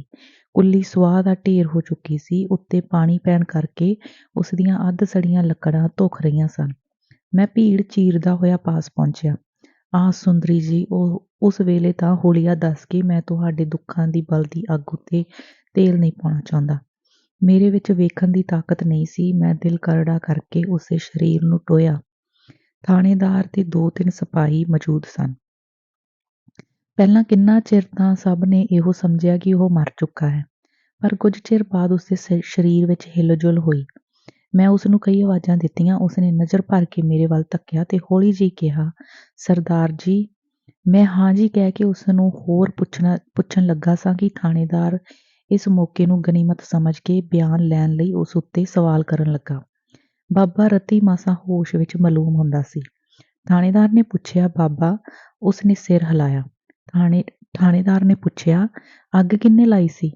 ਬਾਬੇ ਨੇ ਇਸ ਦੇ ਉੱਤਰ ਵਿੱਚ ਸਿਰਫ ਇੱਕ ਵਾਰੀ ਅਸਮਾਨ ਵੱਲ ਤੱਕਿਆ, ਜਿਸ ਤੋਂ ਜਾਪਦਾ ਸੀ, ਪਵਿੱਤਰ ਆਤਮਾ ਬਾਬਾ ਆਪਣੀ ਖੂਨੀ ਨੂੰ ਨਸ਼ਰ ਨਹੀਂ ਸੀ ਕਰਨਾ ਚਾਹੁੰਦਾ ਤੇ ਇਸ ਘਟਨਾ ਨੂੰ ਰੱਬ ਦਾ ਭਾਣਾ ਸਮਝ ਕੇ ਸੰਤੋਖ ਪ੍ਰਗਟ ਕਰ ਰਿਹਾ ਸੀ। ਇਸ ਤੋਂ ਬਾਅਦ ਥਾਣੇਦਾਰ ਦੀ ਕਿਸੇ ਗੱਲ ਦਾ ਉਸਨੇ ਕੋਈ ਉੱਤਰ ਨਾ ਦਿੱਤਾ। ਉਸ ਵਿੱਚ ਹੁਣ ਇਸ਼ਾਰਾ ਕਰਨ ਦੀ ਵੀ ਤਾਕਤ ਨਹੀਂ ਸੀ। ਉਸ ਆਸ-ਪਾਸ ਲੱਗੀ ਭੀੜ ਵੱਲ ਇੱਕ ਨਜ਼ਰ ਭਰ ਕੇ ਤੱਕਿਆ ਤੇ ਮੇਰੇ ਉੱਤੇ ਆ ਕੇ ਉਸਦੀ ਨਜ਼ਰ ਠਹਿਰ ਗਈ। ਮੈਂ ਅਗਾਂਹ ਸਿਰ ਝੁਕਾ ਕੇ ਕਿਹਾ, ਕਿਉਂ ਬਾਬਾ ਜੀ, ਕੁਝ ਕਹਿਣਾ ਜੇ? ਉਹ ਕੁਝ ਨਾ ਬੋਲ ਸਕਿਆ ਤੇ ਉਸਦੀਆਂ ਅੱਖਾਂ ਵਿੱਚ ਪਾਣੀ ਭਰ ਆਇਆ। ਫਿਰ ਮਾਲੂਮ ਹੋਇਆ ਜੀਕਣ ਕੁਝ ਬੋਲਣਾ ਚਾਹੁੰਦਾ ਹੈ, ਪਰ ਬੋਲ ਨਹੀਂ ਸਕਦਾ। ਕਈ ਵਾਰ ਉਸਦੇ ਬੁੱਲ੍ਹ ਫਰਕੇ, ਪਰ ਮੈਂ ਉਸਦਾ ਕੁਝ ਵੀ ਮਤਲਬ ਨਾ ਸਮਝ ਸਕਿਆ। ਫਿਰ ਉਸਦੇ ਨੇੜੇ ਹੋਣ ਦਾ ਇਸ਼ਾਰਾ ਕੀਤਾ। ਮੈਂ ਜਦ ਕੰਨ ਬਿਲਕੁਲ ਉਸਦੇ ਬੁੱਲ੍ਹਾਂ ਨਾਲ ਜੋੜ ਦਿੱਤਾ ਤਾਂ ਮੈਨੂੰ ਬੜਾ ਯਤਨ ਕਰਨ ਤੇ ਇਹੋ ਸਮਝ ਪਈ, ਸ ਸ ਸੁੰਦਰੀ। ਮੈਂ ਪੁੱਛਿਆ, ਬਾਬਾ ਜੀ ਸੁੰਦਰੀ ਨੂੰ ਮਿਲਣਾ ਜੇ? ਉਸਨੇ ਹੱਥ ਨੂੰ ਹੌਲੀ ਹੌਲੀ ਇਸ ਤਰ੍ਹਾਂ ਘੁਮਾਇਆ ਜਿਕਨ ਕੋਈ ਡੋਰੂ ਵਜਾਉਣ ਵਾਲਾ ਘੁਮਾਉਂਦਾ ਹੈ। ਮੈਂ ਇਸ ਦਾ ਮਤਲਬ ਸਮਝ ਗਿਆ। ਉਹ ਕਹਿ ਰਿਹਾ ਸੀ, ਹੁਣ ਖੇਡ ਖਤਮ ਹੋ ਗਈ, ਸੁੰਦਰੀ ਨੂੰ ਮੈਂ ਨਹੀਂ ਮਿਲ ਸਕਦਾ। ਫਿਰ ਮੈਂ ਪੁੱਛਿਆ, ਸੁੰਦਰੀ ਨੂੰ ਕੁਝ ਕਹਿਣਾ ਜੇ? ਉਸਨੇ ਕੋਈ ਉੱਤਰ ਨਾ ਦਿੱਤਾ, ਪਰ ਢਲਕਦੀਆਂ ਅੱਖਾਂ ਉਸ ਦੀਆਂ ਮੇਰੇ ਚਿਹਰੇ ਨੂੰ ਇੱਕ ਟਿਕ ਵੇਖ ਰਹੀਆਂ ਸਨ, ਜਿਵੇਂ ਮੈਥੋਂ ਕਿਸੇ ਗੱਲ ਦਾ ਉੱਤਰ ਮੰਗਣਾ ਚਾਹੁੰਦਾ ਸੀ। ਮੈਂ ਉਸ ਦਾ ਭਾਵ ਸਮਝ ਕੇ ਬੋਲਿਆ, ਬਾਬਾ ਜੀ ਸੁੰਦਰੀ ਦਾ ਫਿਕਰ ਨਾ ਕਰੋ, ਮੈਂ ਉਸ ਨਾਲ ਵਿਆਹ ਕਰਾਵਾਂਗਾ। ਇਹ ਗੱਲ ਮੇਰੇ ਕਹਿਣ ਦੀ ਢਿੱਲ ਸੀ ਕਿ ਉਸ ਦੀਆਂ ਅੱਖਾਂ ਵਿੱਚ ਚਮਕ ਪੈਦਾ ਹੋਈ ਤੇ ਬੁੱਲ੍ਹਾਂ ਤੇ ਨਿੰਮੀ ਜਿਹੀ ਮੁਸਕਰਾਹਟ। ਫਿਰ ਉਸਨੇ ਸ਼ਾਇਦ ਮੇਰਾ ਧੰਨਵਾਦ ਕਰਨ ਲਈ ਦੋਹਾਂ ਹੱਥਾਂ ਨੂੰ ਇਸ ਤਰ੍ਹਾਂ ਹਿਲਾਇਆ ਜਿਵੇਂ ਜੋੜਨਾ ਚਾਹੁੰਦਾ ਸੀ। ਹੌਲੀ ਹੌਲੀ ਉਹ ਆਪਣੇ ਹੱਥਾਂ ਨੂੰ ਇੱਕ ਦੂਜੇ ਦੇ ਨੇੜੇ ਲੈ ਜਾਣ ਦੀ ਕੋਸ਼ਿਸ਼ ਕਰਨ ਲੱਗਾ, ਪਰ ਅਜੇ ਕੋਈ ਚੱਪੇ ਕੁ ਦੀ ਵਿੱਥ ਸੀ ਜਦ ਉਸ ਦੀਆਂ ਦੋਵੇਂ ਬਾਹਾਂ ਨਿਸੱਤੀਆਂ ਹੋ ਕੇ ਉਸ ਦੀ ਛਾਤੀ ਤੇ ਡਿੱਗ ਪਈਆਂ ਤੇ ਉਸ ਦੀ ਗਿੱਚੀ ਮੋਢੇ ਵੱਲ ਨੂੰ ਲੁੜਕ ਗਈ। ਜਾਣੀਦਾ ਮੇਰੇ ਮੂੰਹੋਂ ਇਹੋ ਗੱਲ ਸੁਣਨ ਲਈ ਉਸਦੇ ਪ੍ਰਾਣ ਅਟਕੇ ਹੋਏ ਸਨ। ਆਹ ਸੁੰਦਰੀ ਜੀ, ਉਹ ਸਦਾ ਦੀ ਨੀਂਦਰ ਸੌਂ ਗਿਆ। ਪੁਲਿਸ ਨੇ ਸ਼ੱਕ ਵਿੱਚ ਪਾਲਾ ਸਿੰਘ ਤੇ ਉਸਦੇ 4 ਸਾਥੀਆਂ ਸਵਾਇਆ ਸਿੰਘ ਤੇ ਵੀਰ ਸਿੰਘ ਨੂੰ ਉਹਨਾਂ ਦੇ ਘਰੋਂ ਜਾ ਕੇ ਗ੍ਰਿਫਤਾਰ ਕਰ ਲਿਆ। ਉਫ਼, ਕਿਤਨੀ ਡਰਾਉਣੀ ਘਟਨਾ ਸੀ। ਅਜੇ ਤੱਕ ਉਸਦੀ ਸ਼ਕਲ ਮੇਰੀਆਂ ਅੱਖਾਂ ਅੱਗੇ ਹੈ। ਮੇਰੀ ਮਾਂ ਜੀ ਨੇ ਜਦ ਦੀ ਇਹ ਗੱਲ ਸੁਣੀ ਹੈ, ਉਹਨਾਂ ਦੇ ਅੱਥਰੂ ਨਹੀਂ ਸੁੱਕੇ। ਮਾਲੂਮ ਹੁੰਦਾ ਹੈ ਉਹਨਾਂ ਦੇ ਦਿਲ ਨੇ ਬੜਾ ਪਲਟਾ ਖਾਧਾ ਹੈ। ਸੁੰਦਰੀ ਜੀ ਭਾਣਾ ਮਿੱਟ ਹੈ। ਸਾਨੂੰ ਕਿਸੇ ਪਾਸੋਂ ਬਦਲਾ ਲੈਣ ਦਾ ਖਿਆਲ ਕਦੇ ਦਿਲ ਵਿੱਚ ਨਹੀਂ ਲਿਆਉਣਾ ਚਾਹੀਦਾ। ਬਦਲਾ ਦੇਣਾ ਕਰਤਾ ਦੇ ਹੱਥ ਹੈ। ਸੰਸਾਰ ਦੀ ਕੋਈ ਤਾਕਤ ਸਾਨੂੰ ਆਪਣੇ ਅਸੂਲਾਂ ਤੋਂ ਡੇਗ ਨਾ ਸਕੇ। ਸਾਡੀ ਬਹਾਦਰੀ ਇਸੇ ਵਿੱਚ ਹੈ। ਅੱਜ ਦੀ ਚਿੱਠੀ ਪੜ੍ਹ ਕੇ ਤੁਹਾਡੇ ਦਿਲ ਦੀ ਹਾਲਤ ਕੀ ਹੋਵੇਗੀ, ਇਸ ਨੂੰ ਮੈਂ ਸਮਝ ਰਿਹਾ ਹਾਂ। ਇਸੇ ਕਰਕੇ ਹੋਰ ਕੁਝ ਨਹੀਂ ਲਿਖਦਾ। ਮੈਂ ਤੁਹਾਨੂੰ ਤਾਕੀਦ ਕਰਦਾ ਹਾਂ ਕਿ ਦਿਲ ਨੂੰ ਬਹੁਤਾ ਦੁਖੀ ਨਾ ਕਰਨਾ, ਸਗੋਂ ਹੌਸਲੇ ਦੇ ਸਾਬਤ ਕਦਮੀ ਨਾਲ ਇਸ ਘਟਨਾ ਦਾ ਟਾਕਰਾ ਕਰਨਾ। ਹੁਣੇ ਹੀ ਚਿੱਠੀ ਲਿਖਦਿਆਂ ਖਬਰ ਮਿਲੀ ਹੈ ਕਿ ਪਾਲਾ ਸਿੰਘ ਤੇ ਉਸਦੇ ਸਾਥੀਆਂ ਨੂੰ ਪੁਲਿਸ ਨੇ ਮਾਲੂਮੀ ਜ਼ਮਾਨਤਾਂ ਲੈ ਕੇ ਛੱਡ ਦਿੱਤਾ ਹੈ। ਇਸ ਦਾ ਕਾਰਨ ਇੱਕ ਤਾਂ ਮਾਇਆ ਦਾ ਚਮਤਕਾਰ ਤੇ ਦੂਜਾ ਪਿੰਡ ਦੇ ਲੋਕਾਂ ਦੀ ਉਦਾਰਤਾ ਦੱਸੀ ਜਾਂਦੀ ਹੈ, ਜਿਹੜੇ ਉਹਨਾਂ ਨੂੰ ਬਚਾਉਣ ਲਈ ਸਿਰੋਂ ਪਰੇ ਕੋਸ਼ਿਸ਼ ਕਰ ਰਹੇ ਸਨ। ਮੈਨੂੰ ਅੱਗੇ ਦੀ ਇਹੋ ਉਮੀਦ ਸੀ। ਤੁਹਾਡਾ ਬਚਨ ਸਿੰਘ। 9ਵੀਂ ਚਿੱਠੀ। ਕੰਨਿਆ ਆਸ਼ਰਮ, ਲਾਹੌਰ। ਪ੍ਰਾਣਨਾਥ। ਚਿੱਠੀ ਪਹੁੰਚੀ। ਬਾਬੇ ਦੀ ਮੌਤ ਦੀ ਖਬਰ ਨੇ ਮੇਰੇ ਦਿਲ ਵਿੱਚ ਜੋ ਹਲਚਲ ਮਚਾਈ ਹੈ, ਇਸ ਦਾ ਮੈਂ ਕੀ ਵਰਣਨ ਕਰਾਂ। ਸਭ ਨਾਲੋਂ ਵੱਡਾ ਅਰਮਾਨ ਇਹ ਹੈ ਕਿ ਉਸ ਨਾਲ ਅੰਤਮ ਮੁਲਾਕਾਤ ਵੀ ਨਾ ਹੋ ਸਕੀ। ਉਹ ਪਿਆਰ ਭਰਿਆ ਹੱਥ ਮੇਰੀ ਪਿੱਠ ਤੇ ਫੇਰਦਾ ਤੇ ਮੈਂ ਆਪਣੇ ਪਿਤਰੀ ਪੰਘੂੜੇ ਨਾਲ ਇੱਕ ਅਖੀਰੀ ਝੂਟਾ ਲੈ ਲੈਂਦੀ, ਪਰ ਭਾਗਾਂ ਵਿੱਚ ਨਹੀਂ ਸੀ ਲਿਖਿਆ। ਦਿਲ ਰੋ ਰਿਹਾ ਹੈ। ਹਜ਼ਾਰ ਯਤਨ ਕਰਕੇ ਵੀ ਦਿਲ ਨੂੰ ਖਲੋਤ ਨਹੀਂ ਹੁੰਦੀ। ਘੜੀ ਮੁੜੀ ਅੰਦਰੋਂ ਕੋਈ ਉਬਾਲ ਉੱਠਦਾ ਹੈ ਤੇ ਦਿਲ ਨੂੰ ਚੀਰਦਾ ਹੋਇਆ ਅੰਦਰੇ ਗੁੰਮ ਹੋ ਜਾਂਦਾ ਹੈ। ਪਰ ਜਦ ਤੁਹਾਡਾ ਖਿਆਲ ਆਉਂਦਾ ਹੈ ਤਾਂ ਮੈਨੂੰ ਡਿੱਗਦੀ ਨੂੰ ਠੁੰਮਣੇ ਦਾ ਸਹਾਰਾ ਮਿਲ ਜਾਂਦਾ ਹੈ। ਇੱਕ ਮੋਏ ਮਾਰੇ ਗਰੀਬ ਨੂੰ, ਜਿਸ ਦਾ ਕਿਸੇ ਨਾਲ ਵੰਡ ਵਿਹਾਰ ਨਹੀਂ ਸੀ, ਜਿਹੜਾ ਗਲੀਆਂ ਦੇ ਕੱਖਾਂ ਨੂੰ ਵੀ ਦੁਖਾਨੋਂ ਡਰਦਾ ਸੀ, ਜ਼ਾਲਮਾਂ ਨੇ ਜੀਣ ਨਾ ਦਿੱਤਾ। ਉਸ ਨੂੰ ਮਾਰਨ ਵਾਲੇ ਖੂਨੀਆਂ ਨੂੰ ਡੰਨ ਦੀਵਾਨ ਦੀ ਥਾਂ ਸਗੋਂ ਅੱਡੀ ਚੋਟੀ ਦਾ ਜ਼ੋਰ ਲਾ ਕੇ ਲੋਕੀ ਉਹਨਾਂ ਨੂੰ ਇਸ ਕਰਕੇ ਬਚਾਉਣ ਦੀਆਂ ਕੋਸ਼ਿਸ਼ਾਂ ਕਰ ਰਹੇ ਹਨ ਕਿ ਉਹਨਾਂ ਦੇ ਸਮਾਜ ਵਿੱਚ ਜ਼ਾਲਮਾਂ ਤੇ ਖੂਨੀਆਂ ਦੀ ਥੁੜ ਨਾ ਹੋ ਜਾਵੇ। ਮੇਰੇ ਮਾਲਕਾ, ਤੁਸੀਂ ਇਸ ਭਾਈਚਾਰੇ ਦੇ ਸੁਧਾਰ ਲਈ ਤਰਲੋ ਮੱਛੀ ਹੋ ਰਹੇ ਹੋ ਤੇ ਇਸ ਨੂੰ ਸੁਧਾਰਨ ਦੀਆਂ ਉਮੀਦਾਂ ਬੰਨੀ ਬੈਠੇ ਹੋ। ਕੀ ਤੁਸੀਂ ਇਤਨਾ ਕੁਝ ਦੇਖ ਚੁੱਕਣ ਤੋਂ ਬਾਅਦ ਵੀ ਇਹ ਸਿੱਟਾ ਨਹੀਂ ਕੱਢ ਸਕੇ ਕਿ ਜਿਨ੍ਹਾਂ ਦੇ ਦਿਲ ਗੁਨਾਹ ਨਾਲ ਝੁਲਸੇ ਪਏ ਨੇ, ਉਹਨਾਂ ਦਾ ਕੋਈ ਇਲਾਜ ਨਹੀਂ? ਕੀ ਤੁਸੀਂ ਉਹਨਾਂ ਲੋਕਾਂ ਨੂੰ ਸੁਧਾਰਨ ਦੀਆਂ ਖਾਬਾਂ ਲੈ ਰਹੇ ਹੋ, ਜਿਨ੍ਹਾਂ ਦੇ ਦਿਲ ਕੀਨੇ ਦੀ ਅੱਗ ਨਾਲ ਸੜੇ ਪਏ ਹਨ, ਜਿਨ੍ਹਾਂ ਦੇ ਦਿਮਾਗ ਹੰਕਾਰ ਨਾਲ ਝੁਲਸੇ ਪਏ ਹਨ ਤੇ ਜਿਨ੍ਹਾਂ ਦੇ ਡੋਲੇ ਚਿੱਟੇ ਲਹੂ ਨਾਲ ਮੁਰਦਾ ਹੋਏ ਪਏ ਹਨ? ਕੀ ਤੁਸੀਂ ਉਸ ਪਥਰੀਲੀ ਧਰਤੀ ਵਿੱਚ ਸੁਧਾਰ ਦਾ ਬੀਜ ਬੋਜਣ ਤੇ ਫਿਰ ਉਸ ਦੇ ਉੱਗਣ ਦੀ ਆਸ ਰੱਖਦੇ ਹੋ? ਨਹੀਂ ਨਹੀਂ, ਮੇਰੇ ਸਿਰ ਦੇ ਸਾਈਂ, ਇਸ ਖਿਆਲ ਨੂੰ ਦਿਲੋਂ ਕੱਢ ਛੱਡੋ। ਜਿਸ ਪਹਾੜ ਨੂੰ ਤੁਸੀਂ ਆਪਣੇ ਮੱਥੇ ਦੀਆਂ ਟੱਕਰਾਂ ਨਾਲ ਜੋੜਨਾ ਚਾਹੁੰਦੇ ਹੋ, ਉਹ ਇਸ ਤਰ੍ਹਾਂ ਕਦੇ ਨਹੀਂ ਟੁੱਟੇਗਾ, ਸਗੋਂ ਉਲਟਾ ਤੁਸੀਂ ਹੀ ਆਪਣਾ ਆਪ ਗਵਾਓਗੇ। ਇਸ ਪਹਾੜ ਨੂੰ ਤੋੜਨ ਦਾ ਇਲਾਜ ਇਹੋ ਹੈ ਕਿ ਇਸ ਦੀਆਂ ਜੜ੍ਹਾਂ ਖੋਖਲੀਆਂ ਕੀਤੀਆਂ ਜਾਣ, ਅਥਵਾ ਉਹਨਾਂ ਲੋਕਾਂ ਦੇ ਸਰੀਰ ਵਿੱਚੋਂ ਚਿੱਟੇ ਲਹੂ ਨੂੰ ਕੱਢ ਕੇ ਜਦ ਤੱਕ ਧਰਤੀ ਤੇ ਨਾ ਡੋਲ ਦਿੱਤਾ ਜਾਵੇ, ਜਾਵੇਗਾ ਤੇ ਜਦ ਤੱਕ ਅਜਿਹੇ ਚਿੱਟੇ ਲਹੂ ਦੀ ਇੱਕ ਬੂੰਦ ਵੀ ਬਾਕੀ ਰਹਿਣ ਦਿੱਤੀ ਜਾਵੇਗੀ, ਤਦ ਤੱਕ ਆਉਣ ਵਾਲੀਆਂ ਨਸਲਾਂ ਉੱਤੇ ਇਸ ਦਾ ਅਸਰ ਹੋਣੋਂ ਨਹੀਂ ਰੁਕੇਗਾ। ਮੈਂ ਗੁੱਸੇ ਵਿੱਚ ਅਰਲ-ਬਰਲ ਲਿਖੀ ਜਾ ਰਹੀ ਹਾਂ। ਪ੍ਰੀਤਮ, ਮੇਰੀ ਭੁੱਲ ਖਿਮਾ ਕਰਨੀ। ਇਸ ਵੇਲੇ ਮੇਰਾ ਦਿਮਾਗ ਟਿਕਾਣੇ ਨਹੀਂ। ਭਾਵੇਂ ਇਸ ਵਿੱਚ ਮੇਰੇ ਦਿਲੀ ਭਾਵਾਂ ਦਾ ਰੰਗ ਤੁਹਾਨੂੰ ਭਾਸੇਗਾ, ਪਰ ਇਹ ਮੇਰੀ ਥੋੜ੍ਹੀ ਅਕਲ ਦੇ ਕਾਰਨ ਹੈ। ਇਸ ਕਰਕੇ ਮੈਂ ਆਪਣੇ ਇਹਨਾਂ ਬਥੇਵੇਂ ਖਿਆਲਾਂ ਨੂੰ ਹਰ ਵੇਲੇ ਦਿਲੋਂ ਕੱਢਣ ਦਾ ਯਤਨ ਕਰਦੀ ਰਹਿੰਦੀ ਹਾਂ। ਸ਼ਾਇਦ ਨਾ ਹੀ ਕਰਦੀ ਤੇ ਕਿਸੇ ਹੱਦ ਤੱਕ ਇਹਨਾਂ ਨੂੰ ਅਮਲੀ ਜਾਮਾ ਪਹਿਨਾਉਣ ਦਾ ਵੀ ਯਤਨ ਕਰਦੀ। ਪਰ ਤੁਸੀਂ ਹੋ ਜਿਨ੍ਹਾਂ ਦੇ ਸਾਹਮਣੇ ਮੈਨੂੰ ਹਰ ਇੱਕ ਵਖੇਵੇਂ ਵਾਲਾ ਖਿਆਲ ਆਪਣੇ ਦਿਲ ਚੋਂ ਕੱਢ ਛੱਡਣ ਦਾ ਅਥਵਾ ਨੱਪ ਦੇਣ ਲਈ ਮਜਬੂਰ ਹੋਣਾ ਪੈਂਦਾ ਹੈ। ਮੇਰੀ ਦਿਲੋਂ ਖੁਆਇਸ਼ ਹੈ ਕਿ ਵਾਹਿਗੁਰੂ ਤੁਹਾਡੇ ਹੀ ਖਿਆਲਾਂ ਨੂੰ ਸਫਲ ਕਰੇ ਤੇ ਮੈਨੂੰ ਵੀ ਅਜਿਹਾ ਹੀ ਬਲ ਦੇਵੇ ਕਿ ਮੇਰੇ ਦਿਲ ਵਿੱਚ ਜੇ ਕੋਈ ਅਜਿਹਾ ਹਿੰਸਕ ਖਿਆਲ ਹੈ ਵੀ, ਤਾਂ ਮੈਂ ਸੱਪ ਵਾਂਗ ਉਸਦੀ ਸਿਰੀ ਮਿੱਧ ਕੇ ਆਪਣੇ ਆਪ ਉਸ ਤੋਂ ਛੁਡਾਉਂਦੀ ਹੋਈ ਤੁਹਾਡੇ ਹੀ ਅਸੂਲਾਂ ਤੇ ਚੱਲਣ ਦਾ ਯਤਨ ਕਰਾਂ। ਮੇਰੇ ਸਿਰਤਾਜ, ਮੈਨੂੰ ਆਪਣੇ ਇਸ ਚੰਚਲ ਮਨ ਉੱਤੇ ਭਰੋਸਾ ਨਹੀਂ ਰਿਹਾ। ਇਹ ਮੈਨੂੰ ਗੁੰਮਰਾਹੀ ਵੱਲ ਲੈ ਜਾਣ ਦਾ ਯਤਨ ਕਰਦਾ ਹੈ ਤੇ ਬਦਲੇ ਦੀ ਅੱਗ ਕਿਸੇ ਵੇਲੇ ਮੇਰੇ ਦਿਲ ਵਿੱਚ ਇਤਨੀ ਭੜਕ ਉੱਠਦੀ ਹੈ ਕਿ ਮੈਂ ਆਪਣੇ ਆਪ ਤੋਂ ਬਾਹਰ ਹੋ ਜਾਂਦੀ ਹਾਂ। ਸੋ ਹੁਣ ਮੇਰੀ ਤੁਹਾਡੇ ਪਾਸ ਇਹੋ ਬੇਨਤੀ ਹੈ ਕਿ ਮੈਨੂੰ ਆਪਣੇ ਹੁਕਮ ਵਿੱਚ ਚਲਾਓ ਤੇ ਆਪਣੇ ਹੀ ਸਾਏ ਹੇਠ ਰੱਖੋ। ਅੱਜ ਦਿਲ ਬਹੁਤ ਖਰਾਬ ਹੈ, ਹੋਰ ਕੁਝ ਨਹੀਂ ਲਿਖਦੀ। ਜੋ ਕੁਝ ਲਿਖਿਆ ਹੈ ਇਹ ਵੀ ਭੇਜਣਾ ਨਹੀਂ ਸਾਂ ਚਾਹੁੰਦੀ, ਪਰ ਭੇਜ ਰਹੀ ਹਾਂ। ਮੈਨੂੰ ਪਤਾ ਹੈ ਕਿ ਤੁਹਾਡਾ ਦਿਲ ਕਿੱਡਾ ਚੌੜਾ ਹੈ, ਗੰਭੀਰਤਾ ਕਿਤਨੀ ਤੁਹਾਡੇ ਵਿੱਚ ਘੁੱਟ-ਘੁੱਟ ਕੇ ਭਰੀ ਹੋਈ ਹੈ। ਤੁਸੀਂ ਮੇਰੀ ਹਰ ਇੱਕ ਭੁੱਲ ਨੂੰ ਖਿਮਾ ਕਰ ਸਕਦੇ ਹੋ। ਮੈਨੂੰ ਆ ਕੇ ਲੈ ਜਾਓ। ਮੈਂ ਆਪਣੇ ਧਰਮ ਪਿਤਾ ਦੀ ਸੜੀ ਹੋਈ ਕੁੱਲੀ ਵੇਖਣ ਲਈ ਵਿਆਕੁਲ ਹਾਂ। ਨਾਲੇ ਮੇਰੀ ਪੜ੍ਹਾਈ ਵੀ ਲਗਭਗ ਖਤਮ ਹੋ ਚੁੱਕੀ ਹੈ। ਤੁਹਾਡੀ ਸੁੰਦਰੀ। 10ਵੀਂ ਚਿੱਠੀ। ਦੀਵਾਨਪੁਰ। ਸੁੰਦਰੀ ਜੀ, ਇਤਨੀ ਬੇਕਰਾਰੀ, ਇਤਨਾ ਗੁੱਸਾ, ਪਰ ਫਿਰ ਵੀ ਤੁਹਾਡੀ ਲਿਖਤ ਕਿਤਨੀ ਯੁਕਤੀਪੂਰਨ ਹੈ। ਇਸ ਦੇ ਸਾਹਮਣੇ ਮੈਂ ਸਭ ਕੁਝ ਭੁੱਲ ਜਾਂਦਾ ਹਾਂ। ਪਰ ਮੇਰੀ ਭੋਲੀ ਸੁੰਦਰੀ ਜੀ, ਜਿਹੜੀ ਮਿਸਾਲ ਤੁਸਾਂ ਪਹਾੜ ਦੀ ਦਿੱਤੀ ਹੈ, ਇਹ ਪੜ੍ਹ ਕੇ ਮੈਨੂੰ ਹਾਸਾ ਆ ਰਿਹਾ ਹੈ। ਇਸ ਵਿੱਚ ਤੁਸੀਂ ਆਪ ਹੀ ਫਸ ਗਏ ਹੋ। ਜਦ ਤੁਸੀਂ ਲਿਖਦੇ ਹੋ ਕਿ ਇਹ ਮੱਥਾ ਮਾਰਨ ਨਾਲ ਨਹੀਂ ਟੁੱਟੇਗਾ, ਜੜ੍ਹਾਂ ਕੱਟਣ ਨਾਲ ਨਹੀਂ ਟੁੱਟੇਗਾ, ਤੇ ਇਸ ਸੰਬੰਧੀ ਜਿਹੜਾ ਤੁਹਾਡਾ ਪ੍ਰੋਗਰਾਮ ਹੈ ਉਹੀ ਤਾਂ ਠੀਕ ਮੱਥਾ ਮਾਰਨ ਵਾਲੀ ਗੱਲ ਹੈ। ਅਰਥਾਤ ਸਮਾਜ ਪਾਸੋਂ ਖੂਨ ਦਾ ਬਦਲਾ ਖੂਨ ਨਾਲ ਲੈ ਕੇ ਹੀ ਉਸਦੇ ਸੁਧਾਰ ਦੀ ਆਸ ਰੱਖਣੀ। ਇਹ ਤਾਂ ਸੱਚਮੁੱਚ ਪਹਾੜ ਨੂੰ ਟੱਕਰਾਂ ਮਾਰਨ ਦੇ ਹੀ ਤੁੱਲ ਹੈ। ਇਸ ਤੋਂ ਉਲਟ ਅਮਲੀ ਪ੍ਰਚਾਰ ਤੇ ਉੱਚੇ ਵਿਚਾਰਾਂ ਦੁਆਰਾ ਉਸ ਉੱਤੇ ਪ੍ਰਭਾਵ ਪਾਉਣਾ, ਇਹ ਹੈ ਉਸ ਪਹਾੜ ਦੀਆਂ ਜੜ੍ਹਾਂ ਨੂੰ ਖੋਖਲਾ ਕਰਨਾ। ਪਰ ਇਸ ਦੇ ਨਾਲ ਹੀ ਤੁਹਾਡੀ ਉਦਾਰਤਾ ਦਾ ਮੈਂ ਰਿਣੀ ਹਾਂ। ਤੁਸੀਂ ਆਪਣੇ ਖਿਆਲਾਂ ਦੀ ਪੁਸ਼ਟੀ ਕਰਦੇ ਹੋਏ ਵੀ ਮੇਰੇ ਮਗਰ ਲੱਗਣ ਦਾ ਵਿਚਾਰ ਰੱਖਦੇ ਹੋ। ਮੈਨੂੰ ਆਸ ਹੈ ਕਿ ਜਦ ਤੁਸੀਂ ਮੇਰੇ ਇਸ ਪਦ ਤੋਂ ਪੰਧਾਊ ਬਣੋਗੇ ਤਾਂ ਤੁਹਾਨੂੰ ਆਪਣੇ ਇਹ ਅੱਜ ਵਾਲੇ ਖਿਆਲ ਇਤਨੇ ਹੀ ਗਲਤ ਮਾਲੂਮ ਹੋਣਗੇ ਜਿੰਨੇ ਕਿ ਦਿਨ ਨੂੰ ਰਾਤ ਕਹਿਣਾ। ਇਹ ਮੈਂ ਵੇਖ ਰਿਹਾ ਹਾਂ ਕਿ ਸਾਡੇ ਸਮਾਜ ਦਾ ਲਹੂ ਸੱਚਮੁੱਚ ਦਿਨੋਂ ਦਿਨੀ ਚਿੱਟਾ ਹੁੰਦਾ ਜਾ ਰਿਹਾ ਹੈ। ਪਰ ਇਸ ਦਾ ਸੁਧਾਰ ਕਰਨ ਲਈ ਜਿਹੜਾ ਇਲਾਜ ਤੁਸੀਂ ਵਰਤਣਾ ਚਾਹੁੰਦੇ ਹੋ ਉਹ ਉਤਨਾ ਹੀ ਭਿਆਨਕ ਹੈ ਜਿੰਨਾ ਕਿ ਹਲਕਾਈ ਕੁੱਤੇ ਦੇ ਵੱਢੇ ਹੋਏ ਨੂੰ ਕੋਈ ਨਹਾ ਕੇ ਰਾਜੀ ਕਰਨਾ ਚਾਹੇ। ਸੁੰਦਰੀ ਜੀ, ਸਾਨੂੰ ਪ੍ਰਚਾਰ ਦੇ ਟੀਕੇ ਨਾਲ ਅਜਿਹੇ ਚਿੱਟੇ ਲਹੂ ਵਾਲੇ ਰੋਗੀਆਂ ਦੇ ਅੰਦਰ ਉਹ ਦਵਾਈ ਭਰਨੀ ਹੋਵੇਗੀ ਜਿਸ ਨਾਲ ਲੋਕਾਂ ਦੇ ਲਹੂ ਵਿੱਚੋਂ ਚਿੱਟੇ ਪਰਮਾਣੂ ਖਾਰਜ ਹੁੰਦੇ ਜਾਣ ਤੇ ਉਸ ਦੀ ਥਾਂ ਲਾਲ ਪਰਮਾਣੂ ਪੈਦਾ ਹੋਣ।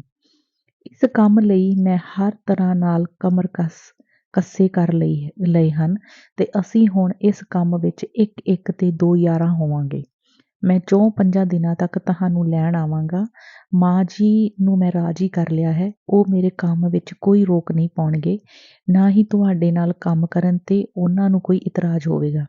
ਪਰ ਇਸ ਦੇ ਬਦਲੇ ਉਹਨਾਂ ਦੀ ਇੱਕ ਸ਼ਰਤ ਮੈਂ ਅਵੱਸ਼ ਮੰਨਣੀ ਪਈ ਹੈ ਕਿ ਜਦ ਤੱਕ ਉਹ ਜਿਉਂਦੀ ਹੈ ਤਦ ਤੱਕ ਮੈਂ ਕਿਤੇ ਦੂਰ ਦਰਾਡੇ ਨਹੀਂ ਜਾ ਸਕਦਾ। ਸੋ ਮੈਨੂੰ ਆਸ ਹੈ ਤੁਸੀਂ ਵੀ ਆਪਣੇ ਆਪ ਨੂੰ ਹੁਣ ਤੋਂ ਹੀ ਤਿਆਰ ਕਰ ਲਵੋਗੇ। ਤੁਹਾਡਾ ਇਸ ਸੰਬੰਧੀ ਨਿਸ਼ਾਨਾ ਕੀ ਹੋਵੇਗਾ, ਇਹ ਤਾਂ ਦੋਵੇਂ ਇਕੱਠੇ ਹੋ ਕੇ ਫੈਸਲਾ ਕਰਾਂਗੇ। ਪਰ ਹਾਲੇ ਸਾਨੂੰ ਘਰ ਵਿੱਚ ਹੀ ਇੱਕ ਛੋਟਾ ਜਿਹਾ ਕੰਮ ਮਿਲ ਗਿਆ ਹੈ ਜਿਸ ਤੋਂ ਅਸੀਂ ਆਪਣੇ ਨਵੇਂ ਜੀਵਨ ਦਾ ਸ਼੍ਰੀ ਗ੍ਰਹਿਣ ਕਰਾਂਗੇ।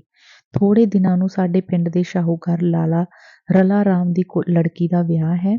ਮੈਂ ਸੁਣਿਆ ਹੈ ਇਸ ਵਿਆਹ ਉੱਤੇ ਕੰਜਰੀਆਂ ਦਾ ਨਾਚ ਮੁਜਰਾ ਭੰਡਾਂ ਦੀਆਂ ਖੇਡਾਂ, ਸ਼ਰਾਬ ਦੇ ਦੌਰ ਤੇ ਹੋਰ ਅਨੇਕਾਂ ਫਜ਼ੂਲ ਖਰਚੀਆਂ ਰਾਹੀਂ ਹਜ਼ਾਰਾਂ ਰੁਪਏ ਪਾਣੀ ਵਾਂਗ ਵਹਾਏ ਜਾਣਗੇ। ਸੁੰਦਰੀ ਜੀ, ਕਿੱਡੀ ਸ਼ਰਮ ਵਾਲੀ ਗੱਲ ਹੋਵੇਗੀ ਜਦ ਸਾਡੇ ਵੱਡੇ ਵਡੇਰੇ ਘੇਰਾ ਪਾ ਕੇ ਵੇਸਵਾ ਦਾ ਮੁਜਰਾ ਸੁਣ ਰਹੇ ਹੋਣਗੇ ਤੇ ਉਹਨਾਂ ਦੀਆਂ ਧੀਆਂ ਭੈਣਾਂ ਉੱਪਰੋਂ ਬਾਰੀਆਂ ਵਿੱਚ ਬੈਠ ਕੇ ਇਹ ਨਜ਼ਾਰਾ ਵੇਖ ਰਹੀਆਂ ਹੋਣਗੀਆਂ। ਕੀ ਉਹ ਚੱਪਣੀ ਵਿੱਚ ਨੱਕ ਡੋਬ ਕੇ ਮਰ ਨਹੀਂ ਜਾਣਗੇ? ਮੇਰਾ ਖਿਆਲ ਹੈ ਸ਼ਾਇਦ ਸਮਝਣ ਬੁਝਾਉਣ ਨਾਲ ਉਹ ਇਸ ਗੰਦੇ ਕੰਮ ਤੋਂ ਬਾਜ਼ ਆ ਜਾਣ। ਬਸ ਹੋਰ ਬਹੁਤਾ ਕੀ ਲਿਖਾਂ। ਅੱਜ ਤੋਂ 5ਵੇਂ ਦਿਨ ਤੁਹਾਡੇ ਕੋਲ ਹੀ ਹੋਵਾਂਗਾ। ਤੁਹਾਡਾ ਬਚਨ ਸਿੰਘ। ਇੱਕ ਗੱਲ ਹੋਰ, ਚਿੱਠੀ ਖਤਮ ਕਰ ਬੈਠਾ ਸਾਂ ਕਿ ਤੁਹਾਨੂੰ ਮੁਬਾਰਕਬਾਦ ਦੇਣ ਦਾ ਚੇਤਾ ਆਇਆ। ਤੁਹਾਡੇ ਨਾਂ ਹੇਠ ਪੰਜਾਬੀ ਰਸਾਲਿਆਂ ਵਿੱਚ ਅੱਜ ਕੱਲ੍ਹ ਉੱਪਰੋਂ ਥੱਲੀ ਕਹਾਣੀਆਂ ਛਪ ਰਹੀਆਂ ਹਨ। ਉਸ ਦਿਨ ਸ਼ਹਿਰ ਗਿਆ ਤਾਂ ਵੇਖ ਕੇ ਮੈਂ ਦੰਗ ਰਹਿ ਗਿਆ। ਇਹ ਤਾਂ ਤੁਸਾਂ ਕਮਾਲ ਕਰ ਦਿੱਤੀ। ਆਪਣੇ ਸਮਾਜ ਦੀ ਕਠੋਰਤਾ ਬਿਆਨ ਕਰਨ ਵਿੱਚ ਤੁਸਾਂ ਉੜਕ ਕਰ ਦਿੱਤੀ ਹੈ। ਮੇਰਾ ਦਿਲ ਕਹਿ ਰਿਹਾ ਹੈ ਕਿ ਕਿਸੇ ਦਿਨ ਮੇਰੀ ਸੁੰਦਰੀ ਬਹੁਤ ਉੱਚੇ ਦਰਜੇ ਦੀ ਕਲਾਕਾਰ ਹੋਵੇਗੀ। ਪਰ ਸੁੰਦਰੀ ਜੀ, ਜਿੱਥੇ ਤੁਹਾਡੀ ਲੇਖਣ ਸਫਲਤਾ ਲਈ ਡੂੰਘੇ ਦਿਲੋਂ ਵਧਾਈ ਦਿੰਦਾ ਹਾਂ, ਉੱਥੇ ਇੰਨੀ ਕੁ ਸਲਾਹ ਦੇਣ ਦੀ ਖੁੱਲ੍ਹ ਲੈਂਦਾ ਹਾਂ ਕਿ ਤੁਹਾਡੀ ਲਿਖਤ ਵਿੱਚ ਕੋਮਲਤਾ ਤੇ ਸਹਿਣਸ਼ੀਲਤਾ ਦੀ ਵਧੇਰੇ ਲੋੜ ਹੈ। ਮੰਨਿਆ ਕਿ ਸਮਾਜ ਦੇ ਹੱਥੋਂ ਸਤਾਈ ਹੋਈ ਇੱਕ ਦੁਖੀ ਆਤਮਾ ਦੀ ਕਲਮ 'ਚੋਂ ਇਹੋ ਕੁਝ ਨਿਕਲ ਸਕਦਾ ਹੈ, ਪਰ ਮੈਨੂੰ ਤੁਹਾਡੇ ਪਾਸੋਂ ਅਜਿਹੀ ਲਿਖਤ ਦੀ ਆਸ ਹੈ ਜਿਸ ਵਿੱਚ ਹਿੰਸਾ ਤੇ ਕਠੋਰਤਾ ਲਈ ਕੋਈ ਥਾਂ ਨਾ ਹੋਵੇ। ਲਹੂ ਨਾਲ ਲਹੂ ਨਹੀਂ ਧੋਤਾ ਜਾਂਦਾ। ਕਿ ਅੱਗੇ ਲਈ ਆਪਣੀ ਲਿਖਤ ਵਿੱਚ ਇੰਨੀ ਕੁ ਤਬਦੀਲੀ ਲਿਆਉਣ ਦੀ ਕੋਸ਼ਿਸ਼ ਕਰੋਗੇ? ਧੰਨਵਾਦ।